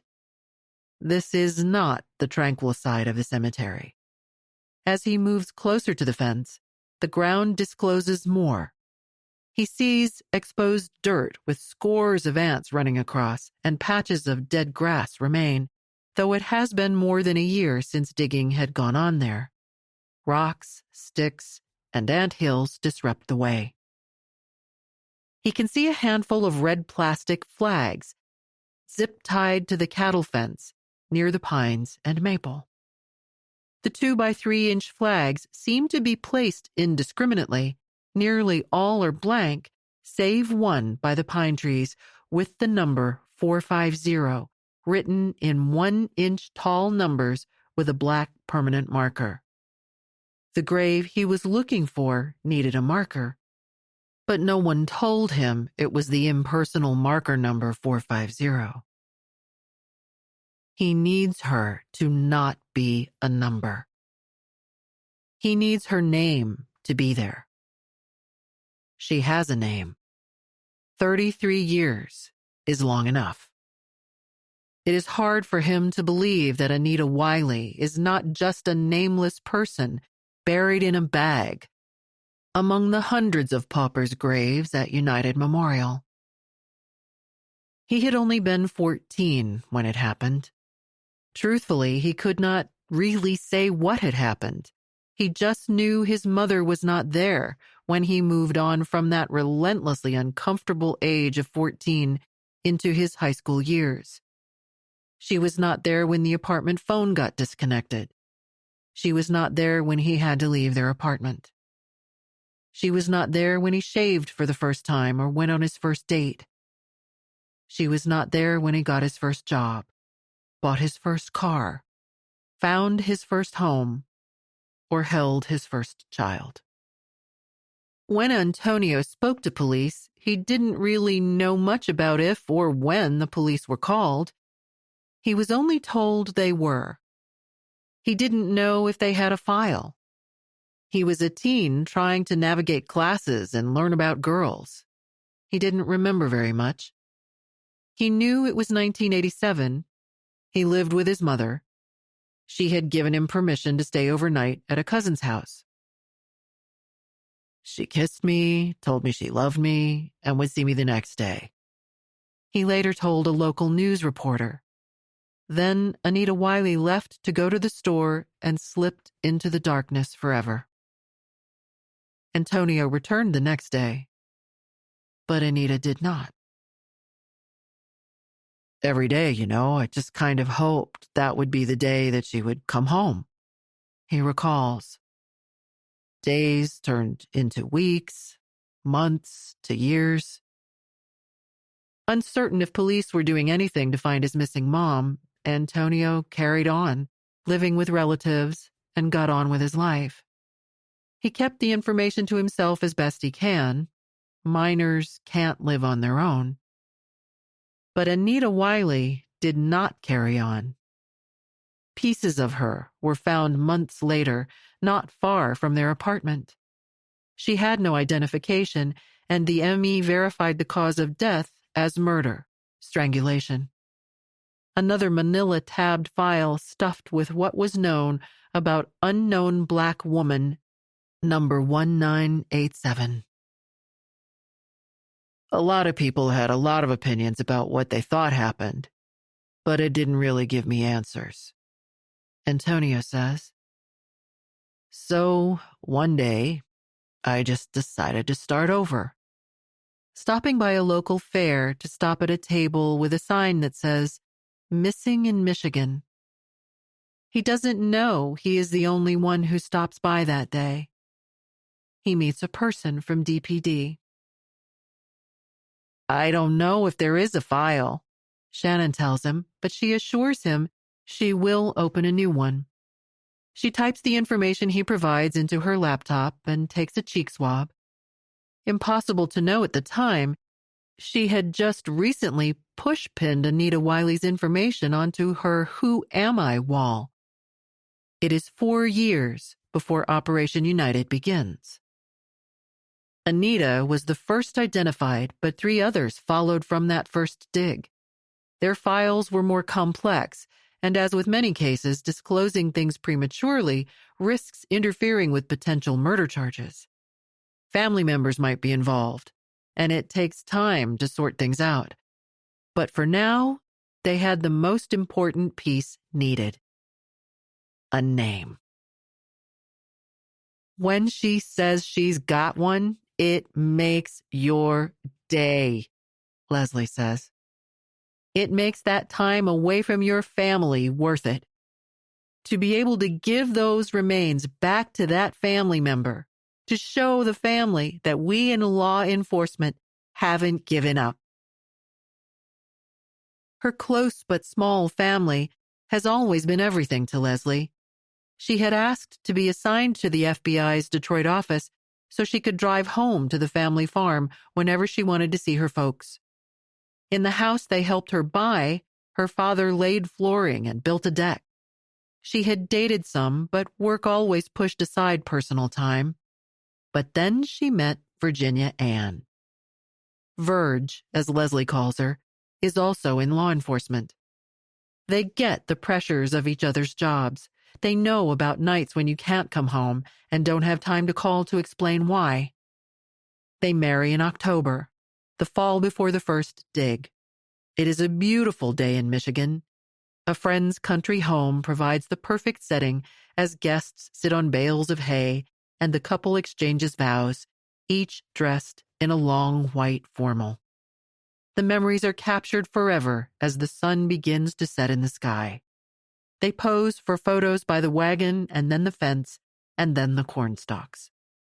For Leslie, it is an instant family. Her with her unruly hair she kept nearly blonde, and Virg with her dark hair. She seems to need family, and she settles quickly into the new role of second mom to Virg's 2 kids. Together, they split kid duties, decorating their new home together and hovering over the kitchen table to make sure homework is completed. At sunset, they often slip out to their small back deck to watch the sunset and find a wine cooler from the stock. When they identify Anita Wiley, she feels the impact of reconnecting families and finding murdered children. Her new reality re-energizes her in an intimate and unanticipated way for the next season's dig, still 1 winter away. It will be easier. After a couple of dig seasons, everyone in her business wants to work the Operation United digs. Leslie can draw her team from the cream on top of the pile of those who are trained to collect evidence or dig. Together, they have discovered hundreds of bodies. They collected evidence for drug, bank robbery, and major white-collar prosecutions. Her team worked terrorist cases tough to get into court. Before the next dig, Leslie and Shannon sit down to plot how to best dig in common areas and spread their teams out. No one needs 2 excavators crossing paths, as they learned the hard way. They know Lori is at the cemetery office comparing cemetery records with what she can find in the NamUs files. Shannon and Leslie schedule pre-dig week visits to mark all the graves with the guidance of cemetery managers. A wooden stake with a flat triangle of plastic with a note tied to it ensures they will scrape soil as close as possible to their targets buried underground. It would be easier. They learned so much from the experience of the first 2 years. No more digging in soggy May. Leslie's philosophy is to evolve and try to do better. Stay positive. We had a couple of negative wrenches that were thrown in there, but we were all very motivated, she said. No one was saying, I'm giving up, let's cancel this project, it's a bad idea. Instead, it's, all right, realize we need to go out there ahead of time, take photos, locate GPS spots of cases that we've got confirmed, so when we have somebody identified and we GPS that specific location, it will help us to locate the other because we're going off of that GPS spot. Every dig season, Shannon and Leslie go to the cemetery the night before to mark the graves as best they can. Shannon has coordinated above ground, tracking down volunteers and working with cemetery management as dig dates approach. They choose dig dates when the cemetery can be closed to visitors completely or the paupers' graves can be blocked off from visitors. No one wants to come to a cemetery and see open vaults and blue tarps covered with remains. It's a lesson learned. During that first dig, Shannon had to stop a family headed to a grave with flowers. They were disappointed but surprised when Shannon herself offered to walk the flowers to the grave. She understood. When they go out to do reconnaissance on the next dig, they head to where the paupers' graves lie along the cheap fence between the expressway and the 108 acres cemetery. Shannon approaches the King Norway, where a fence tag still marks Anita Wiley's grave. A bouquet of flowers lays atop dead leaves and sticks. Antonio has found his mom. Shredded files and budget cuts. Energized with the success of their news about Anita Wiley, all seems to be going according to schedule. Until it is not. Without fanfare, Shannon is notified that Wayne County is going to shred all the police files in the county's warehouse.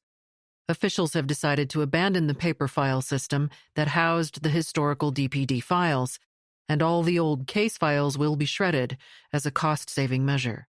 Nothing will be digitized, so the information in the files will be lost forever. Files for missing persons and cold case homicides are mixed in with files for bank robberies, car thefts, and domestic abuse calls. Everything is mixed in big banker's boxes. She can't just carry all the boxes away. She'd like to have every cold case homicide victim file in her control, but she's not sure how many there are, or how to find them. Still, she'll figure out a way to get it done. She has a week or so to get it done. If they want to pull any files, they can come the next Wednesday, she is told. That is when the only person with the only key will be there to let them in. It is such a government problem and such a government answer to say only one person has the key. Undaunted, she calls Leslie. I can develop a list of files to fish for if you can bring hands, Shannon says. Maybe a lot of hands. Keen to the finality of the situation, she also begins trying to identify unidentified cases from other police agencies located in Wayne County, not just Detroit police files. Other police jurisdictions don't even know their files are on the way to the shredder. She has a plan. Shannon and Leslie both love a good plan. It keeps them focused and takes a bit of emotion away from the execution. Emotion makes police work messy. When Shannon arrives, however, she sees Wayne County personnel pulling boxes off the shelves. What the hell? This is a correction? She has one chance to get 60 or so years of files, and this is happening. She starts to pull files. Leslie meets up with her, but as they try to pull files, the boxes are disappearing. Maybe this isn't worth it. It would be so much easier to just let them go. No one has asked about those files for decades. She could look the other way and say she did her best to battle county frustrations. No one would question that. but she and Leslie would know. They would always know that they could have done more. Tried harder, cared more. Calm, she thinks, just another obstacle.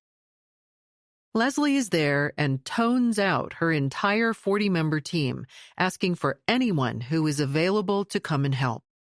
Within the hour, 6 members of the team roll in to work the day. After a few calls, 3 more from Shannon's office arrive. The day becomes a kind of game of hide and seek. Shannon is telling everyone who shows up what to look for on the file jackets, the shorthand that indicates missing or murdered and unidentified.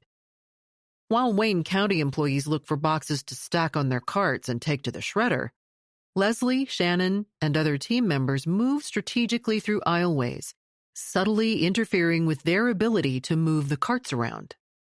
Shannon is pulling files as fast as she can find them, and they are talking to each other under and over the metal shelves to confirm whether to pull a file and what box to preserve it in so it won't be shredded. Now, nearly a dozen people are trying to match Shannon's suspected files with something in a box. The team is sifting through as many boxes as possible just to be sure, as others stand between the boxes and the Wayne County carts. Their message of defiance becomes clear, and an hour or so in, the workers relent somewhat and wait, if a little impatiently, for files to be pulled and the box handed over to the death cart. Despite the perturbing start, the day is pretty much a success. Shannon estimates 95% of the files she wants are in her car.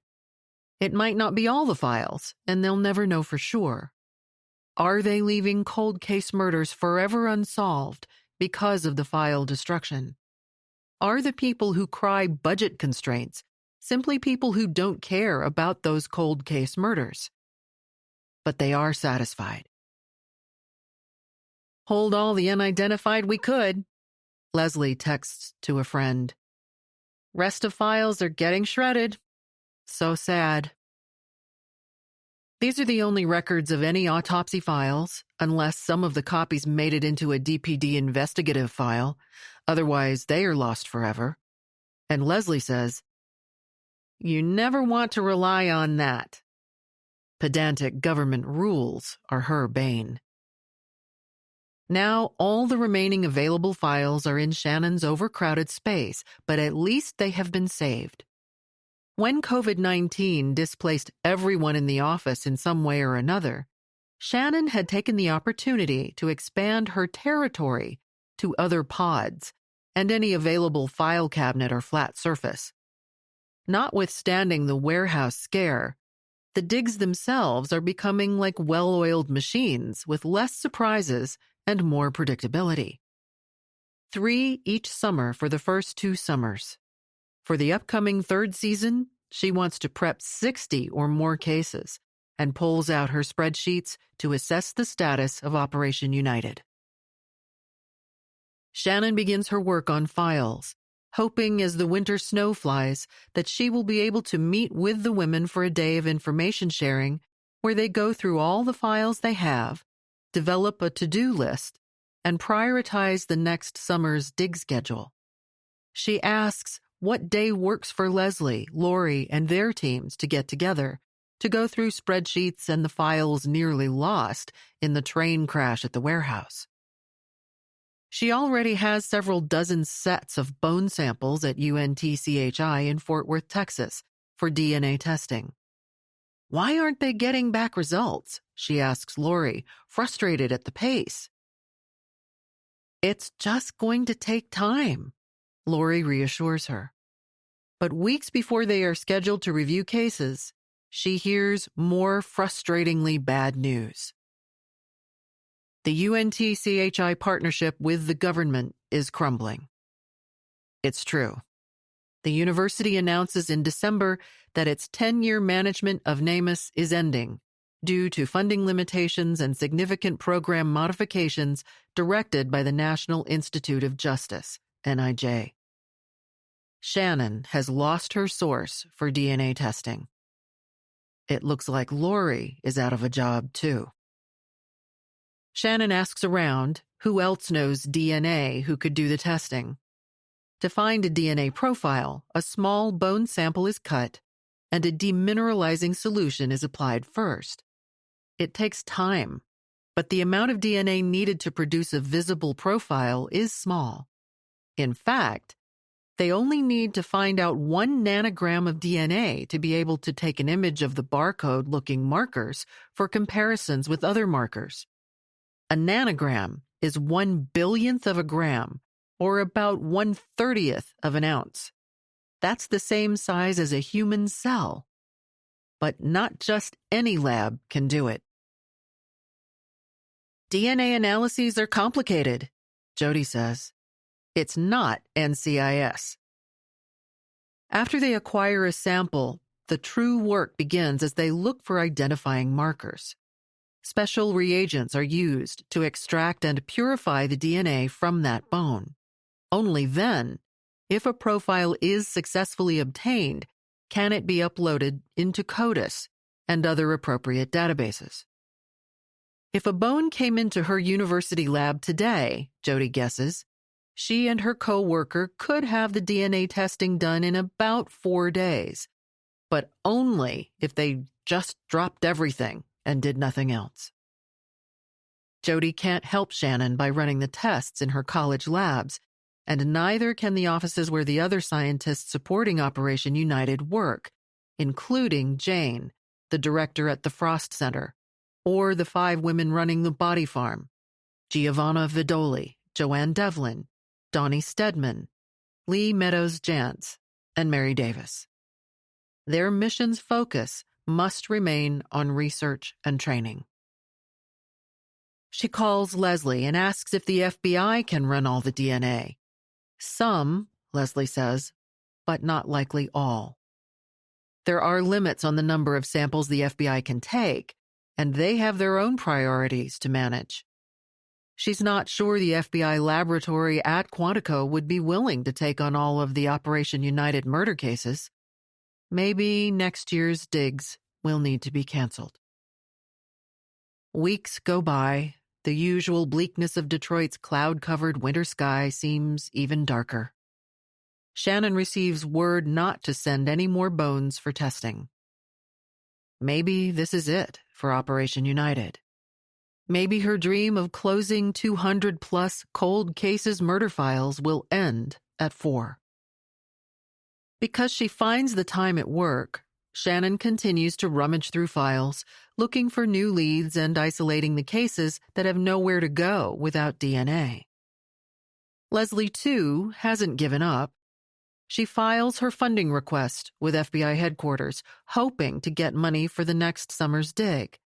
She can't pay for all the additional gloves and bags and tarps and water pumps with her current funds, let alone pay to bring FBI personnel from other offices.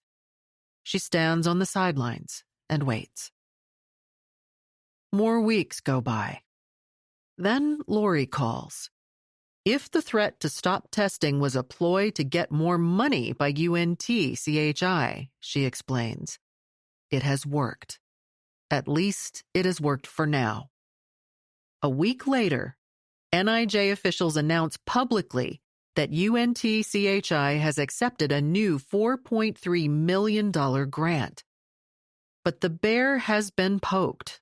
2 days later, NIJ puts out a request for proposal, a mechanism that will allow any eligible company to bid to manage NamUs in the future. All they can do now is wait and hope that another testing lab will be chosen. Taking no chances, they agree that going forward, 2 bone samples will be pulled from each body found. Leslie will keep one in her evidence vault at FBI Detroit. If they can't get DNA samples in a new testing lab, Leslie assures Shannon she'll try to get them processed through the FBI lab in Quantico, Virginia. She keeps to herself that she doesn't know if this can be done. As if to tease, one more DNA profile trickles in. That's 5, Shannon thinks. Not the splash she anticipated when she sold this idea to Leslie. After 3 years of work, destroyed files and no sure place to test bones, their detailed and contingency-filled plan is being executed as if they are trying to catch smoke between their fingers. Anxious to get off the ledge she's stuck on, Shannon revises her way forward. She'll filter through all the outstanding files, including the warehouse files, together. Shannon calls the other women leading the effort to see if they are all in. They agree that bringing all the disparate information together should provide their best chance at a comprehensive wish list of buried treasures. She will need to match her information with Lori's databases and all of Leslie's notes from the 6 digs during the past 2 years. She discusses the plan with Leslie, whose teams have unearthed and moved plenty of people, boxes, vaults, and bags. Details of every movement is documented, including noted GPS coordinates. Even the vaults and bodies found by mistake can help in the mapping of future digs. Once we got Anita, Leslie explains in an upbeat tone, we can measure from Anita if somebody was buried before her or after, and we know that it is going to be X amount of feet this way or that way. So now, with more DNA hits, it should make things easier. That's essential not only for finding the outstanding murder victims, also in reuniting bones. Once DNA has been extracted, they will put the bones back. It requires double the digs, but Leslie and Shannon are determined their actions won't add to the indignities already suffered by these victims. Digging can be more strategic, they agree. Once Shannon evaluates all the files, she can decide how many more digs they still might need. Forewarning, Leslie advises her that the FBI has still not released any funding for the first dig in July. She can't call an audible on funding. She has no backup plan. February, March, and April pass, but still, she has no funding for the project that will give her the needed equipment, people, flights, hotel rooms, and food to bring in her specialist dig teams from other FBI field offices. The $25,000 she obtained for the first dig seems so far away now. Her own management in Detroit is dismissive. An impatient executive demands to know, how hard can it be to find a dead guy in a cemetery? As he drones on, she thinks to herself, it's not like I have a fish finder and we're in a fishing boat. She checks and discovers her funding request is stuck somewhere in FBI headquarters. She begins texting and calling people. No one is answering. She asks for advice from other agents and retired friends and places call after call to come at a time when, hopefully, she can catch the attention of a busy headquarters executive who is interested in the digs. She just needs one inspired executive. She beats the bushes. Her best FBI sources for navigating bureaucracy are suggesting she tag team all her potential funding sources. The laboratory, the Criminal Investigative Division, and her own field division, Detroit. She's hearing the lab is short on funds because some other program is out of cash. What does that mean, she thinks. Frustrated, she asks aloud, doesn't anyone know how important this program is, and how it shows that the FBI is helping to show law enforcement never gives up and will be there when the local departments are limited? Her text exchanges read with a mixture of futility and hope. I'm not giving up. Still fighting. We are all leaving messages, no answers back. Other calls have failed. We won't have a program if we don't have funding. It will go no matter what. It just may look different, like maybe 2 weeks instead of 3. Way fewer bodies recovered. Determined, Shannon and Leslie text back and forth to nail down a date to sort all the files into one final comprehensive list. Lori joins in. She seems 2 steps ahead of everyone, and it is evident she is brilliant and a vital part of their overall effort. Leslie can bring 2 from her team and have them put all the available information onto Excel spreadsheets to project on the wall. They can print them into huge sheets to hang. They'll do the file sorting knowing there is no funding, and with only a handful of bones identified, is it worth it 3 years into the effort? We had a couple of negative wrenches that were thrown in there, but we're all very motivated, Leslie says aloud, trying to assure herself. No one was saying, I'm giving up, let's cancel this project. It's a bad idea. Instead, it's, we need to go out there ahead of time, take photos, and locate GPS spots of cases that we got confirmed, so when we have somebody identified and we GPS that specific location, it will help us to locate the other because we're going off of that GPS spot. With no FBI funding secured, they schedule a May meeting at police headquarters to review the details of every "Who am I and where am I" file that exists. On the eve of the meeting to prep files, North Carolina-based RTI International, an independent nonprofit research institute, announces it has been awarded the bid and will take over the management of NamUs and the related DNA testing labs. Posturing and area of dirty laundry by UNTCHI has lost them the contract and put more gray hairs on Shannon and Leslie's heads. At least now they have someplace to send the bones. They think about how Antonio's life has changed and are more determined than ever to clear the books on every cold case homicide. Another dead baby. 1955, file number 1. A 7-month-old premature baby has been discovered by a neighbor, frozen, in an alley off Blaine Street, a cord wrapped around the baby's neck. The day begins painfully. A harrowing start. They will sift through the information they have on homicide cases to see if there is enough for a match to the contents of a coffin that might be in a vault where 3 or more coffins are stacked on top of each other. Or maybe to a spot where the body was buried, not even in a box, in a cemetery on the edge of the county. The goal for the day is to identify potential files with enough hints inside that they have enough confidence that digging for a body might allow them to extract missing DNA. If they secure this cornerstone of a cold case homicide, they will have something to go on.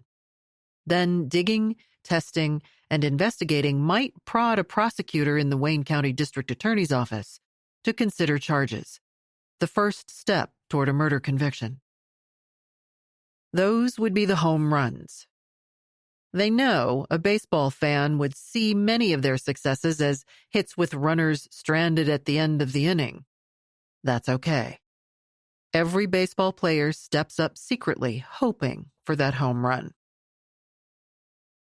The windows on a far wall light the training room. Furnishing is sparse, save for long work tables and hard plastic chairs.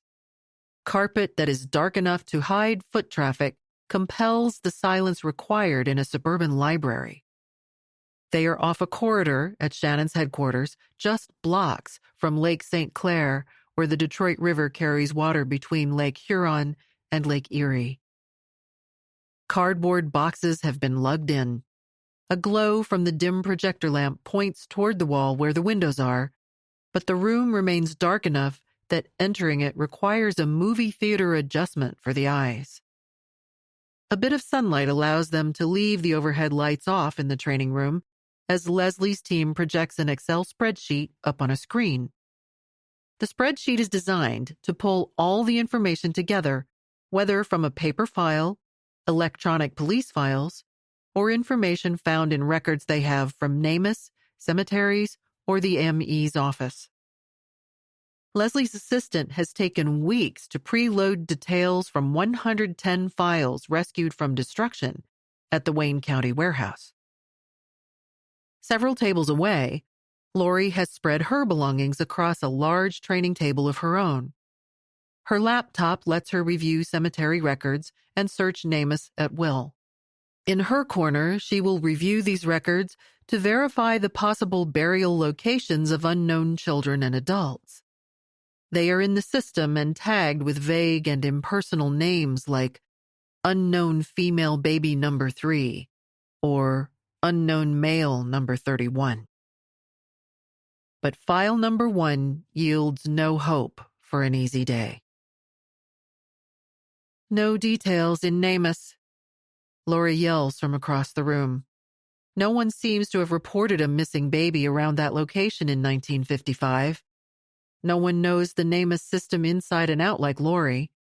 Her mind is a vault of a different kind. Shannon looks to her cemetery records to verify. She can't find a female baby buried in United Memorial in 1955. They've already hit a hard stop. They move on. The 1956 cases are 2 fetuses and a skull found by a man. One of Leslie's crew calls out. There are scant details. They recognize that earlier cases are tough because there will be few details. That 1957 skull case? The investigative file shows that it has a neat hole drilled in it, and it appears to be an anatomical specimen. It comes off the list. We should get those black books that show when the body came into the ME's office, Lori suggests aloud to no one in particular. But maybe she is directing. Leslie understands. She leans over and adds, "Get medical examiner logs" to her to-do list, saying aloud, "I'll get those in and scanned." Lori has spent many hours in the offices with cemetery staff, poring over records to better understand the business. It's a love-hate relationship with the cemeteries. Lori has perfected navigating those waters, so when she says the ME's records are needed, they all know she'll be proven right. The bodies are there, but the record-keeping hasn't been the best over the years. Every so often, a cemetery changes ownership, and all the hand notation on maps and files needs to be interpreted by the new owner and team. At one point, someone decided to write some burial information on a piece of wood, Lori discovered. So that is part of the official records. Burial boxes shift underground, reacting to water and nearby construction. At the cemeteries, they work outside, but to prep for a dig day, they work inside. No amount of funding for personnel or having all the right equipment matters if they don't know who to dig for and where to dig. Cemetery records might indicate 10 people collected from the ME's office and buried at the same time to save the county costs.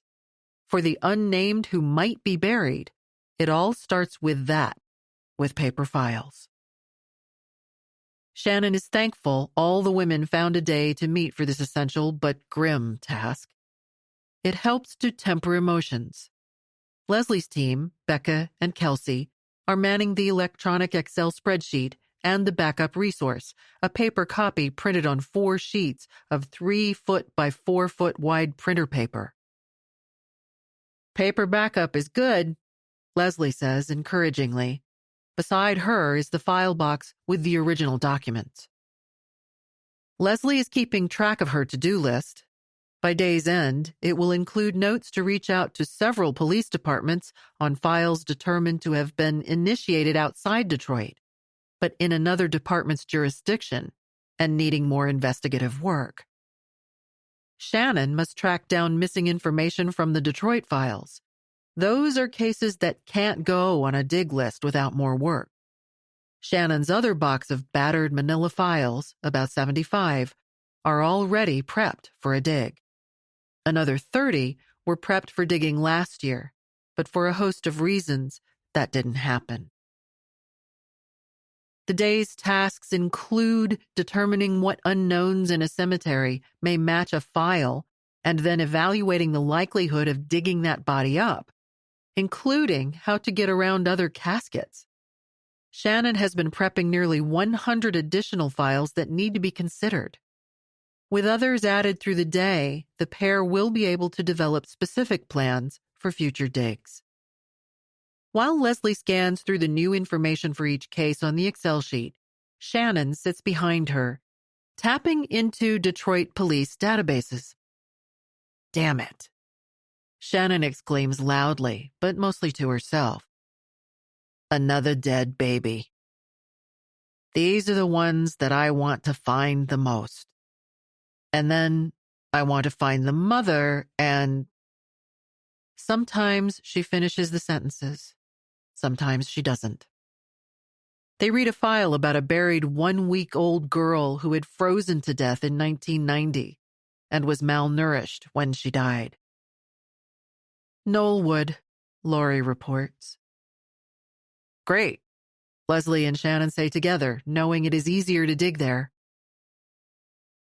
Prayer extension, Laurie adds a moment later, identifying the section in the cemetery where they will have to dig. Optimism turns to multiple gasps of exasperation. Leslie and Shannon look at each other. Prayer extension is wet and deep. 8 feet deep. It's hard to have a successful dig. They mark it for a dig nonetheless and move on. Shannon has also brought a file box with all the open cases on her Who Am I and Where Am I walls that are still missing DNA profiles. The files match wall photos, each with a yellow sticky tab on them, she explains. It makes it easier to be sure she has them all. Belongings and files carried in are now spread out all over each person's own table to allow everyone to dig for information that will fill in the Excel spreadsheet columns. Laurie knows her files well and is offering up possible cemetery locations and NamUs numbers and information. The big color-coded spreadsheets have been taped to the DPD office wall. Some of the 36 cases already targeted for the upcoming dig season are listed. The master sheets keep things in order. Blue highlight lines mean the cases were prepped for a dig last season, but the bodies weren't located. There are 27 of those. 3 white entries identify prepped cases the dig teams couldn't get to, and they were returned to the cardboard boxes under Shannon's desk to sit through the long, cold Michigan winter. Those are the first priorities for dig season, what they could not find the year before. The 29 yellow and orange entries signify cases where bones have been located and Operation United is well underway. They have bones either at a laboratory or waiting to be sent to a lab for DNA analysis. The labs, even the vaunted FBI laboratory, will only take a few new samples a month to ensure cold cases and new cases are both addressed. A handful of lines stand out. Those are the entries where a successful dig has had a successful DNA analysis from their first dig season. Getting to this step is a tremendous and unnecessarily long process, Leslie explains. On this depressing day, they have 6 matches, 6 names, and they are still in the early stages with the DA's office. Some families are beginning to be notified, and the DA's office is trying to turn names into prosecutable cases. What about the solo red line? Dug by mistake, Leslie admits. Cemetery digs are tricky. Bones are everywhere. Today, however, they are focused on one line at a time. Leslie's team helps read and type from the narrow rows on the paper Excel sheets that are also projected on the wall. The spreadsheet is raw information filled with hundreds of entries on dozens of columns, a simple but effective method of bringing all the information to one spot. The sheet identifies those cases with enough information and a potential cemetery location to be able to dig. They also have some they tried to dig for but were unsuccessful. They can match those with a few they prepped for during the last dig, but didn't have time to look for. Shannon assures that Detroit has a case file number for each cold case homicide. The ME's office also has file numbers, as does the FBI. Then there might be file numbers belonging to the Michigan State Police or another involved police department. NamUs has numbers. Prosecutor officers have numbers. Missing person databases have numbers. Other offices may have opened a case or sent investigators with information. A buried body has a numbered cemetery vault connected to it, or what might be the cemetery vault. Basics fill the columns. Where was the body found? Was the body clothed? Are there pictures of the bullet wounds, the teeth, the smashed skull? What tests did the ME run? MEs might have dental imprints or photos of items found with a body or body parts. If a missing person case began in a neighboring town, its file number might lead to other investigative efforts. The details between the lines are sobering. Man and wife found the body floating in the river. Newborn baby found laying nude on a trunk in a basement. Body found floating in the river. Nearby these sobering entries, found burned in a trash receptacle in rear of Cass Tech High School.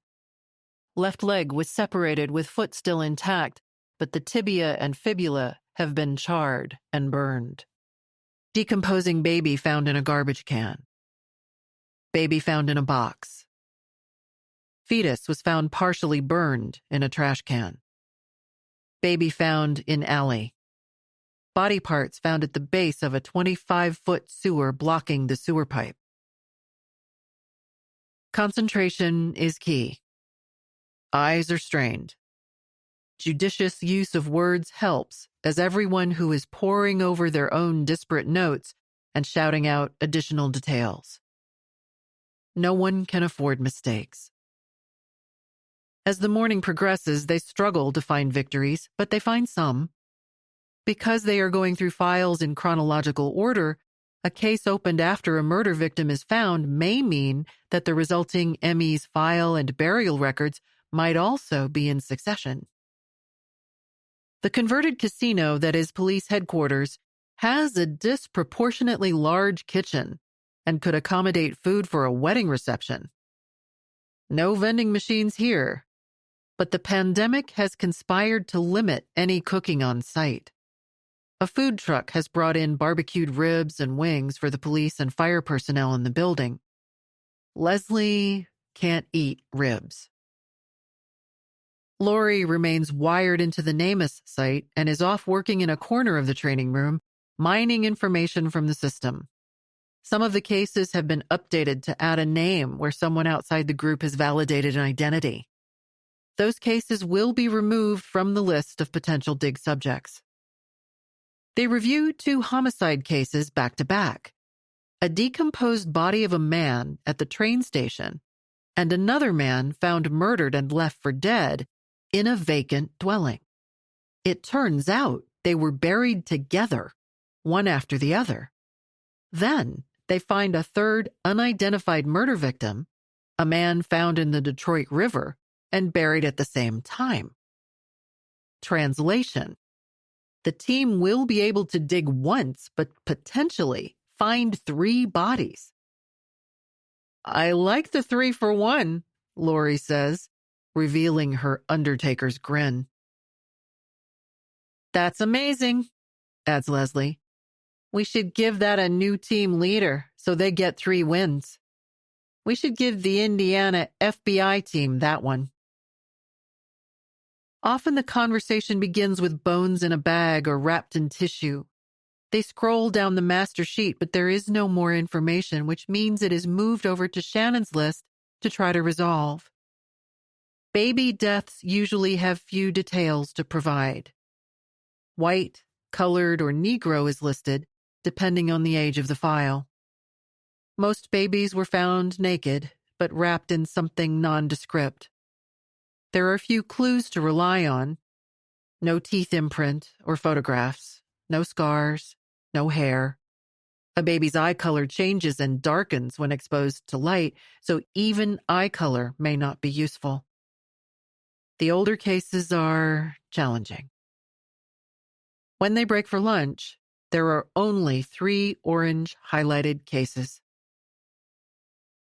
At least we have some on the board, Leslie says. And we're getting a lot off the list, Lori adds.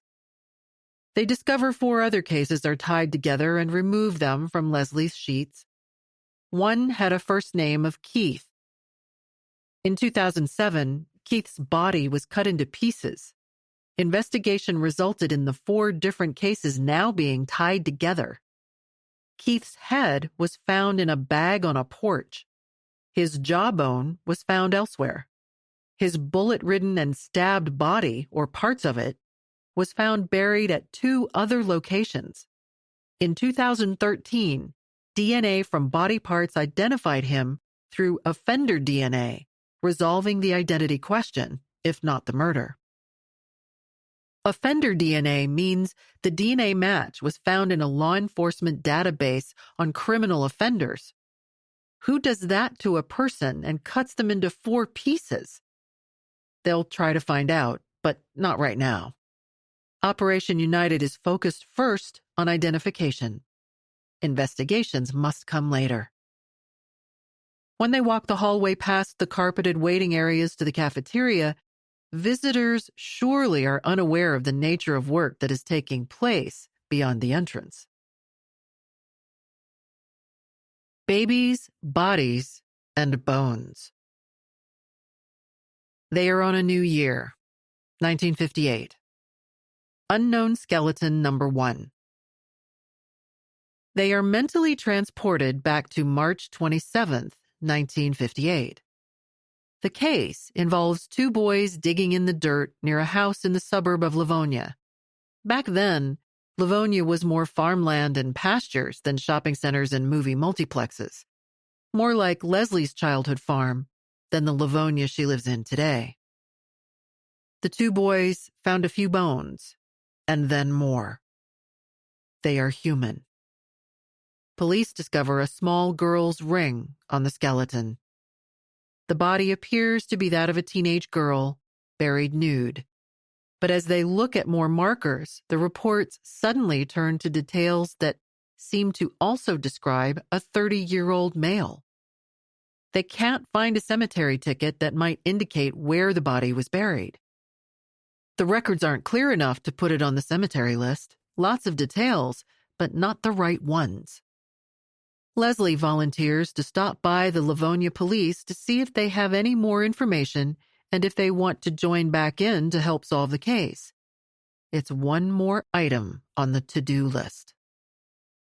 The next file is also dated March 27, 1958, but it involves unknown bones found near the city of Hamtramck, a suburb surrounded by the city of Detroit.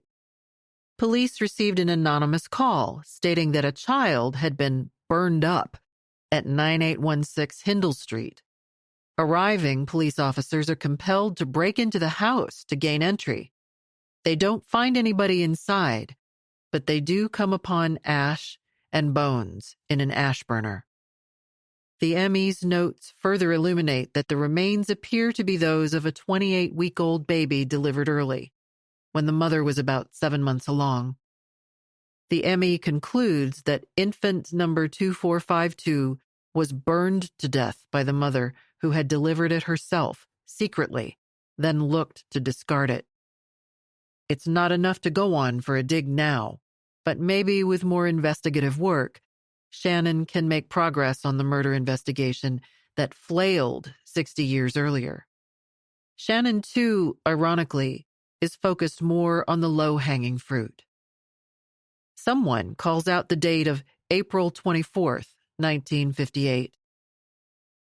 That case needs to be closed, Shannon instructs. This is file number 2452, with a skull discovered by a man digging in his backyard. Police department notes say this is only the jawbone from the skull of a female. It's not enough information. Leslie adds the file number to her list she'll stop by the Melvindale police station to see if they have any more in their closed file. Number 2739 is another baby, Lori says aloud. Though everyone in the room has no doubt already made the connection, she adds, abortion was taboo in the 50s. Leslie voices the details without emotion. Body found wrapped in a towel, put in a bag, left in the middle of the street. Homicide notified. Nationality race is listed as colored, April 26, 1958. The deceased is listed as having been alive at birth and dead when found about 2 days later. The ME confirms it is a homicide. Lori is looking at the records for the cemeteries. There is an unknown girl number 3 who was buried in 1958 in Babyland, Lori shares. They buried them in bulk, Shannon explains flatly. They held them and submitted them all at once. They agree to leave it as a possible United Memorial match for a burial plot tagged as Babyland number 2, gravesite number 148. If no other unknown number 3 female babies show up, this might be a match. If they can get a potential cemetery location, it can be marked in orange on the big flowcharts. It's one of the first new ones for the dig list. They move on. Homicide victim, unknown man, number 34, is from May 1958. He was wearing long underwear and a 3-piece suit, a well-nourished white male, 5'7", 170 pounds. Lori volunteers the ME's conclusion: suffocation by drowning. He was found floating in the water by the Southfield dock, just south of River Rouge, a town a few miles north of Detroit. It's not many details, Leslie says, and adds another file number to her to-do list to remind herself to stop at a local police department. Maybe they will have more details or be willing to work on the cold case. Next, from the city of Inkster, an unknown baby girl number 6. Another police department for Leslie to stop by. What they know is that a baby girl was found wrapped in a blanket in a field. The next 1958 file, case number 3401, is from May 29, 1958, and involves bones found during a freeway excavation near Connors and Gunston Streets. It's listed as a Detroit homicide. Unidentified homicide victims are buried in an area of the cemetery that is a swampland a good portion of the year, Shannon says. Others are buried along the freeway. That's a perfect reason to do this in September, Leslie says, no doubt thinking of her team's ability to fish bones from water-laden and crumbling boxes. Since Shannon's hope is to permanently resolve the cold case homicides, she has gathered every case she can find that meets these criteria, including cases that perhaps were miscategorized. They move on. Unknown floater number 38 is a man found drowned, approximately 50 years old. Shannon needs to do more research before they can decide if they have enough information. Finally, they reach the year 1959. First on the list is a baby, number 5, found by a man in a cardboard box on Bayside Street. The 16-inch-long premature baby was wrapped in newspaper and listed as unknown fetus. Lori identifies 2 potential burial sites, but the information is so scant they can't be sure the burials are matching. Baby number 5 needs more research, Leslie declares. With a plan to resolve issues on that case before the dig dates arrive, it goes on Shannon's to-do list. The afternoon slogs on. The gray sky outside is as still as the stuffy air inside. The files involving adults are easier to match to a potential burial site because each coffin or bag has one body in it, which also might include clothes and personal items that were buried with the body. Adult files have more details, such as death date, nature of injuries, height, and other markers. Unknown fetus number 9, apparently colored, is file number 2276. The full-term male infant had second and third degree burns and a fracture on one arm. The file notes indicate the body was colored, but was burned after birth to obscure identifying factors. Leslie will have to stop by the local police department to see if more details exist. Shannon moves on to file number 6121, a male fetus, a likely stillborn 4-pound baby that was found on October 9, 1959, in an incinerator at 2701 Hastings Street. "Are we still on babies?" Leslie complains. "There's a playground there on Hastings," Kelsey pipes up. "There are a lot of incinerator babies. It's fucking horrible," mumbles Shannon to no one as she shakes her head and pulls out another file from her box. "More research for you, Shannon," Leslie directs. "A lot of Shannon work going on here," Shannon says sternly to the crowd. "Just 4 so far," Kelsey says. "I've got my own list," Leslie says. "I have 5. They move on to the last of the 1950s cases. It's another unknown fetus, number 30, discarded in Rouge Park, a neighborhood west of downtown Detroit. That totals 30 unknown dead babies found in Wayne County that year. "It may have taken a breath or two," Kelsey says, noting the ME's report on a baby found deceased. "That's so sad." The first case of the 1960s is just a child's finger. "They can't work with that," Shannon says. "That file comes off the list." "The 60s are starting off well," Leslie says sarcastically. Shannon flips open the next file folder. Burned body of a male baby lying on top of the ashes in a trash can, a full-term colored male. This is now another contender for unknown baby number 3.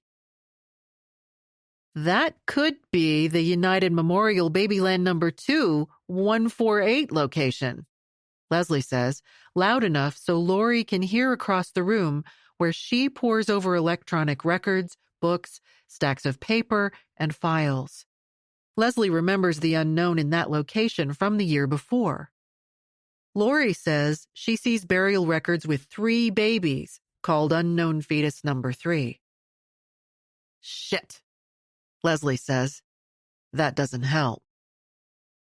"We'll have to dig up all 3.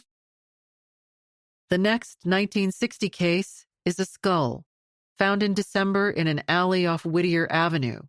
The ME's notes listed as a possible Negroid female. "Man, wouldn't it be something if it was just sitting in evidence," Leslie says. "We need to go to the medical examiner's office," Shannon adds, "because the head doesn't take up much space or need to be refrigerated, so it might still be there." This decade is moving faster. In concert, they try to match police files with cemetery records. More potential adult matches are found.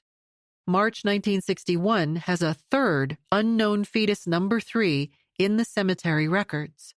It may match the police file of unknown fetus number 3 found in a toilet by police officers. The bathroom was in the Employment Security Commission office. The baby was delivered there, and the mother left. The placenta and the umbilical cord were still attached. They put it on the potential dig list. The file for case number 2310 is dated April 5th, 1961. The report lists a bunch of bones found the day before. "Male number 1, unknown," Kelsey declares. The air is silent for a moment as everyone seems to hope there might be more information volunteered from someone in the room. But there is not. "Okay, keep rolling," Leslie says forcefully. They need to look for more information, and the afternoon is beginning to display everyone's growing impatience. There's more bad news. Kelsey tells her the homicide file is just a single page. No more. "That's it? 1 page? Leslie asks with incredulity. Leslie pulls out maps to the Garden of Prayer section of United Memorial. She is running the maps in her head and isn't sure if there is an unknown body in that section. They haven't dug there before. The next baby is listed as squashed, unknown fetus, number 6. 2 more don't seem to be homicides and they come off the list. The next is a Michigan State Police case, but they only have a skull. Another skull is a Wayne County case. The agencies might be able to add more. Unknown baby number 7 was found partially burned in an incinerator in the Wayne County Jail. Likely a fetus they hid to protect a guard who impregnated an inmate, Shannon says. Case 61-7526 is baby number 20, found on Napoleon Street. An hour into the afternoon, they are mostly encountering files on babies. A stillborn white male found in a garbage can. It might be harder to find a genetic match from a baby left to die. We know no one is looking for that baby, Shannon says bitterly. It grates on her. December 26, 1961, is unknown fetus number 20 for the year. Shannon is stressed and frequently popping open and downing 5-hour energy drinks. She can't take any more baby cases. No more babies, she declares, visibly agitated. She tells everyone to step out of the 1960s and pick a new year. It is not a suggestion. They agree to go to the end of the list. The file, dated April of 2009, indicates a jogger in Canton Township has found a femur, the thigh bone. They match the numbers to other files. NamUs file number 11416 and a Canton police number 09-2404. A murder case, perhaps, but not someone they can dig for. The next 2009 file has been identified through other means as Richard Flint. He's a win, Leslie exclaims with a bit of glee, meaning he has won his own name back. A February 9, 2009 case starts as an unknown male, but the paperwork later identifies him as David Kopp. He died of hypothermia. They can delete the file from their list. These more recent unsolved homicide cases move faster because they contain more details. They quickly determined that the file for December 4, 2008 is an unknown male buried in Knollwood, Angels Row, Section 529D.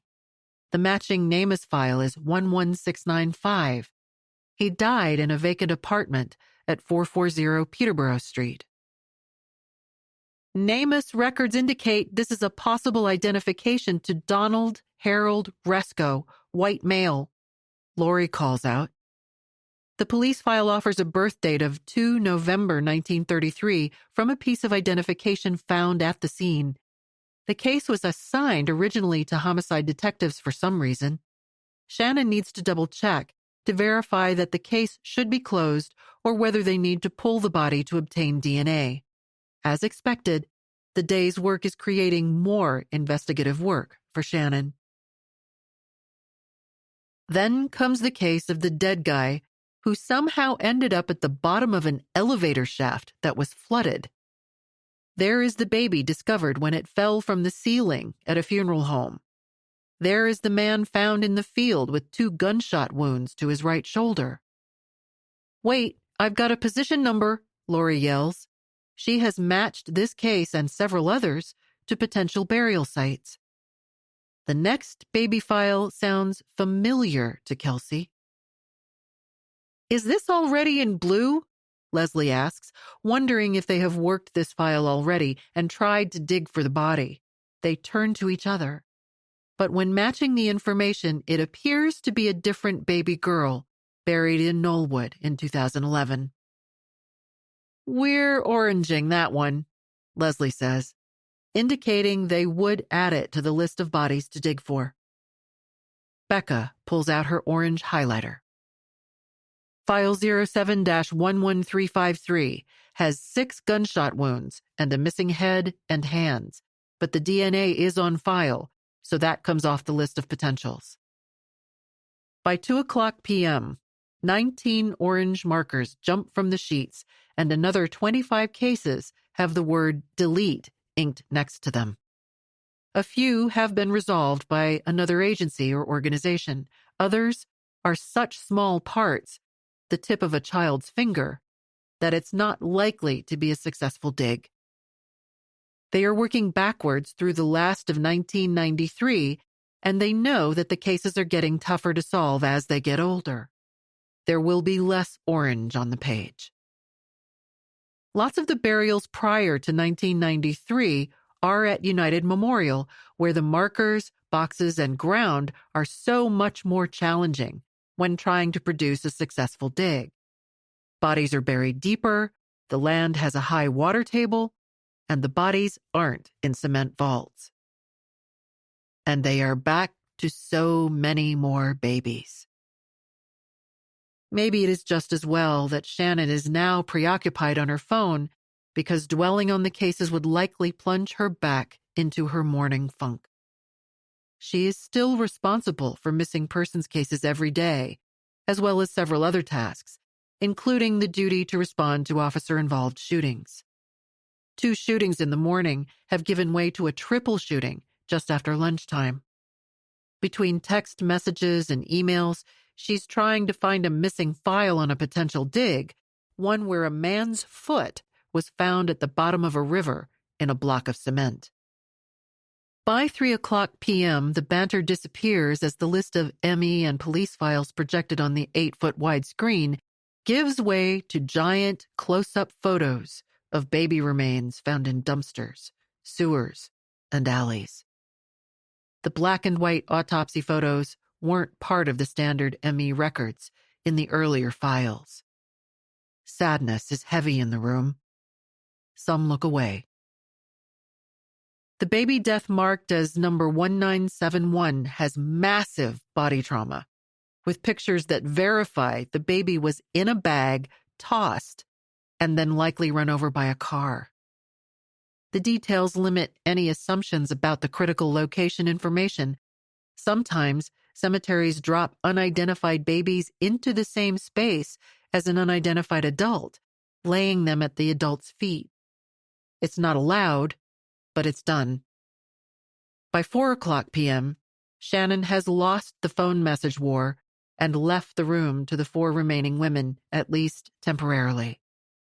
For the nearly 100th time, someone reads gruesome details in a monotone voice from the next file aloud. Woman found an arm hanging on a nail in her garage.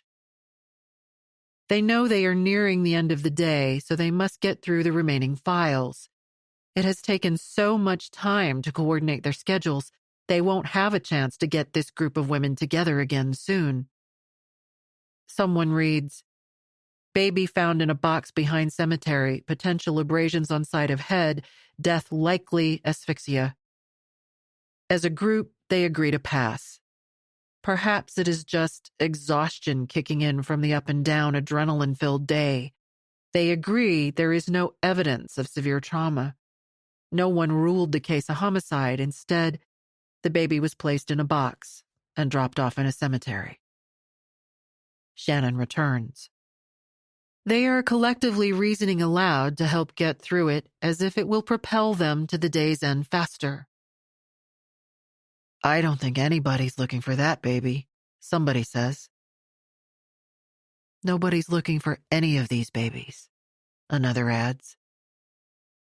Yeah, but it's not a clear-cut murder, Shannon says.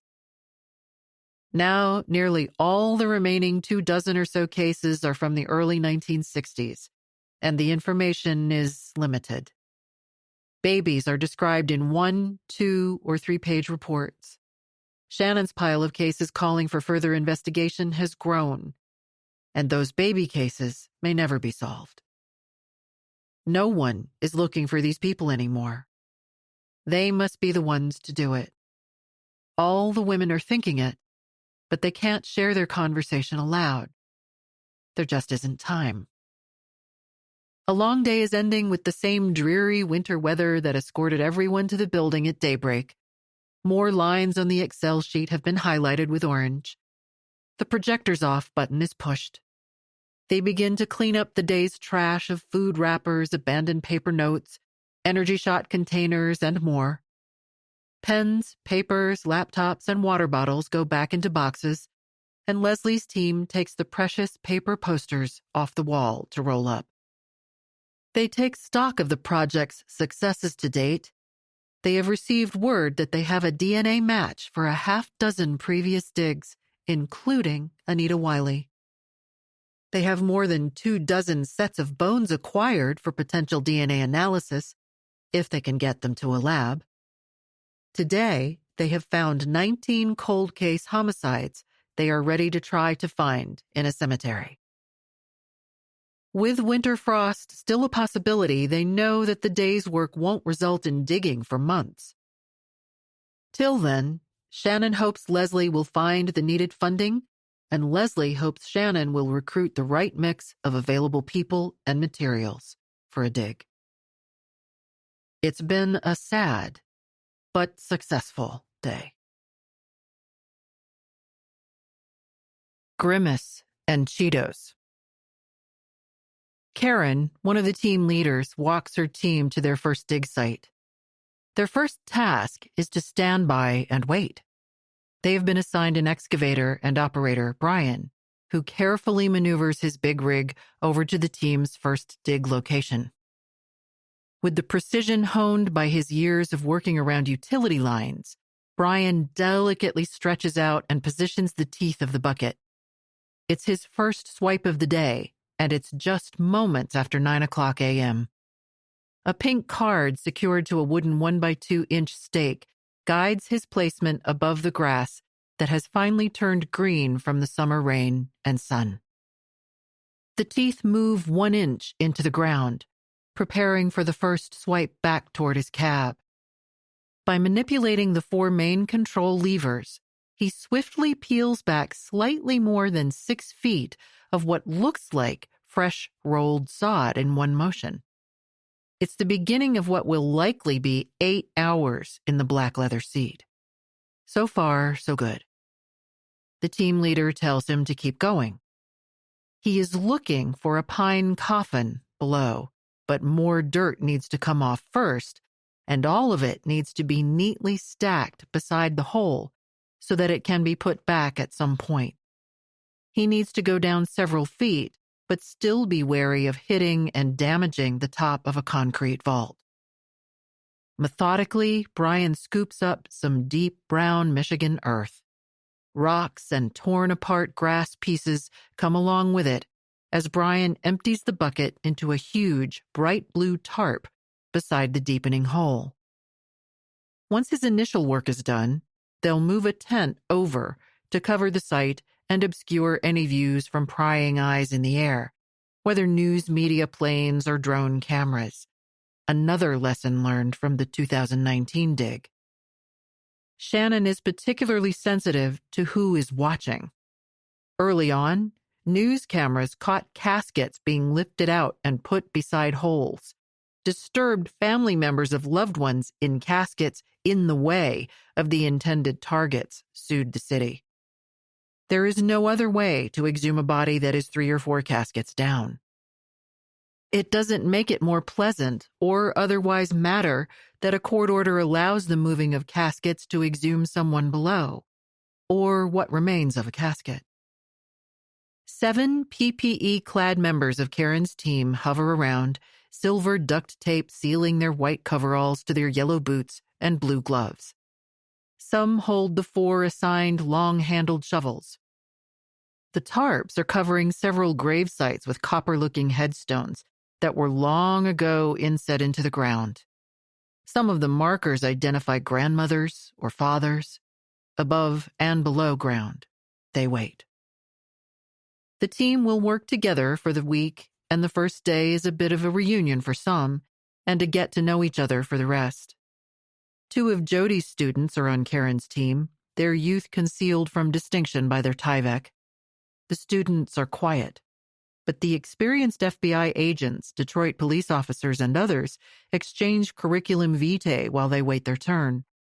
Where did you go to school? What offices have you worked in? Is this your first dig? The team's large purple flag is planted into the ground nearby to let Shannon, Leslie, and others know which team is working at what location. The flag will move with the team as their assignment on the ground changes. The purple team is called Grimace, the color of the large purple anthropomorphic and stone-faced mascot created as a McDonald's restaurant character in the 1990s. It is prescient for the expression on the faces of the many workers. It's a slow process, demanding the patience to stand and remain silent until they are called. Each team has a color and a nickname. Not far away, the yellow Big Bird team has already broken ground. Far across the cemetery, the red Elmo team, the teal Aquaman team, and the navy blue Gonzo team have excavations underway. The orange Cheetos team is somewhere too. The names encourage a bit of silly release that Leslie knows comes from the stress of the first day in the 3 scheduled dig days. July is the first dig of the season. Any water they encounter cannot be as bad as that first May dig. The water table in Michigan is so high, they may as well have been in scuba gear instead of Tyvek. Every year, they learn from their mistakes. You each get your own excavator this year, and you will each get your own water pump, Leslie announces to all at the bone tent. You'll get a generator for each team and 100 feet of discharge hose. It's still a wet business, but not as bad as May and June. The pumps and hoses will help draw the water from in and around the decomposing boxes and bodies. Lots of water all but ensures the first visible coffins will crumble at the touch. The teeth on Brian's buckets are close, so very close to the vault. Can he balance them in just the right spot and avoid breaking a cement vault top or upending the brittle wooden box with the skeletal remains down just a few inches deeper? All eyes are glued to the tiniest movement of the excavator. Several faces cringe involuntarily as the powerful metal teeth gingerly maneuver against their target. Even when the ground is open, there is no assurance they are in the right spot. These markers signify the educated guesses of Leslie, Shannon, Lori, and most importantly, the cemetery staff. But they must do it this way. Cemeteries that look so neat above ground are complicated underground. Tree roots shifting and settling ground, collapsing pine boxes, and oh yes, the water table that shifts seemingly everything millimeters here and inches there. Michigan is surrounded by the largest supply of fresh water in the world, the 5 Great Lakes, and the homeowner wells can be as shallow as 25 feet to get drinkable water. In this cemetery, paupers are routinely buried 4 graves to a vault, Leslie's 4-pack, with one burial box on top another. Team Grimace's 3 men and 4 women surround Brian's huge yellow machine. "There it is, right there," exclaims one of them, pointing. Somewhat shy of 3 feet down, the cement vault begins to appear. 2 on the team, shovels in hand, eagerly, if gingerly, disappear into the growing hole.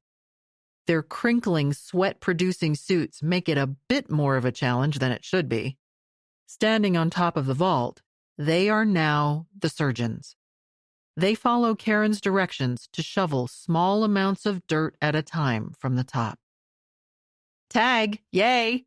a person working in the hole yells as his eyes spy the unnatural element below ground. Those around lean in as if they can read the small tag. It's the tag on the outside of the vault. This is the first and most important clue. Each vault should have a tag indicating who is buried inside. even if one or more bodies have no given names listed. The tag should indicate if a body that has been buried is an unnamed male or female. Success. Sort of. Wiping the dirt from the tag, the digger in the hole calls out the names on the tag. 4 proper names. Shoot. The unnamed person they are looking for can't be here, since all the bodies are identified. Karen checks her file for the information on cemetery records and surmises the 2 on the team still below ground are standing on the vault left or right of their target vault. That's okay, they agree, nodding heads in encouragement. It's not too far past 9:00 a.m. Plenty of time. Then everyone hears the radio crackle. Can you get us a fresh body bag for reburial? One team lead is calling out. That team has already discovered and is ready to reinturn their first set of bones. Every dig has its own challenges, Shannon laments. The year before they set out to find 26 DNA samples, finding 25 by the end of the first 2 days. With 1 full day left to find the last set, the pressure was off. Until it wasn't. She had dismissed many of the team, so they did not need to return that 3rd day, but that one body took a full day to find, and then longer to gather the good bone samples. Good news again for Karen's team. Someone in the hole has located a corner of the tag on the next vault, which was easier to find because all the tags are in the same place on the vault. A bit of hand digging, and they now know they are in the right place. The 3rd name on the tag is Unknown Male.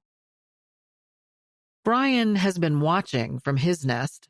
Tanned and lean from months in the cab, Brian's mastery is earned. His skills are honed at his day job as a heavy equipment operator for DTE. Other weeks, Brian and his teammates are building pedestal foundations, burying poles, and fixing cell towers, all part of the infrastructure supporting the power source for 2.2 million. But today it is not about power. It's about empowerment, raising the voices of the silenced. His bucket is on the move again, and the open ground makes it easier to scrape the topsoil nearby to get closer to their target. Jody's students are taking their turn hopping in and out of the hole. They confess they are excited to be out of the theoretical and into reality. They are staring at every move and seem distracted as the agents and officers try to make small talk with them, asking things like what their plans are after college. Inside the hole, busy hands pushing dirt aside to locate the vault's steel eye bolts embedded on the top that allow 15-foot heavy chains with hooks to be attached so the top can be lifted.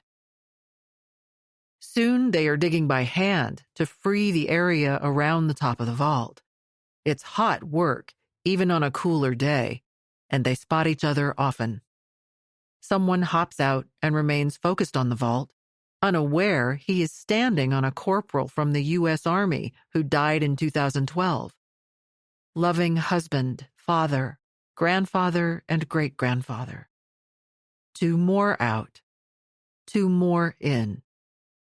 The threat of rain is not discouraging. Other years have been sunny and often agonizing inside the sealed suits. They are happy to have their own Brian. It's one of many unglamorous but resulting evolutions of the process to make each dig easier and more efficient. At the first dig, teams waited their turn in the heat for one of the 2 excavators that had been borrowed. At each dig site, finding the box is an essential step, and they look at every piece of information Shannon has gathered to be sure they are about to dig for a murder victim. Perhaps it is evidence of murder with a bullet mark that has nicked a clavicle, or a blood-stained hat that is with the corpse. With enough dirt removed, those surrounding Brian look for the 2 steel eye bolts secured to the top of the box. They reach in with foot-long steel hooks and attach the chains. The links are ½ inch thick and 2 inches long. They help slip hooks and chains into each, allowing Brian to slowly loosen the top of the 2,000-pound cement box. As he lifts it, a distinctive whiff of death escapes in all directions. The lid teeters a bit, but Brian's skilled hands allow him to steady his payload quickly, preventing it from bumping into and cracking the side of the vault or the top. Either would be a significant setback in time. Dangling, the top moves up a few more inches. When it is a foot or so above the ground, Brian gingerly shifts the lid over to the newly created pile of dirt. Now the hard work begins. Karen's team is looking for the person on the pink tag. Cemetery records indicate the remains will be the third box down. Precision and patience will be necessary to respectfully disinter those in the way of their target casket. The unnamed people here are buried with named individuals who may have a nameplate on the ground above. When the county buries its bodies, they bury several at a time to save money.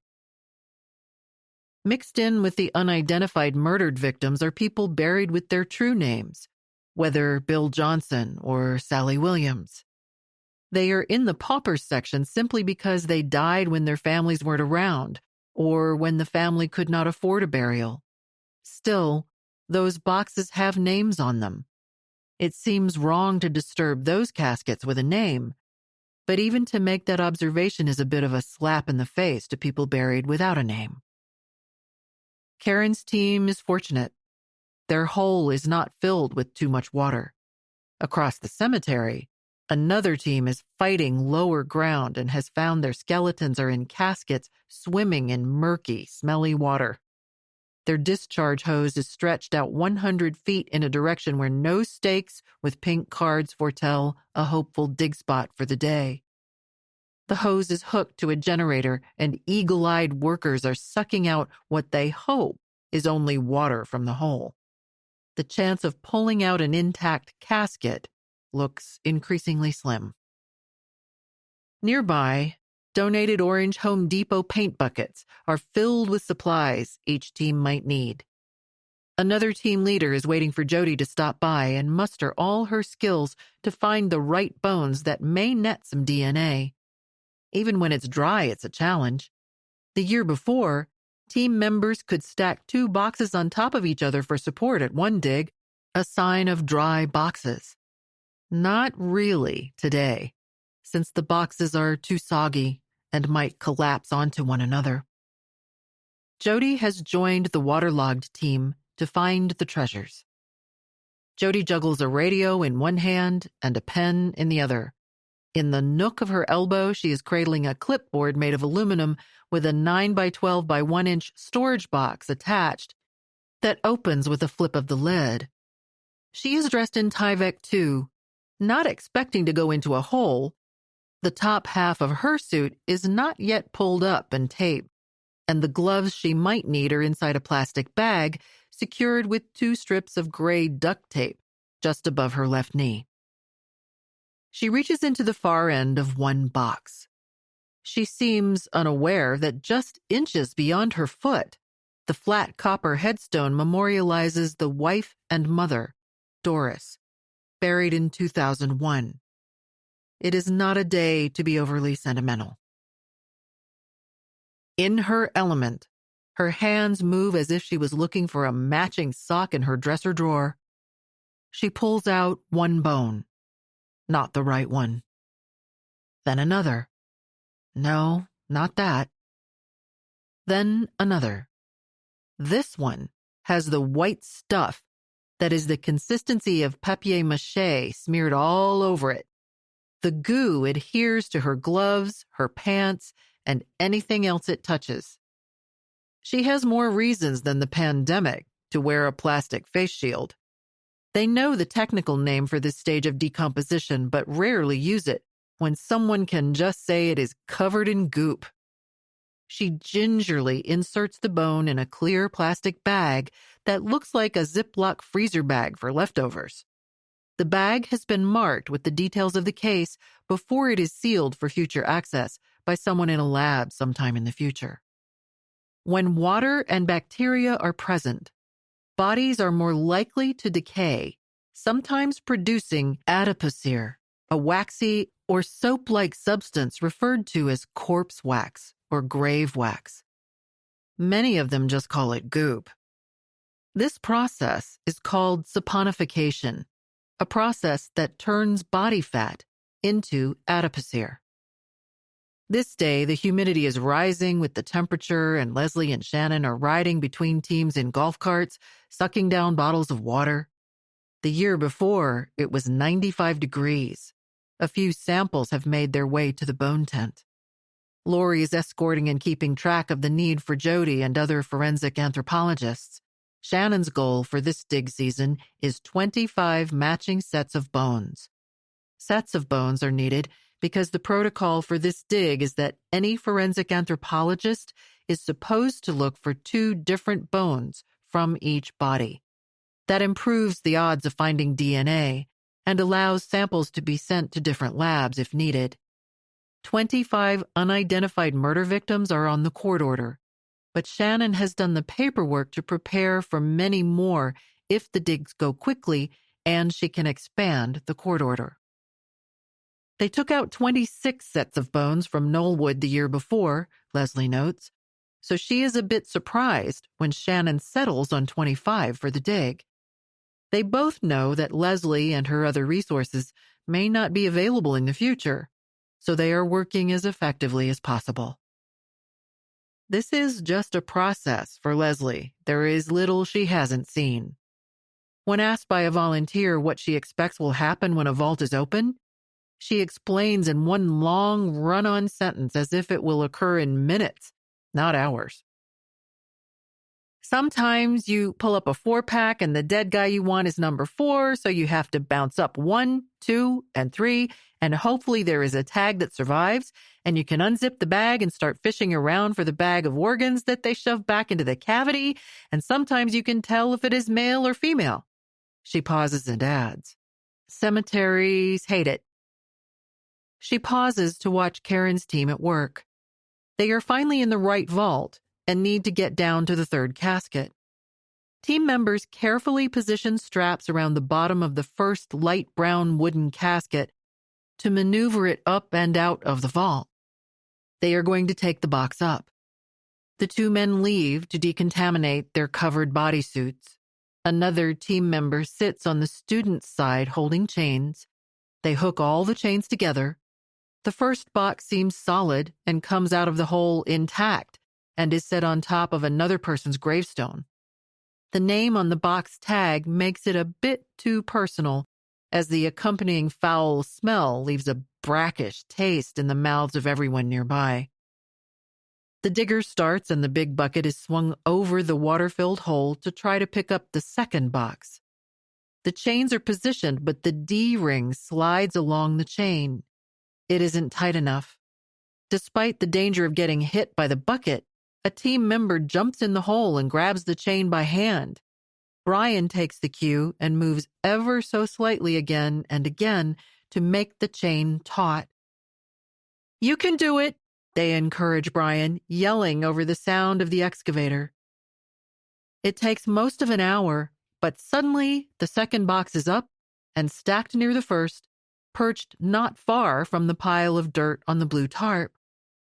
The smell of the hole intensifies. They are surrounded by 2 bodies in broken boxes they don't need to get into, but instead need to get around.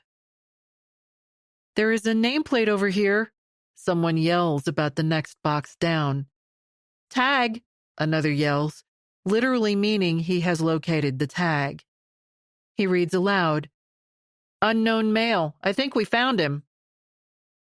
They recognize immediately that the darkened wooden top indicates more severe deterioration. It has been shattered into pieces by the years, water, and weight of the first box.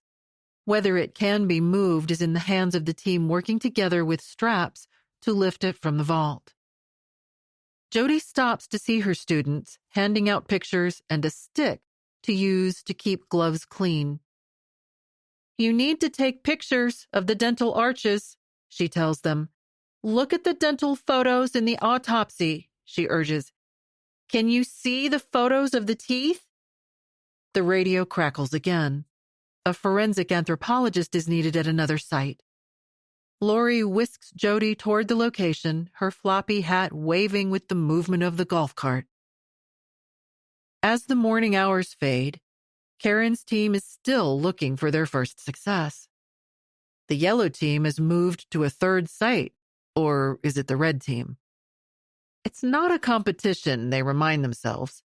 Teams are tagging out to get water and face their most daunting task of every day, finding a way to go to the bathroom while wrapped head to toe like a hermetically sealed loaf of bread. Those in charge of the bone tent have a handful of successes already. But it's lunchtime now. Everyone breaks at nearly the same time. There are few opportunities to sit down while they are working, so lunch provides a needed respite. Sandwiches, chips, cookies, pop, and water are on the menu. It's pop because they are in Michigan to dig. If they were in the South, it would be Coke. And in the Northeast and Southwest, it would be soda. But today, they are firmly in pop territory. At lunch, they speak a bit about their successes and frustrations of the day, but more of their families, friends, and work back home. If they can, many lower the top half of their hot Tyvek bodysuits, revealing sweat-soaked t-shirts underneath. Some proudly wear black Operation United t-shirts. On the back are some of the key agencies: Detroit Police, NamUs, FBI Detroit, MSP. They intermingle with the volunteers who aren't used to lunching with police and FBI agents. Skilled investigators and evidence collectors in the group forget that the secrets of their talents are a curiosity. The outsiders ask about training and advice for their own kids who want to go into law enforcement. Sprinkles of rain encourage urgency, and no one lingers under the tent. Somewhere around the operation's 5th hour, Karen's team is ready to lift the third casket from the vault. With the lid off the vault, dirt is dumping in and water begins to accumulate. "Put those face masks on," she yells, offering a frightening risk. "It's slopping around and you don't want that in your mouth. The whole thing will be filled with water." Diggers are standing on the side of the vault, leaning on their shovels when not scooping dirt. As their boots begin to sink, they begin pumping water out and someone jumps in to clear mud. "Get a bucket down there so we're not scooping the dirt twice," someone says encouragingly. Now, a crowbar is the preferred tool. If they can pop off the center board of the coffin's top, they can see if there is a body bag that can be pulled out. "See if you can unzip it," the team leader directs. It's nearly noon, and finally a body bag is visible, covered in mud and water. "If we do that, isn't it going to get more water in it?" comes the reply from several feet down. "Maybe we can move the body and put a line in to drain some of the water," another suggests. They suck out more water from the inside of the box and the vault. This body was buried in 2011 and was wearing a winter coat. They need a better view. Someone pops the third board from the top. If they can find a zipper, they will search for the bones while the bag is inside the box. "You need a finger," the team lead asks one of Jody's students who is taking her turn in the hole. "Yes, I do," the student says, tipping her face skyward from 4 feet down in the hope that she is tall enough. The team lead bends down to push the student's glasses back up the bridge of her nose. "I'm sure there is water in that bag," the team lead says as she hands a pair of scissors down. "Let's open it and see what's inside." "Should I cut along the zipper line?" the student asks. "Cut anywhere. Another team member's macabrely chimes in. You can't hurt him. It's a good thing Leslie and Shannon are nearby to hear the bones cry out. Inside, the body sits in water. The students switch places. The one jumping from the hole is a bit weak-kneed. You're not going to faint, are you? She hears. No, she replies. The bag is soup inside. You may have to hand parts out, the team leader says. It looks like connective tissue. They call for the forensic anthropologist. It begins to rain. The sprinkles cool things off a bit. Team members move a pre-staged blue tent over the open grave and wait. Just 20 feet away, a stick with a pink ribbon is pelted by the rain. Below is a person buried in 2008 after their body was found face down in a water-filled elevator shaft of an abandoned building. No luck yet on the bones. Discussion ensues about whether to pull the box out. Thunder roars a bit too close. Others jump in to prepare the box for removal. The mud they are hand scooping is gray, not like the fertile brown topsoil. The body bag is visible, but it is covered with mud and the collapsed wall. Leverage from the shovel releases the suction grip imposed by the mud, and the pine box frees from the box below. With the help of 2 chains wrapped around it, it is lifted out. Water pours from the box back into the vault and onto the surrounding grass. The pine box smell mixes with the smell of the ground and decay. It's crazy to think this guy was buried, Brian says, his face whitening as he registers that his water-drenched load carries a real body. Elsewhere, students perk up as their professor arrives at their site to fish for bones. She likes the cuboids from the feet, she explains. They are usually big enough to provide an assured DNA sample. African-American male with a beard, she says, as the left clavicle is pulled from the bag. That's usually easier to find. Look at how beautiful his smile is, she says, always seeing the person alive and having a conversation with him.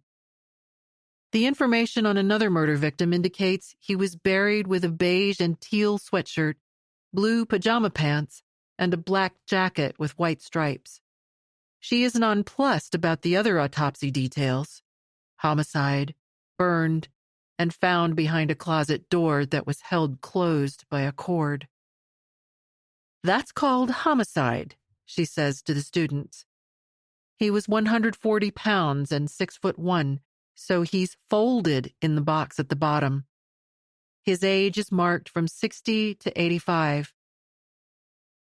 Once you figure out where the feet are, she is explaining to nearby students as the person's bones are bagged and tagged and head to the bone tent. But just as quickly, she is gone. There is a problem at the Elmo location. The baby they are looking for is in a grave that is all soup. Dustin arrives to shoot the pictures.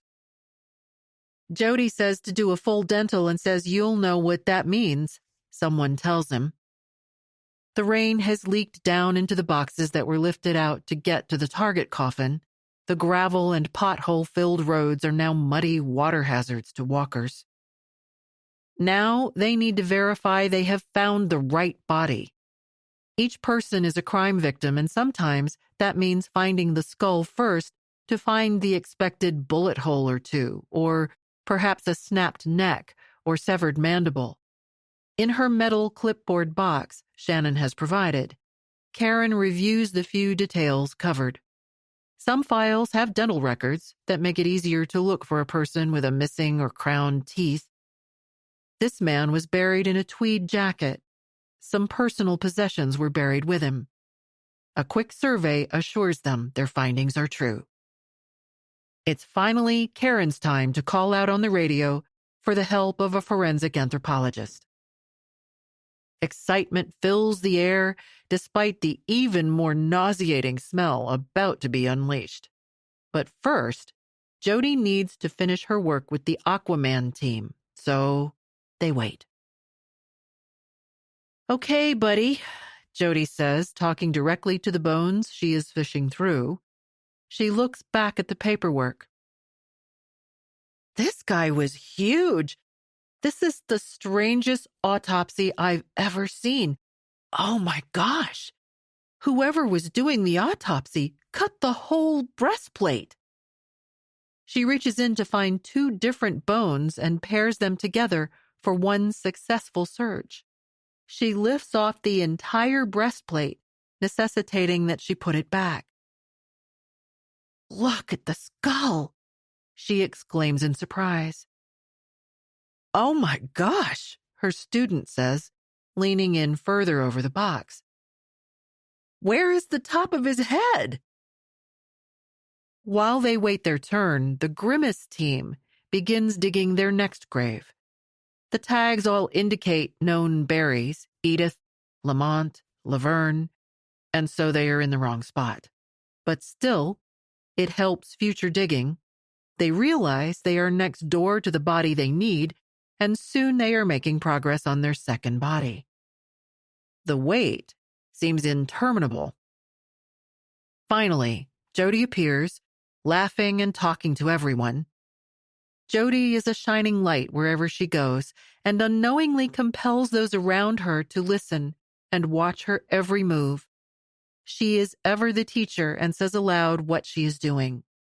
The team huddles nearby, surrounded by the remnants of broken casket number 3, unknown male, and gives her room to zip the body bag open.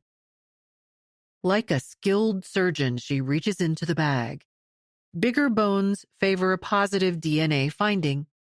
Jody particularly likes ankle bones. She knows each bone by its touch. Femur, phalanges, clavicle, cuboid, scapula, metatarsal, sternum, tibia. She hardly needs to look down as her hand skillfully reaches around in the bag, up, then down, then up again.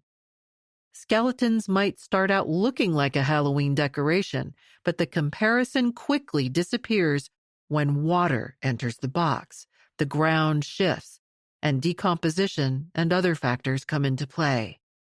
Clothes on a body can help keep the bones in place.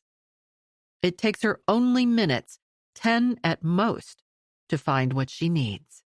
She tries for a tarsal bone, maybe a cuboid, from the bottom half of the body, and a clavicle from the top half, taking one from each side of the body. She pulls the bones out and drops them into a waiting evidence bag. The bag is sealed, marked, and sent off to the bone tent.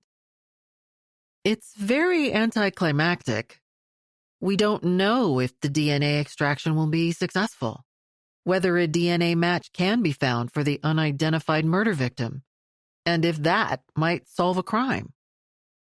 Either way, and even if it takes years, once testing is complete, the team intends to return the bones to their final resting place to keep the person in one grave. Now they must reverse the process, finding a way to place back into the open vault the caskets that are lying beside the vault. It's hopeless with the damaged second box, and they call for boards to resecure the top of the casket. Forensic television shows glamorize all this, but real life is not lost to the participants. Foul-smelling mud is smeared on everyone's clothes, shoes, and more. No one wants to think of what is in the mud. It takes an hour or more, but Brian, Karen, and the team manage to close the site back up, save the grass carpet. They have time to try a second site. The Last Baby.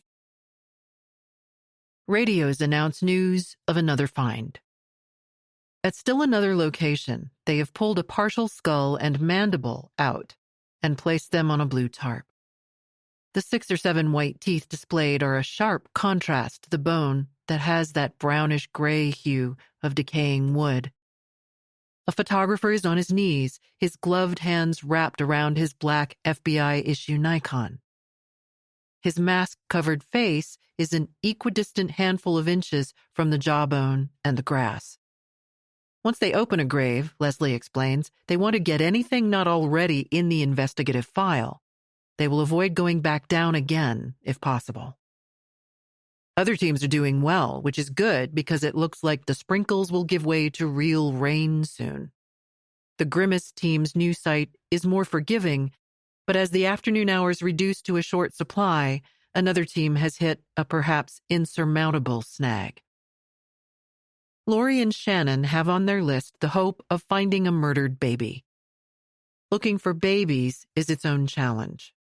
At United Memorial, Babyland is the first place to look. But at Knollwood, it's more of a crapshoot. Prior owners faced several legal actions for improper burial practices, including many babies not being buried on time and others buried improperly. But Lori is the expert on the Knollwood records, and today she believes the missing baby they want to find has been buried in a quite disturbing place. Lori believes the murdered baby was warehoused for the rest of eternity on the same day a man was buried by the county. To save costs, she believes the baby's body was slipped into the man's casket, left to eternity someplace near his bare feet. Baby murders. There's a special place in hell for people who kill babies. But no one at the cemetery can think about that now. Good police work demands that emotion be set aside. The team digging for the baby is simply a group of professionals carrying out their duties. The murdered baby is a person and deserves to be found.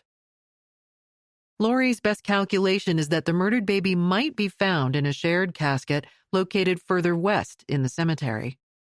The identity of the baby's potential bunkmate is known, but the county buried him in the same fashion because there was no money or family available. He has a name, and the burial teams say it aloud with great respect. We believe the baby is possibly at the feet of Mr. So-and-so, one team member says.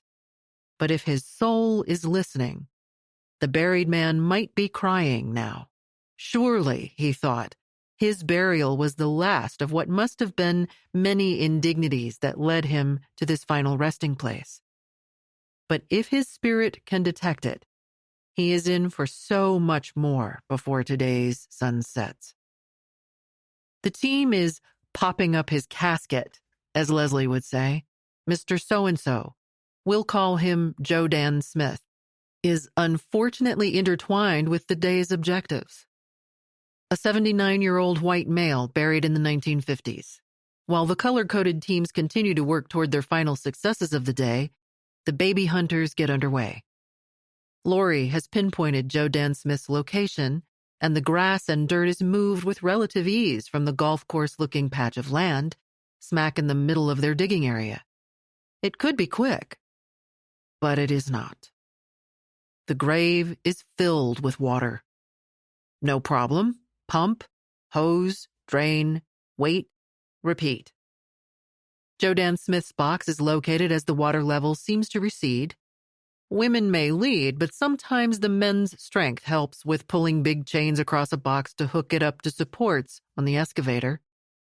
As each box is lifted out, the winds before the storm move across the open ground. The cool air is welcome, but it brings with it the unmistakable smell of death disturbed and rain.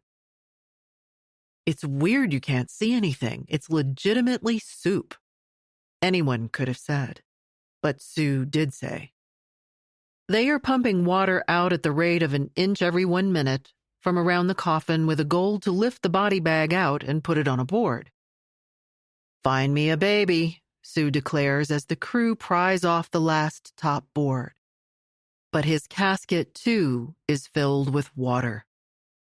Worse, the bag inside Joe Dan Smith's casket is filled with water. Everyone within earshot hears the radio call seeking direction. They smell the rain coming, as anyone in Michigan understands. Police and medical examiner reports note the 10-inch-long baby was put into a 30-inch size 1 body bag shortly after it was found in a bag in the street in 1999. Certain factors help medical examiners determine whether a baby died by natural causes or man-made. For example, the fetus may have an umbilical cord around its neck or be wrapped in a sheet or blanket. A baby born alive and abandoned will have signs that oxygen entered their lungs. A malnourished baby has signs of stunted growth both in weight and height. The team looking for the baby is waiting for an anthropologist, but there aren't enough to go around. Sue is in the bag trying to determine if they have the right body. It might be a woman. If it is, we are in the wrong box, she reports up, asking for more information. Was it a big man with those big joints? Is he big and tall or big and fat? Trying to problem solve before forensic anthropologist Meredith gets there, Sue theorizes, we might have to tarp that guy out or abandon the search. Jody is not yet at Sue's dig site, but her course of direction is firm. No matter, Jody says. Every individual is unique and deserves to be identified, even if only a DNA profile that will remain without a name or a life history until they are found, perhaps by future generations searching for their family genealogy.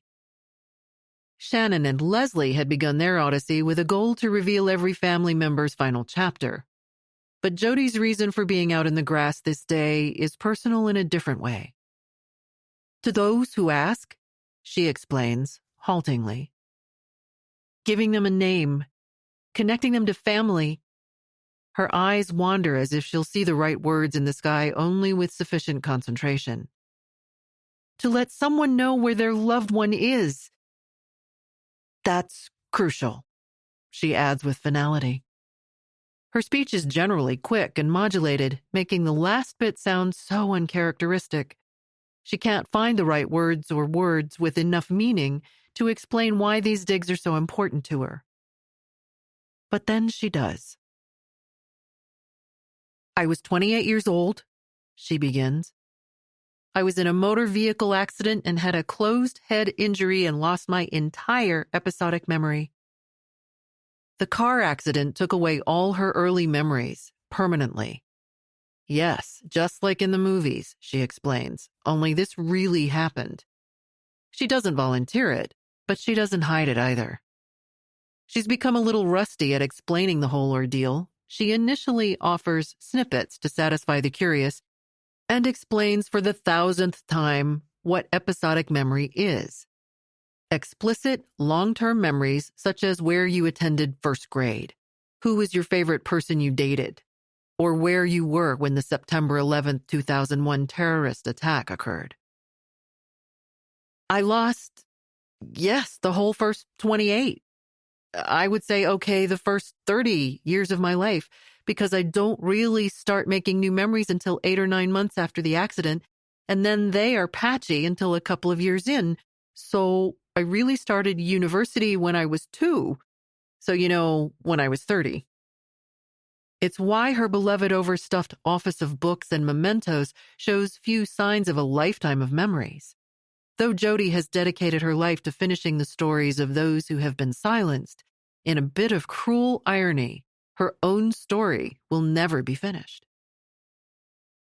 I just never grew up. I don't have any memories the others have, she says, explaining that over many months, her medical team reintroduced her to the idea of what living on Earth truly means.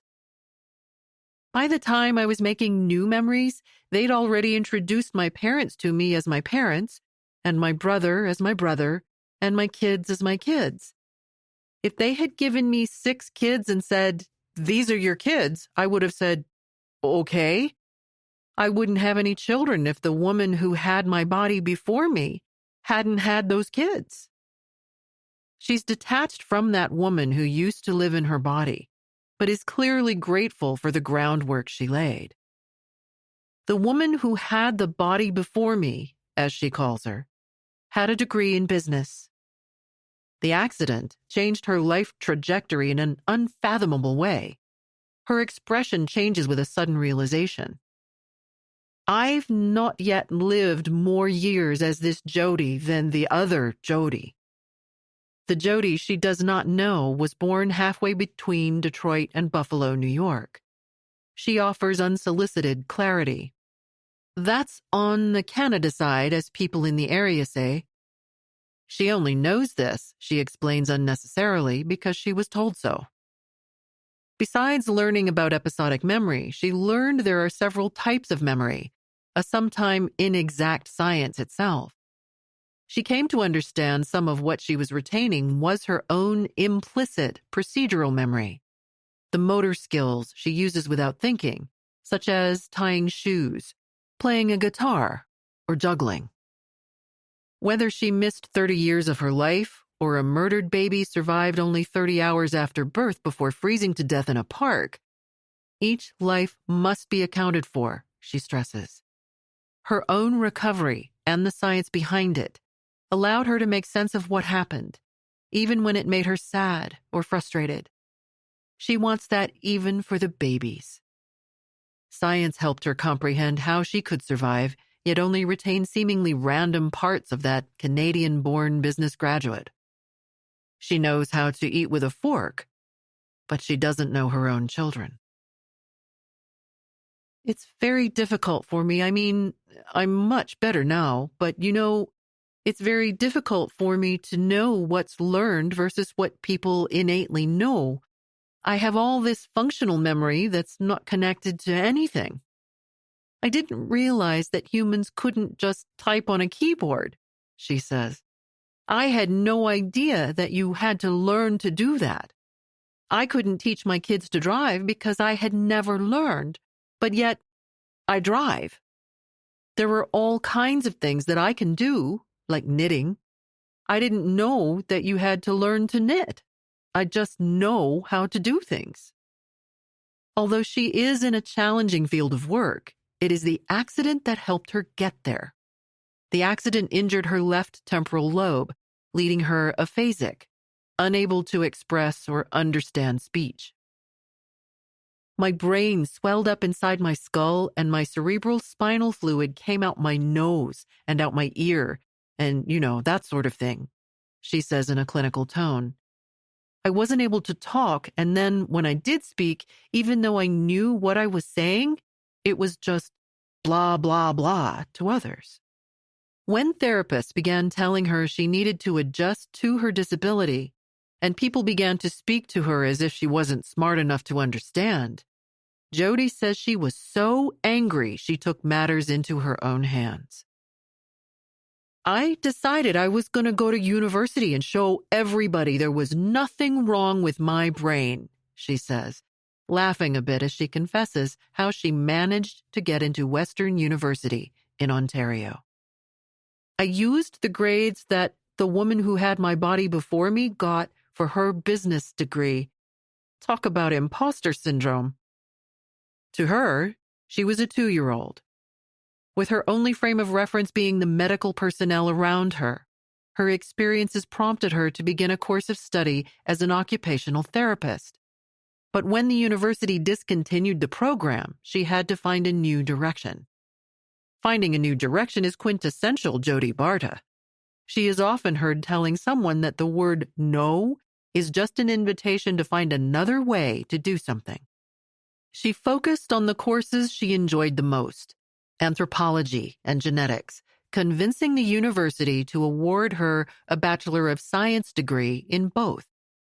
She has a big brain, she explains. It's just the one that came with my head. Her grades matched, and her work ethic led to tremendous academic success. Still in Canada, she earned a PhD from McMaster University and then did postdoctoral work at the University of Ontario. Her published research topics included methodological improvements for the extraction of ancient and forensic DNA, work on Roman cemetery populations, and fingerprint and blood impression analysis. After a divorce, sans child support, she moved to the state of Washington, determined to earn enough to take care of her children. She loved it on the West Coast, But when her grandmother asked her to move closer to home, she began applying for teaching and museum jobs back in Toronto, Ontario. Serendipity led her to Madonna University in Livonia, where her son enrolled there on a soccer scholarship. He had taken some sciences classes and called her. "You must come fix these," he compelled her. Just as she was considering accepting a job in Canada, Madonna posted the position of Director of Forensic Sciences. Much of her studies and work had focused on DNA extraction, and her anthropology expertise made her a hot candidate for the open jobs. Her son was at Madonna, and that was the deciding factor. "It all worked perfectly," she said. At Madonna, unlike at larger research institutions, she said, she is able to work with less red tape and get shit done faster. It's a byproduct of having to start her life over. She doesn't have time to waste. So, yes, looking for the baby in a soup bag of bones is required. It's her way of showing that no one should be forgotten. It's hard to look for an adult in a grave in Michigan, let alone a baby. Decomposing bodies go through various stages that are dependent mostly on exposure to moisture, heat, and bacteria. Childhood fears or fascination with mummies comes without the understanding, for example, that mummification requires heat or wind or something else that will dry out a body. In the watery world of Michigan, decomposition moves in the opposite direction. Doctors hunting for the clavicle or tarsal bone must squeeze out the toothpaste-like substance to see if they have found their pot of gold. Jody says it clinically. It depends on how saponified the body is, which means how much grave wax is present, because sometimes you have to disarticulate the body. She means that, at times, you need to pull the bone joints apart. While the faint at heart take the opportunity to step away and steady their stomachs, Jody's impenetrable armor contemplates her next move. Joe Dan Smith. Together they stand beside the hole Joe Dan Smith once filled. From a distance, it might be mistaken as a funeral burial celebration of life. But what surrounds them is the futility of the day. A car-sized blue tarp is piled with grass and dirt on one side. A red pump sits beside it with 100 feet of hose stretched out. Once engorged with grave water, it is now flattened. Shovels and rakes are spread across the grass, some leaning on the idled excavator. The team pulls 2 caskets out and set them aside.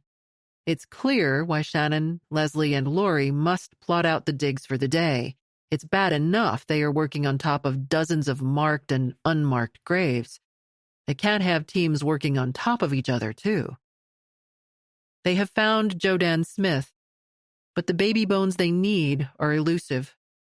Inside Joe Dan Smith's body bag, the content has been reduced to bones floating in soup. As the day nears its end, everyone is covered in soup from the protective suits they peel off down to the shoes that eventually mar the floor mats of their cars with goop.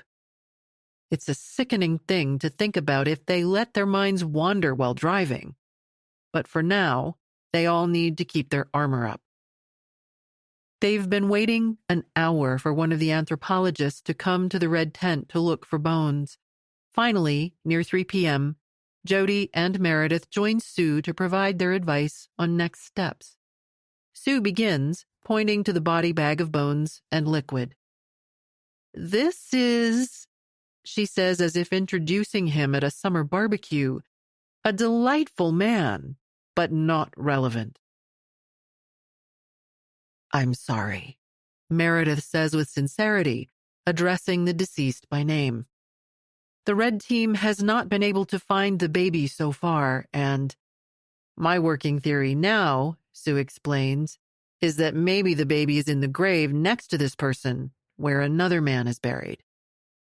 Searching inside the bag is not working. There are plenty of bones, but it's difficult to tell if a small bone is from a baby or from Joe Dan Smith. The dig team awaits instructions while Shannon, Leslie, Lori, and Jody join in the debate. The rain is coming. "Pour 'em out," someone says. Some hesitate to be sure they understand. "Pour 'em out and make the skeleton." A quick glance of understanding passes across the group, and then haste takes over. The largest blue tarp available is put beside Joe Dan Smith's casket. The bag is pulled and stretched over the tarp on one side.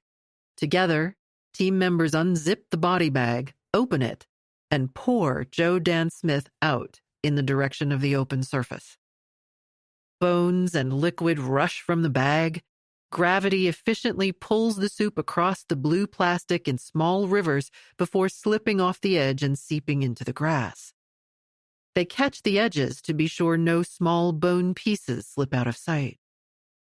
On hands and knees, expert hands begin the process of picking up and manipulating bones to see if the Joe Dan Smith puzzle can be put together.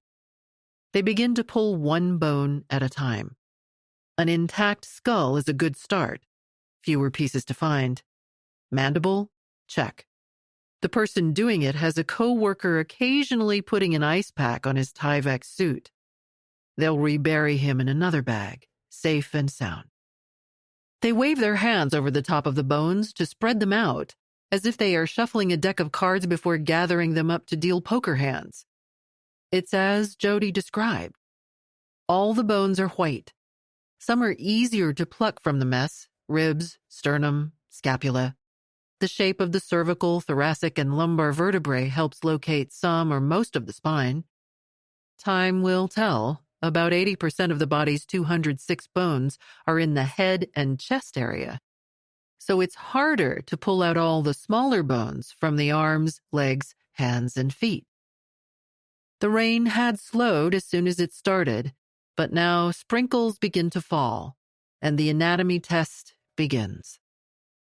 Each foot has 26 bones. A hand has 27.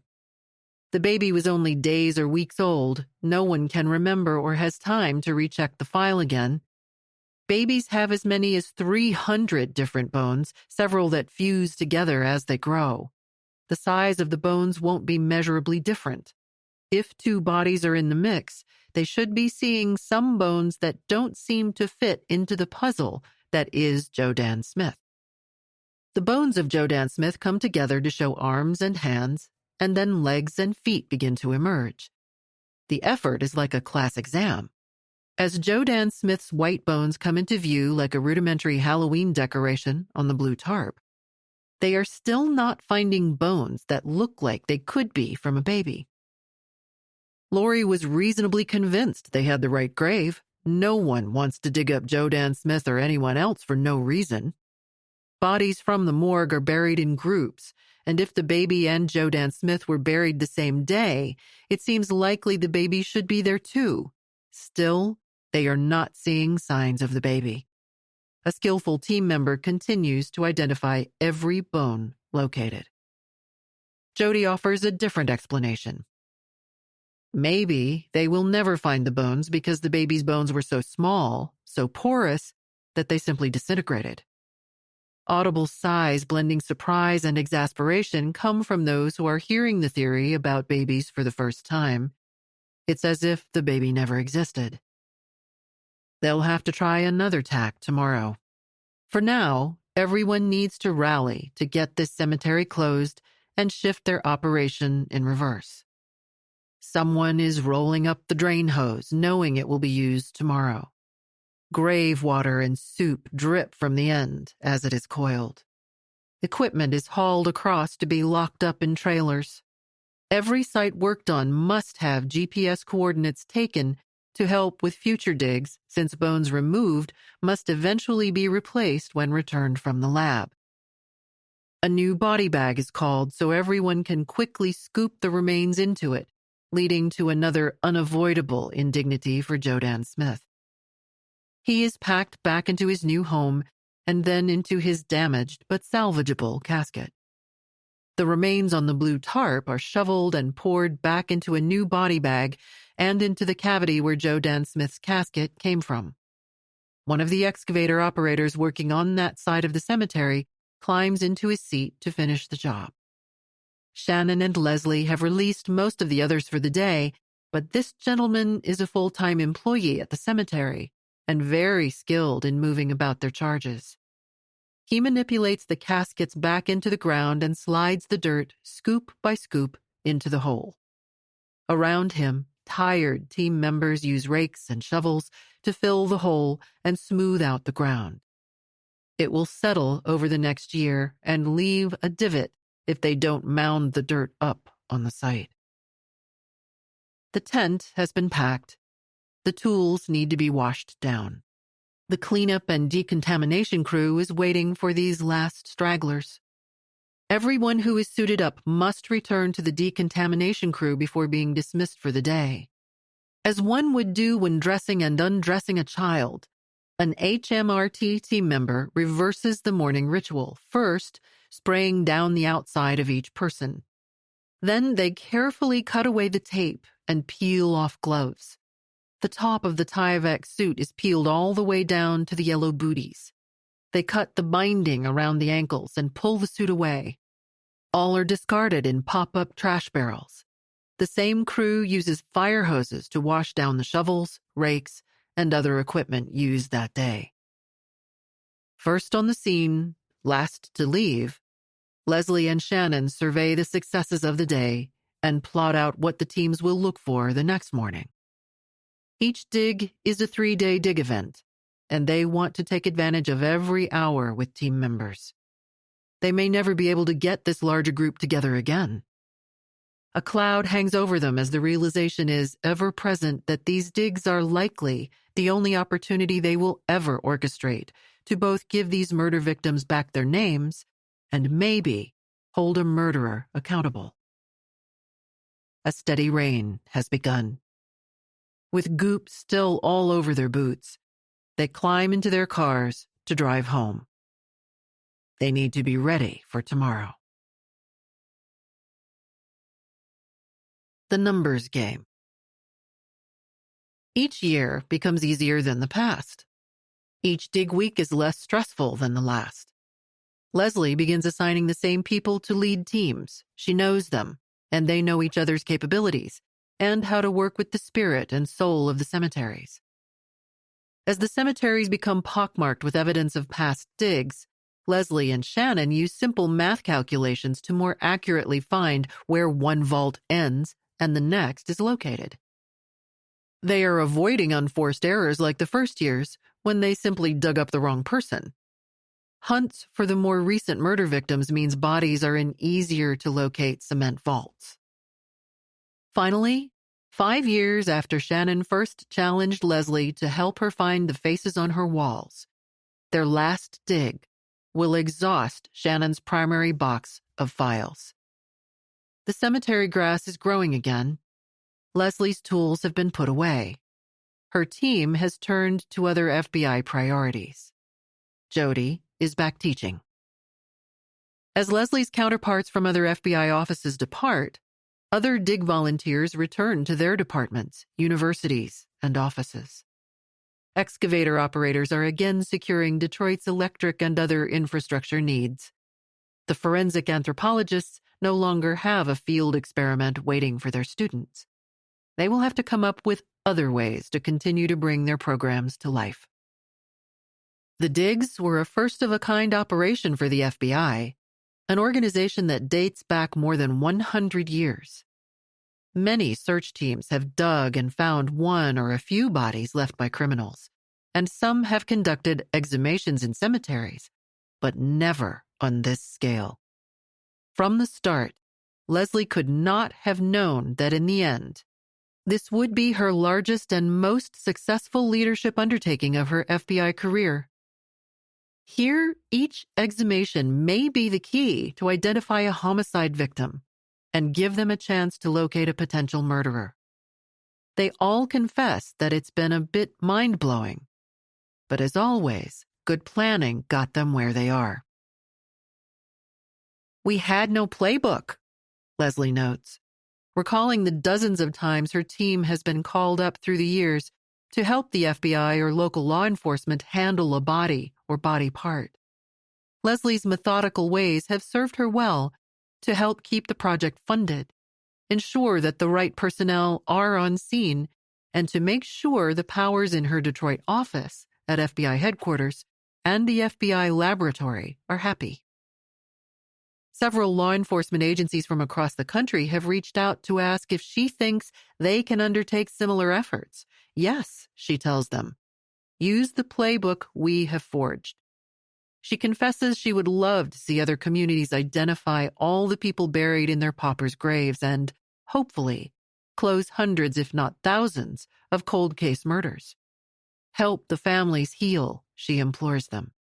Make them people again by giving them back their names.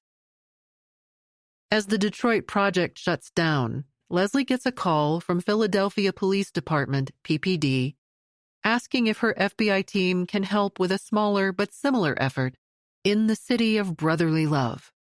It seems they know about a child around 2 or 4 years of age who was buried without a name in 1962.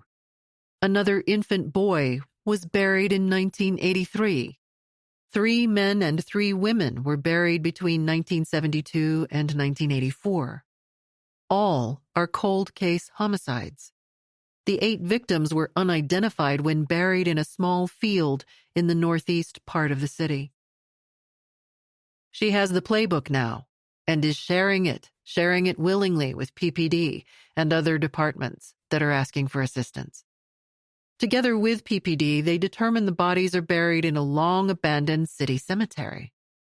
Leslie joins Homicide Lieutenant Thomas Walsh and his team, explaining her process of identifying the locations, who was needed on scene, what to expect during the dig, and how long it will take to possibly get back DNA results. She's excited, and Lieutenant Walsh is happy to discuss the effort with the press. They've been working on accomplishing this for 3 years, he tells the press. It's so important to the families. That's what keeps the team going back in Detroit. After 5 years of digging, Leslie, Lori, Shannon, and others see all the cold case murder files and missing people files differently. They dig into the files in an Operation United-style investigation and are beginning to match unidentified people with missing, all before anyone is buried. All the success, no digging required, Leslie says. While Shannon focuses on the investigative work, Leslie continues to fight for testing, nudging to get the DNA results out of the overworked personnel at the FBI laboratory in Quantico, Virginia. As positive DNA matches come in, Shannon and Lori stay connected, looking for clues in NamUs and other databases. For 5 years, it has been a numbers game. The initial search for 206 bodies, not counting the ones they had to dig up to find the right person, resulted in recovered bones for 220 cases. The 57 or so different agencies, drawn from law enforcement, the scientific community, universities, and public and private organizations, worked thousands of hours. Tens of thousands of federal and state tax dollars have been spent each year. Days have passed marking birthdays, marriages, deaths, babies, new homes, and graduations. And though it's been a long time, it will likely take another 5 years or so to even submit all the bone fragments for DNA analysis at the FBI laboratory, unless things change. The lab has agreed to take 5 per month, prompting Leslie to text a friend, "I got them to help, but because I have so many samples, they put me on a 5 body parts a month restriction. Each month, I select my 5 favorite parts to send in for testing. I still have 50 parts to send in. The digs may be over, but it will take years to get all the parts through the doors of the lab for testing." For Leslie, her childhood fascination of finding people as well as their stories did not get her to any Egyptian digs. With her work keeping her around her adopted home of Detroit, that old longing to be an archaeologist is perhaps satisfied with the impact she is seeing up close. Halfway through the digs, she chose to become a certified investigative genealogist for the FBI for the sole purpose of solving Operation United cases that came back negative in the CODIS system. Now I get to personally find the names of our forgotten people, she says, almost in awe of the opportunity. That is truly an honor for me. The effort yielded 26 positive identifications by the end of 2024, a 12% solve rate, with more still to come.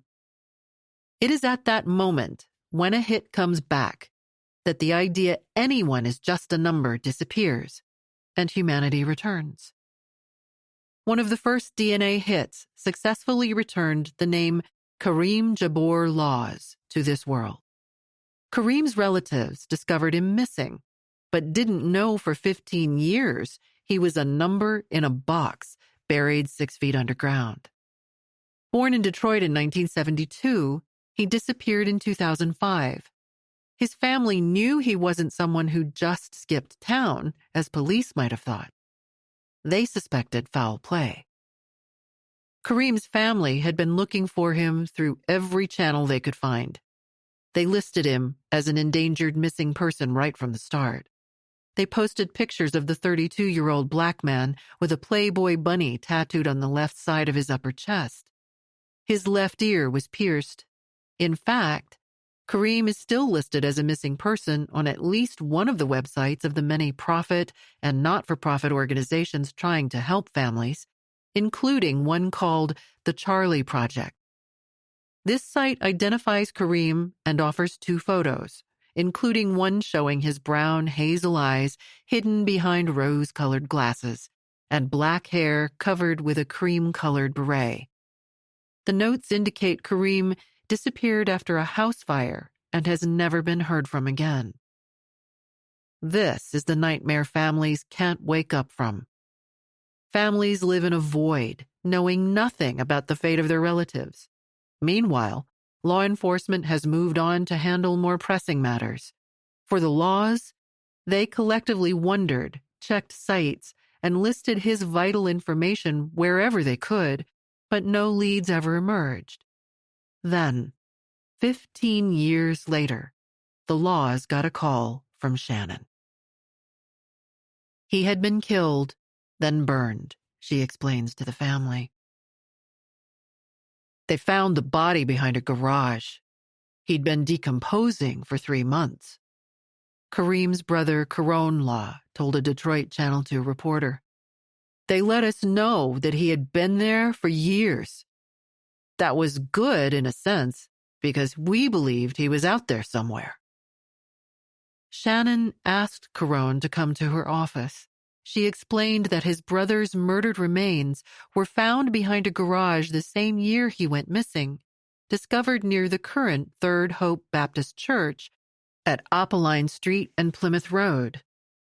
Before the wider availability of the internet, families had to rely on law enforcement to look through their records.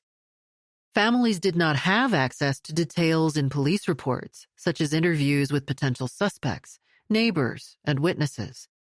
Those records, whether the FBI's or from state or local law enforcement's, are filled primarily with information on people arrested, convicted, or who had witnessed a crime.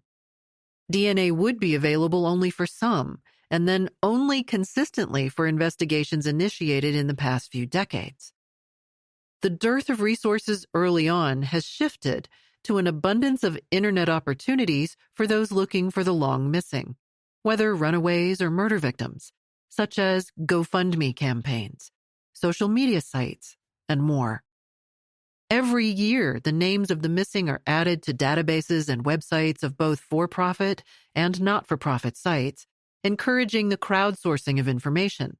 But the longevity, accuracy, and management of each site is not audited. The Charlie Project, one place where Kareem Law was listed, began as the Missing Persons Cold Case Network MPCCN, founded in 2001 by Jennifer Mara. Mara also founded the Doe Network, a not-for-profit that highlights missing persons and has a team of volunteers providing guidance for families. Challenges in keeping these sites viable aren't just investigative or forensic. Mara, for example, resigned from the MPCCN and turned control over to Megan Good in December 2003. She ran the network until March 2004, when it was hacked and had to be taken offline. This led them to found the Charlie Project in October 2004, ingesting into it much of the content of the former MPCCN. All the time, families of the missing are adding their loved ones' information to any site they can find. Early on, Shannon and Leslie set expectations for themselves and their teams. Their priority was to exhume bones that DNA could be drawn from. With a DNA profile, they would forever create a possibility of positively identifying the person in the grave they had reinterred. If they can't find the DNA match, maybe interested family sleuths can do it on their own. Identification is just the beginning. Plenty of steps lie between knowing someone was murdered, identifying them, developing suspects, gaining support from a prosecutor's office, criminally charging someone, and then either obtaining a guilty plea or holding a trial that may or may not result in a conviction. Now that the digging is done and the DNA matches are beginning to trickle in, Shannon knows she needs to dig deeper and listen to the victims in her investigative files to try to solve each cold case murder file. Shannon and Lori reconnect as each new DNA match is made, looking for clues in NamUs or other databases. But Shannon is as practical as her daily, tightly tied ponytail. For these unknown murder victims, her priority has always been to identify victims, if possible, notify family, and close the cases for good. Pushing each case to the prosecution of a murder is another kettle of fish and an impractical gauge of success. DNA results open doors and shed light on how complicated and challenging these cases can be for Shannon. Her cop reality is different than that of family members. She understands she may eventually identify the murderer, but the killer will still get away with it. Since there is no margin of error in DNA matching, these matches are certainties. Some murder victims she identified through DNA turn out to match a family member and/or family members in prison. This is discovered when she finds a DNA match in the National DNA Index System, NDIS, the system where DNA involving criminal cases is stored within CODIS. The reality is that these are not fictionalized murder mystery stories where everyone is categorized as either a good person or a bad person. Sometimes she can see that a family member may have been involved in the murder. Incarcerated family members are not likely to want to confess to killing their mother or brother, and no one wants to add more time to their existing prison sentences. If a DNA match is from an inmate or former inmate, finding that person, their family, and those who knew someone who was murdered 30 or 40 years ago is still a challenge. DNA matches coming back to one-time prisoners who are now deceased can lead to a dead end. These are the messy and frustrating parts of investigations, yet they may still provide that relief of identification to family members. No amount of work by police can substitute for a missing link, however. Though the cemetery bones may yield a DNA profile, it still must be matched with known DNA. If a DNA match is not already in a database, the only hope is that a family member or even a distant relative chooses to provide a DNA sample to look for a potential match. They can walk into a police station and provide a cheek swab, or they can order their own DNA results and upload that information into one of the databases. So many may not realize they are the best link to help solve both the case of a missing family member and a murder they may have known nothing about. If there are no living family members readily identifiable, there may be no way to match the DNA unless more distant relatives happen across the information. Still, Shannon hopes items the team found buried with the murder victim may give her new investigative leads. It might be medical implants that can now be traced, or dental oddities, or identifiable clothing. All the while, she persists in her daily assignments. The families must make it happen. She gets annoyed when she must explain that. "I didn't find Anita," Shannon says gruffly to a podcast host.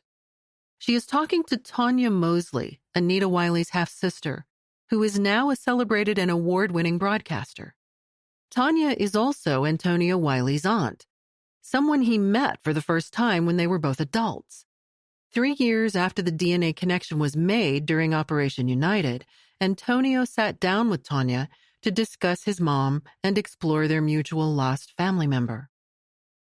A native of Detroit, Tanya is co-host with Terry Gross of National Public Radio's Fresh Air show. Her honors include an Emmy Award for her 2016 televised documentary, Beyond Ferguson, and a coveted National Edward R. Murrow Award for her public radio series, Black in Seattle. The honors are irrelevant to family needs. The story she wants to tell is about her nephew. As her podcast is recorded and airs, her comments reflect that she is often learning about the life of her previously unknown but lost half-sister, Anita, and her nephew, Antonio. Tanya used her best skills as a broadcaster to coax an interview out of Shannon and deflect her demeanor.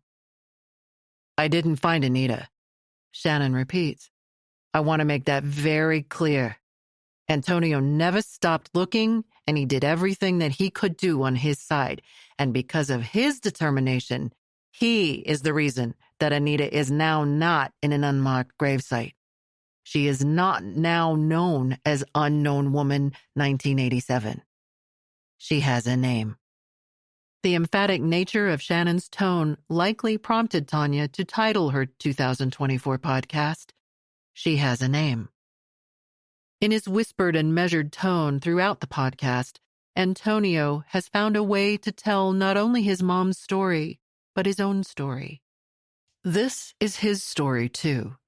Something sometimes forgotten when true crime enthusiasts focus on the victim and whether a murderer is caught and sent to jail. Anita's story.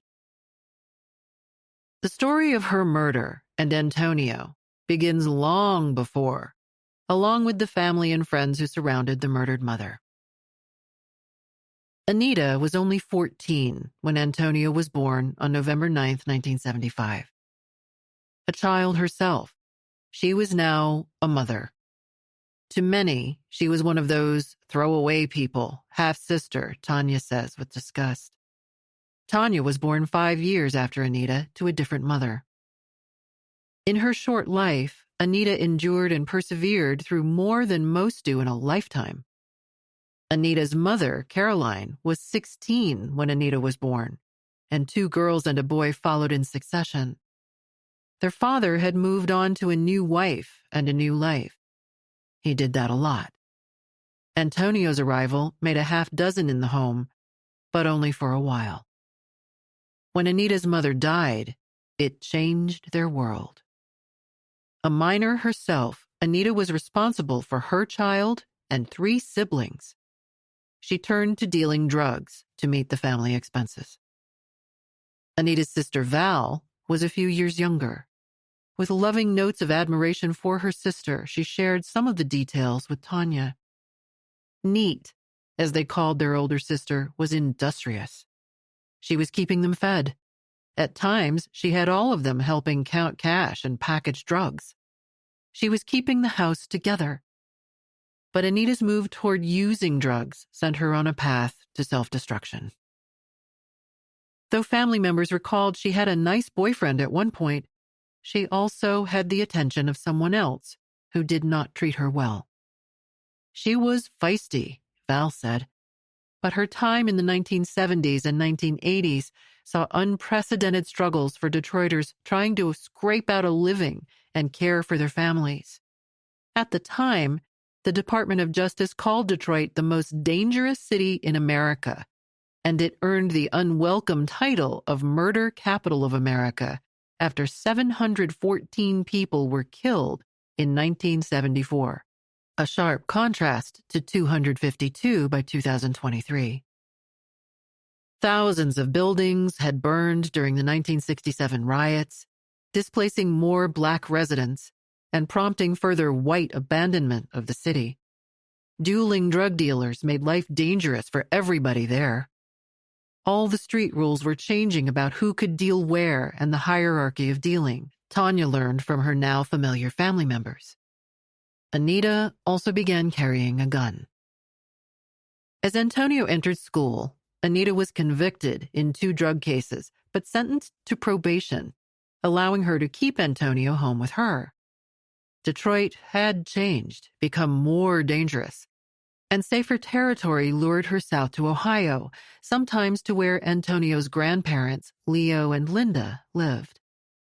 But as Antonio's age slipped into double digits, the physical abuse from Anita's boyfriend was unmistakable.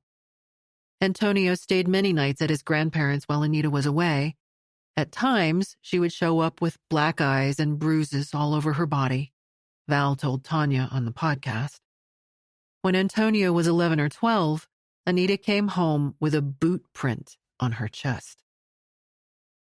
While they occasionally stayed together at his grandparents', inevitably, she would call for her boyfriend to come and get her, Val said, leaving Antonio for days at a time. He recalled to his Aunt Tanya that the whole situation eventually resulted in an explosion of frustration for his grandmother, who told Anita she had to either stop selling drugs or leave and take Antonio with her. Anita was 28 years old and could not have known the fatal storm that would follow. It was 1986 when they left. He wasn't asked about his preferences. He just recalled they moved for a couple of weeks to a homeless shelter in Detroit. It was embarrassing, he explained, because he had to take the bus to middle school every day, often in the same unwashed clothes.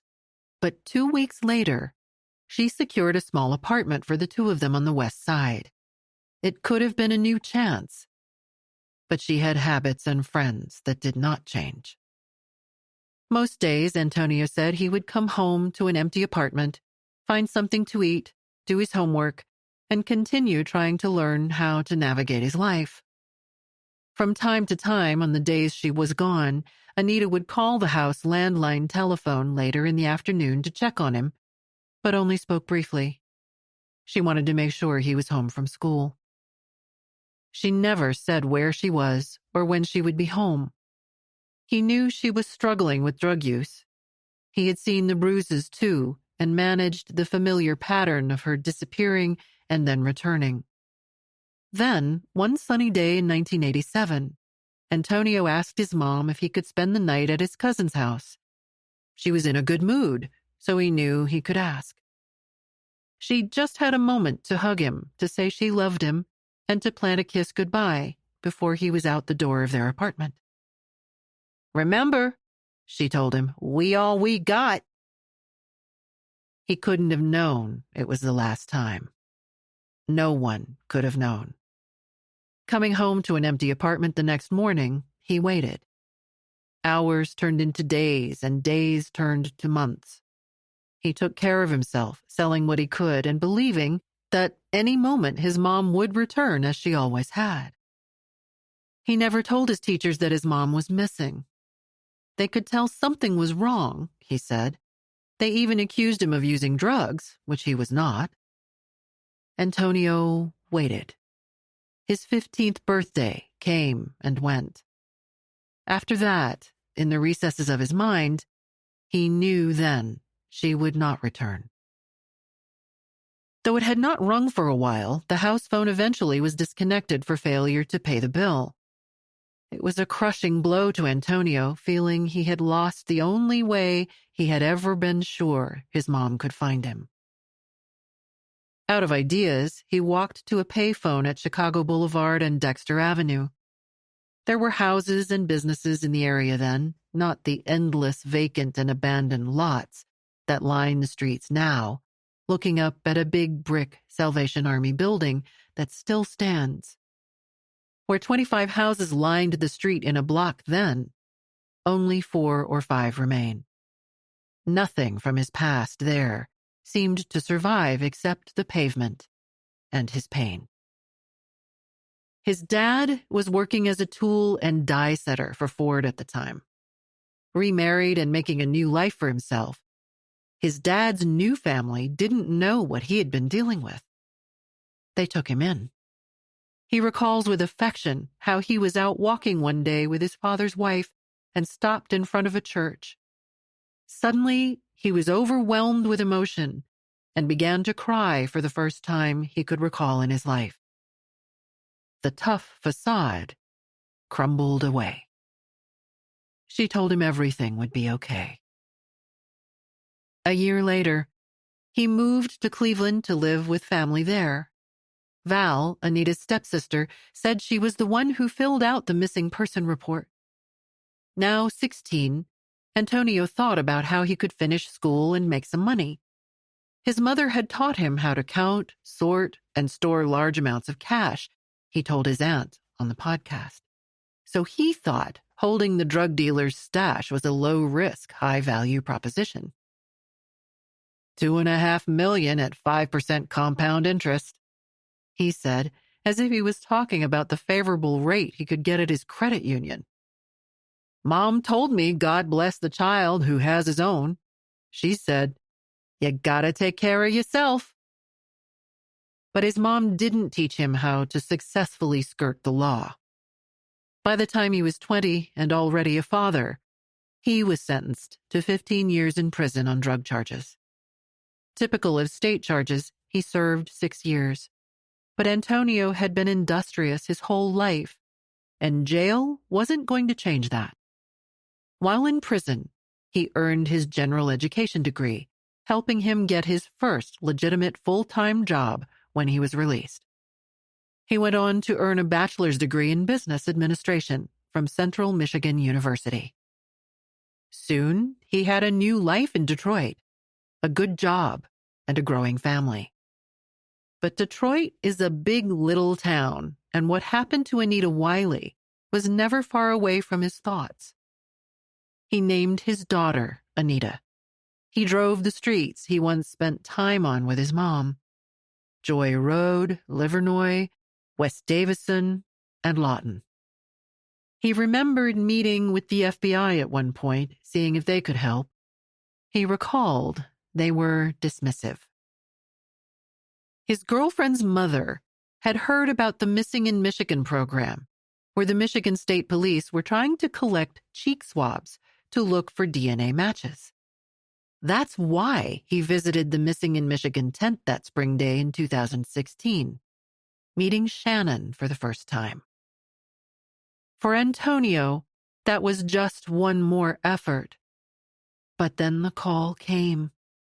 He recalled that it was a palindrome day when Shannon called on February 2nd, 2020. "Come to the police station," she said.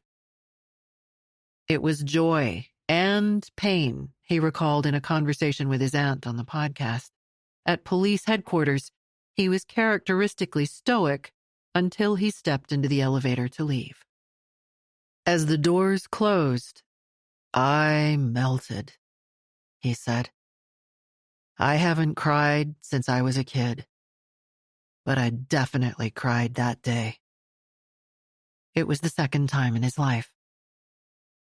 The years had given Antonio breathing room to understand what happened to his mom.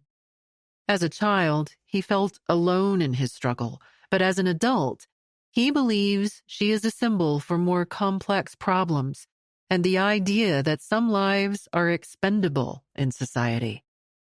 The Freedom of Information file detailing the discovery of Anita Wiley's body is minimal. Firefighters found the badly burned torso of a woman who would be identified 33 years later as Anita Wiley. Detectives determined she had been strangled to death, most likely before she was brought to the house. Still, every detail is precious to Antonio. The reports detail that a dog barking near 17719 Wanda Street at 4:00 a.m. awakened nearby residents. It was Wednesday, November 11th, 1987, just 2 days after Antonio's 15th birthday. Gilbert Howard and Dixie Collins explained to firefighters that it was their dog barking, but they saw nothing. Another neighbor, Phyllis Edwards, called 911 after seeing bright orange flames shooting from the vacant house. She reported seeing a male figure striking a match and throwing a lit object down before the house erupted in flames. Fire investigators noted that burn marks indicated gasoline had been intentionally poured on the first floor and on the body of the woman. It was a clear case of arson, the report said. At the time, DPD's police reports offered 5 standard boxes officers could check under the heading, "Were the following solvable factors present in this incident?" Officers had marked the no box for each: arrests, descriptions of perpetrators, witnesses, vehicle numbers, physical evidence. The report was submitted by 1:20 p.m. the next afternoon. There were no leads to follow. Police moved on. When they first spoke, and Antonio learned his mother had been found, he said it transported him back to his childhood. Shannon was the one who later told Antonio that his mom was 7 or 8 months pregnant when she was killed. Anita had been gone for months by then, but his mother had never missed his birthday. He remembered that 15th birthday in 1987 and how he knew things might never be the same. "It's something I've thought about my whole adult life," Antonio tells his Aunt Tanya in her podcast. "It's just something as heinous as you can imagine. It's really a nightmare, and you can't wake up no matter how hard you try." When Shannon first took Antonio's DNA, she had scoured through the files to see if there was a match of an unidentified murder victim found around his neighborhood or another. Always overly critical of herself, she faults her failure to take what she learned from Antonio and then match it to Anita's file among the hundreds in the warehouse. She had looked at several missing and unidentified people around the time of Anita's disappearance, but she went missing 7 or 8 months before she was killed. So Shannon was looking for an unidentified dead person found in spring 1987, when Anita's body was found and buried in the late fall. Little about the file that eventually came to be associated with Anita would have likely jumped out to any investigator. Though Anita was 29 when she was killed, detectives had estimated the age of the Wanda Street victim as a woman possibly between 15 and 20 years old. Anita was just over 5 feet tall. For the podcast, Tanya's team did their own investigating, telling Antonio she discovered a newspaper story from around that time of a teenager found burned in a building. It could have been her stepsister, Tanya says, but she doesn't know for sure. Still, Shannon blames herself for not giving Antonio back his mother 3 or 4 years earlier. Through it all, a singular question remained. Who killed Anita Wiley? "We don't have any DNA evidence that would help connect things," Shannon told Tanya. "We don't have any video or cell phone records of who she was talking to or possibly hanging out with." Family members have developed 4 theories they share, but in their hearts, the facts point to the final theory. She could have left on her own to start a new life. She was involved with someone else and managing a problem with drugs. Or she might have been the victim of a serial killer who was stalking the city around that time, though that killer primarily attacked sex workers, and no evidence points to any connection to the case. A fourth theory is that a rival drug dealer simply killed Anita. But again, no clues point to that. The police department can't go on feelings, Shannon tells Tanya. Most victims of homicide know their killer, and most acts of violence are not random. Antonio knows his mother was strangled and pregnant when she died.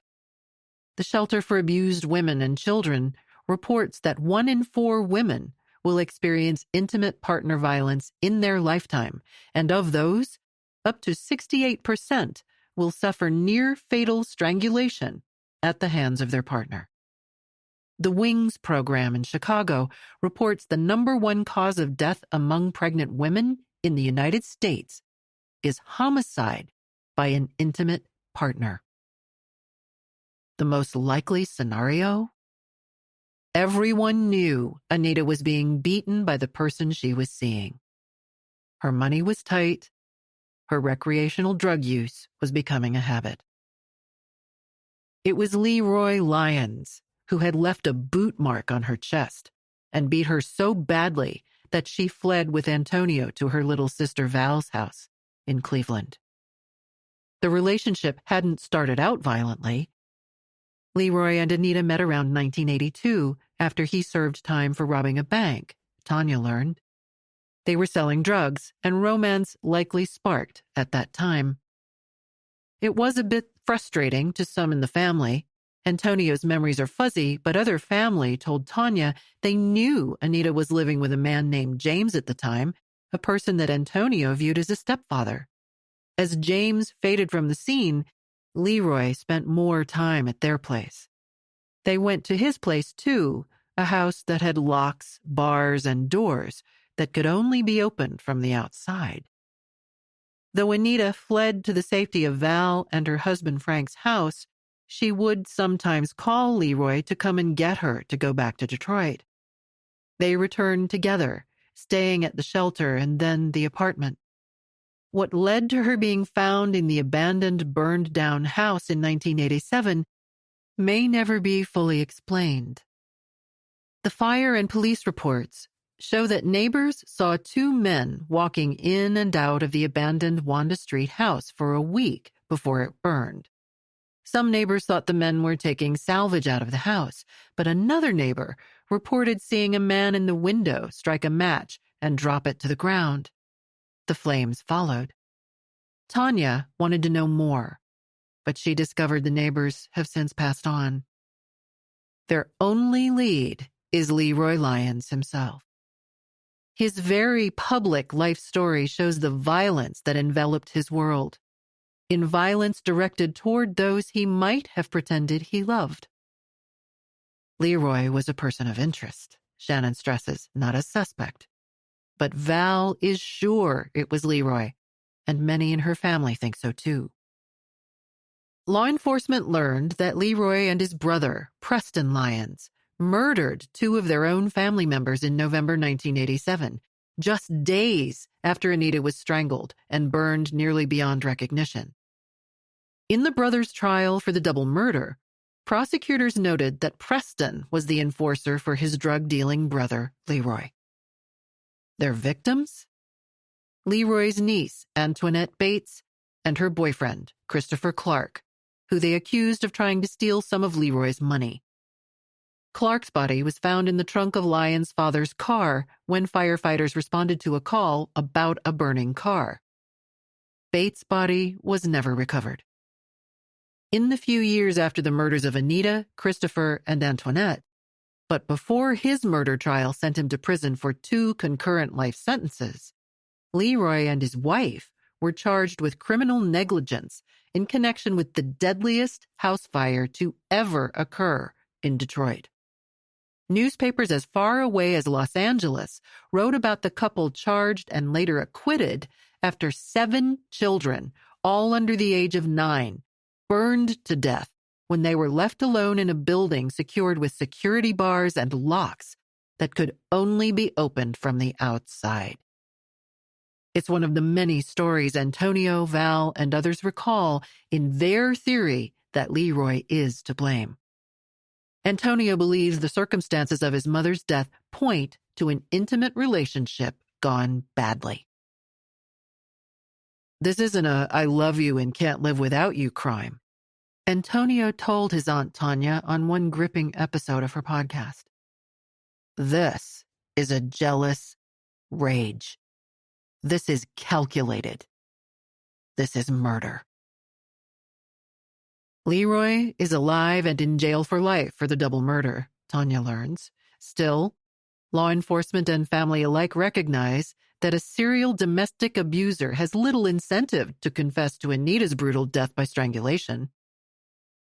The podcast seems a healing process for both Antonio and his Aunt Tanya.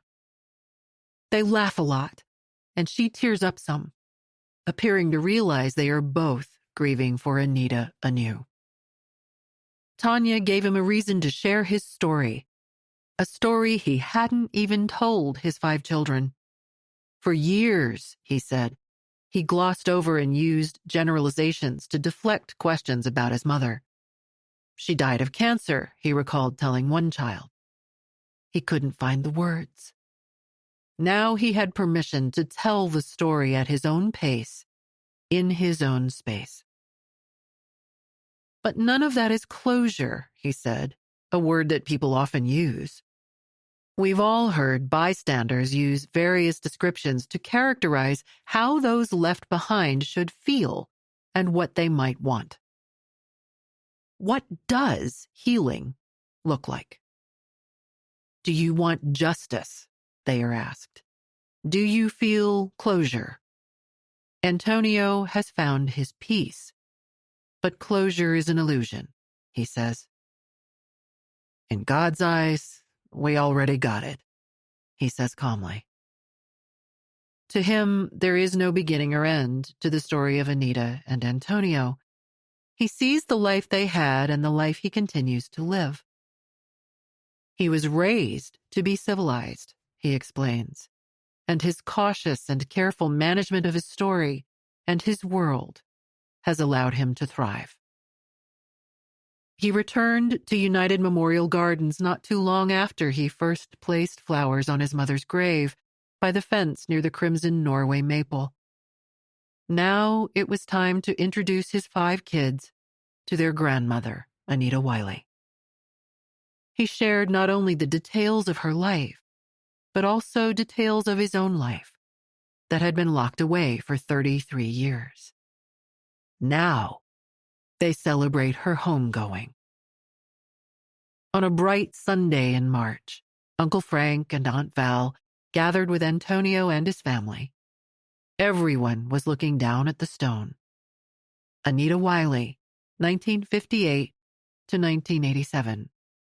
Loving mother, truly missed. Uncle Frank officiated. Antonio recalls Anita as a fashionista and stylish mother who had an eye for interior design. She was a social butterfly who loved life, he said. Everyone seemed to love her and miss her. So many relied on her in life, and she did not let them down. Even in death, voices cannot be silenced. Tanya recalls feeling as if Anita was speaking through her nephew, letting them all know she is at rest now, that she has been found. Anita's last diary entries were in the first few days of March 1987, Antonio says, when she was probably 4 months pregnant. They reflect the hopes, dreams, and desires we all have to be loved and to conquer our demons. Cocaine, fighting to quit. Sometimes it's hard. To me, like cocaine, you are a sign of my weakness. Anita struggled without a support system so many have. Her lifestyle consumed her as she held on for the ride and dedicated her life to taking care of her family. My heart cries, Antonio whispers.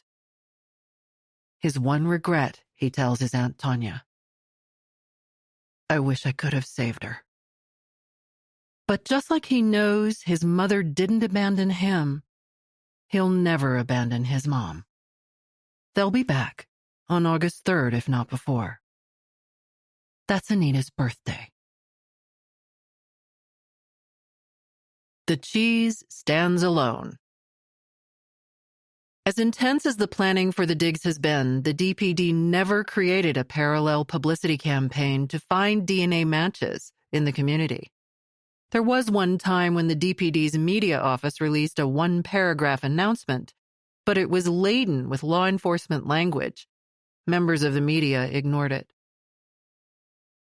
Today, the Detroit Police Department and its partners in law enforcement launched Operation United, Unknown Names Identified Through Exhumation and DNA, aimed at utilizing new technologies to identify unknown victims.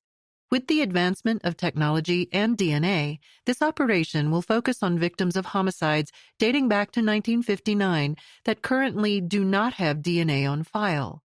Over the next few months, Detroit Police and its partners will exhume unidentified homicide remains for the collection of DNA in efforts to identify the victim. The collection of the DNA will be sent to the National Missing and Unidentified Persons System, NamUs, and processed at their Human Identification Lab. Once in the lab, it will be uploaded to the Combined DNA Index System, CODIS, as well as the FBI's National DNA Index System, NDIS, to be searched against all appropriate indexes for potential associations. Detroit is asking families of loved ones to come forward and submit DNA to help identify the victims. Special acknowledgement to Detroit Police Department PO partners who are assisting in this operation. Wayne County Prosecutor's Office, Detroit Building Authority Department of Public Works, the FBI, Michigan State Police, National Missing and Unidentified Persons System, University of North Texas Center for Human Identification, and Crime Stoppers of Michigan. Leading the silence is Shannon, who generally rejects publicity and anything that might require her to speak in public. She has done only a few interviews in a half-dozen years, contributions obtained only by the most persistent reporters. Nearly a decade after the idea started brewing in Shannon's mind, there is still little being done to advertise to the public the critical need for families who believe they may have a long-lost, missing relative to come forward to provide DNA for potential matches. Maybe it's because Shannon knows she'll need to talk more. Maybe it's because she worries the public won't turn out because family members have moved on or died or fear any contact with the police is bad contact. Maybe it's because complicit family members never wanted the murder of an adult, or worse, a baby, solved. Maybe many Detroiters would rather forget this darker part of their history. Operation United was premised, in part, on a rejection of the stereotype that all victims are somehow perfect people struck down in the prime of their life. Reality is messier. Those who have spent 5 years giving up all their free time have focused repeatedly on each person deserves worth, but that shouldn't make each person less worthy to mourn. It's a widespread thought voiced by those who worked the digs. Maybe Shannon believes deep down that no one is really conversing with these murder victims anymore, except she and Leslie. Perhaps murder victims whisper to them their disbelief that they have been forgotten. And neither Shannon nor Leslie know how to tell them for certain that that is not true. Cold case homicide and missing person cases can only be solved if the families want them solved. Law enforcement can't lead the way, she says. Families must. It's a family's moxie that brought Anita and Antonio Wiley back together. Antonio likely will never return to the DPD headquarters building. He doesn't need to talk to Shannon again. His life has taken a permanent turn for the better. Sarah Krebs has moved on to find others still missing in Michigan. Dr. Jamie Lee Kim at Wayne State University and Dr. Carolyn Isaac at Michigan State University are still in the fight. LaDonna Logan left the Wayne County Prosecutor's Office to become a Michigan Assistant Attorney General leading their hate crimes and domestic terrorism unit. Dr. Jane Wankmiller Harris and her team are still training and researching at Northern Michigan University's Frost Center, as are Giovanna Vidoli, Joanne Devlin, Donnie Stedman, Lee Meadows-Jantz, and Mary Davis, who is running the Forensic Anthropology Center Body Farm at the University of Tennessee. The last year of the digs, Leslie's mom died, the person who urged her to collect the summer internship application that summer in Washington, D.C. Like Shannon's loss of her father, Leslie's loss was so hard. Did her mom know how their action impacted the lives of so many others? That dream of becoming a profiler? It's still there, she says. But I think I'm not an archaeologist because I crave the backstory. Why are these people killing? Who are they choosing? The victimology that they're choosing. And I just have this inherent calling to go get the victims. Wherever you are, I want to go get you. It's the drive that keeps her pushing her forensic team from one investigation to another, saving one more life, or perhaps just explaining one more life. Jody completed her tour of duty molding tomorrow's scientists at Madonna University and returned to Canada. She knows the impact of giving someone back their identity. This is not about judging a person's condition at the time of their death, she says. This is about the human factor, the network. There was this little boy whose mother went missing, and he never knew what happened to her, she notes. Did his mother not want him? Did his mother just run away because she didn't love him? That sense of abandonment is incredible. And we were able to reconnect that boy with his mother. And he was able to find out when she was buried, and he found out that she didn't run away. She had been murdered. You can't pay for that. We are all connected. It's about a little boy whose life was changed when he found out that his mother did not abandon him. That's going to make him better. It's going to make him a better father. It's going to make him probably a better member of his community. People who lose track of someone lose part of themselves, she says.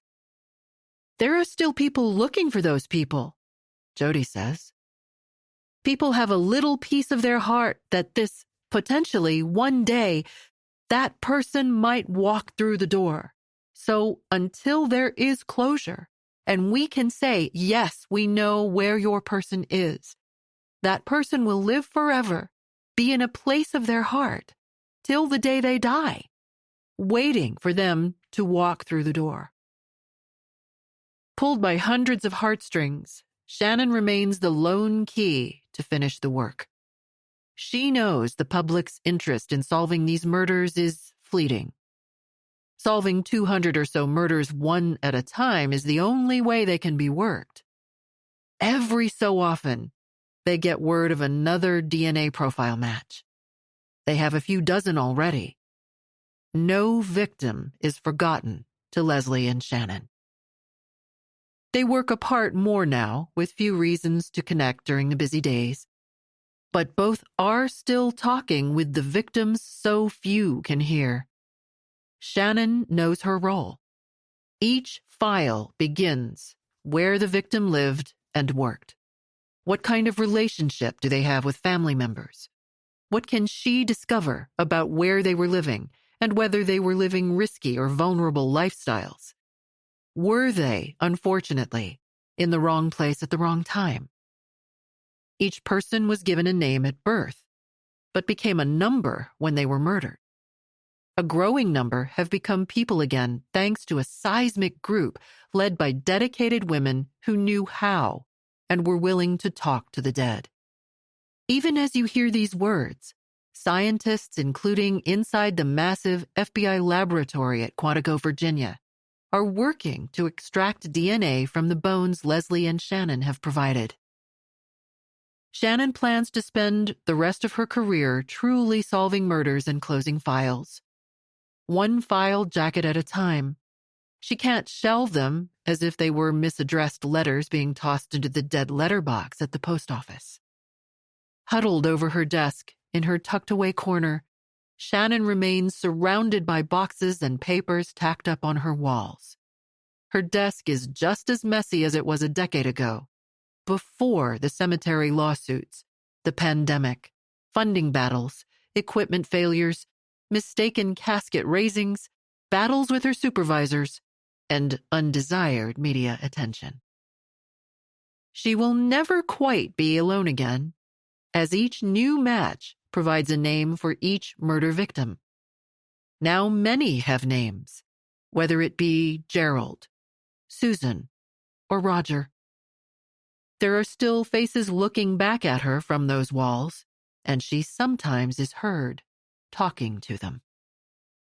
If too many victims are speaking at the same time, she won't be overwhelmed. Leslie will know and will call.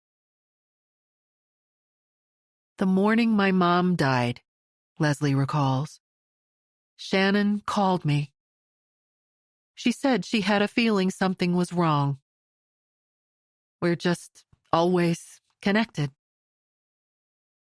Occasionally, Shannon takes in the slowly dwindling number of cold case files and those faces and reports tacked on the cloth walls that still bear the notes. Who am I? And where am I?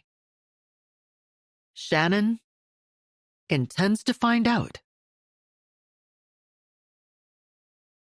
This has been Women Who Talk to the Dead, written by Katherine Schweit, narrated by Evelyn McCauley.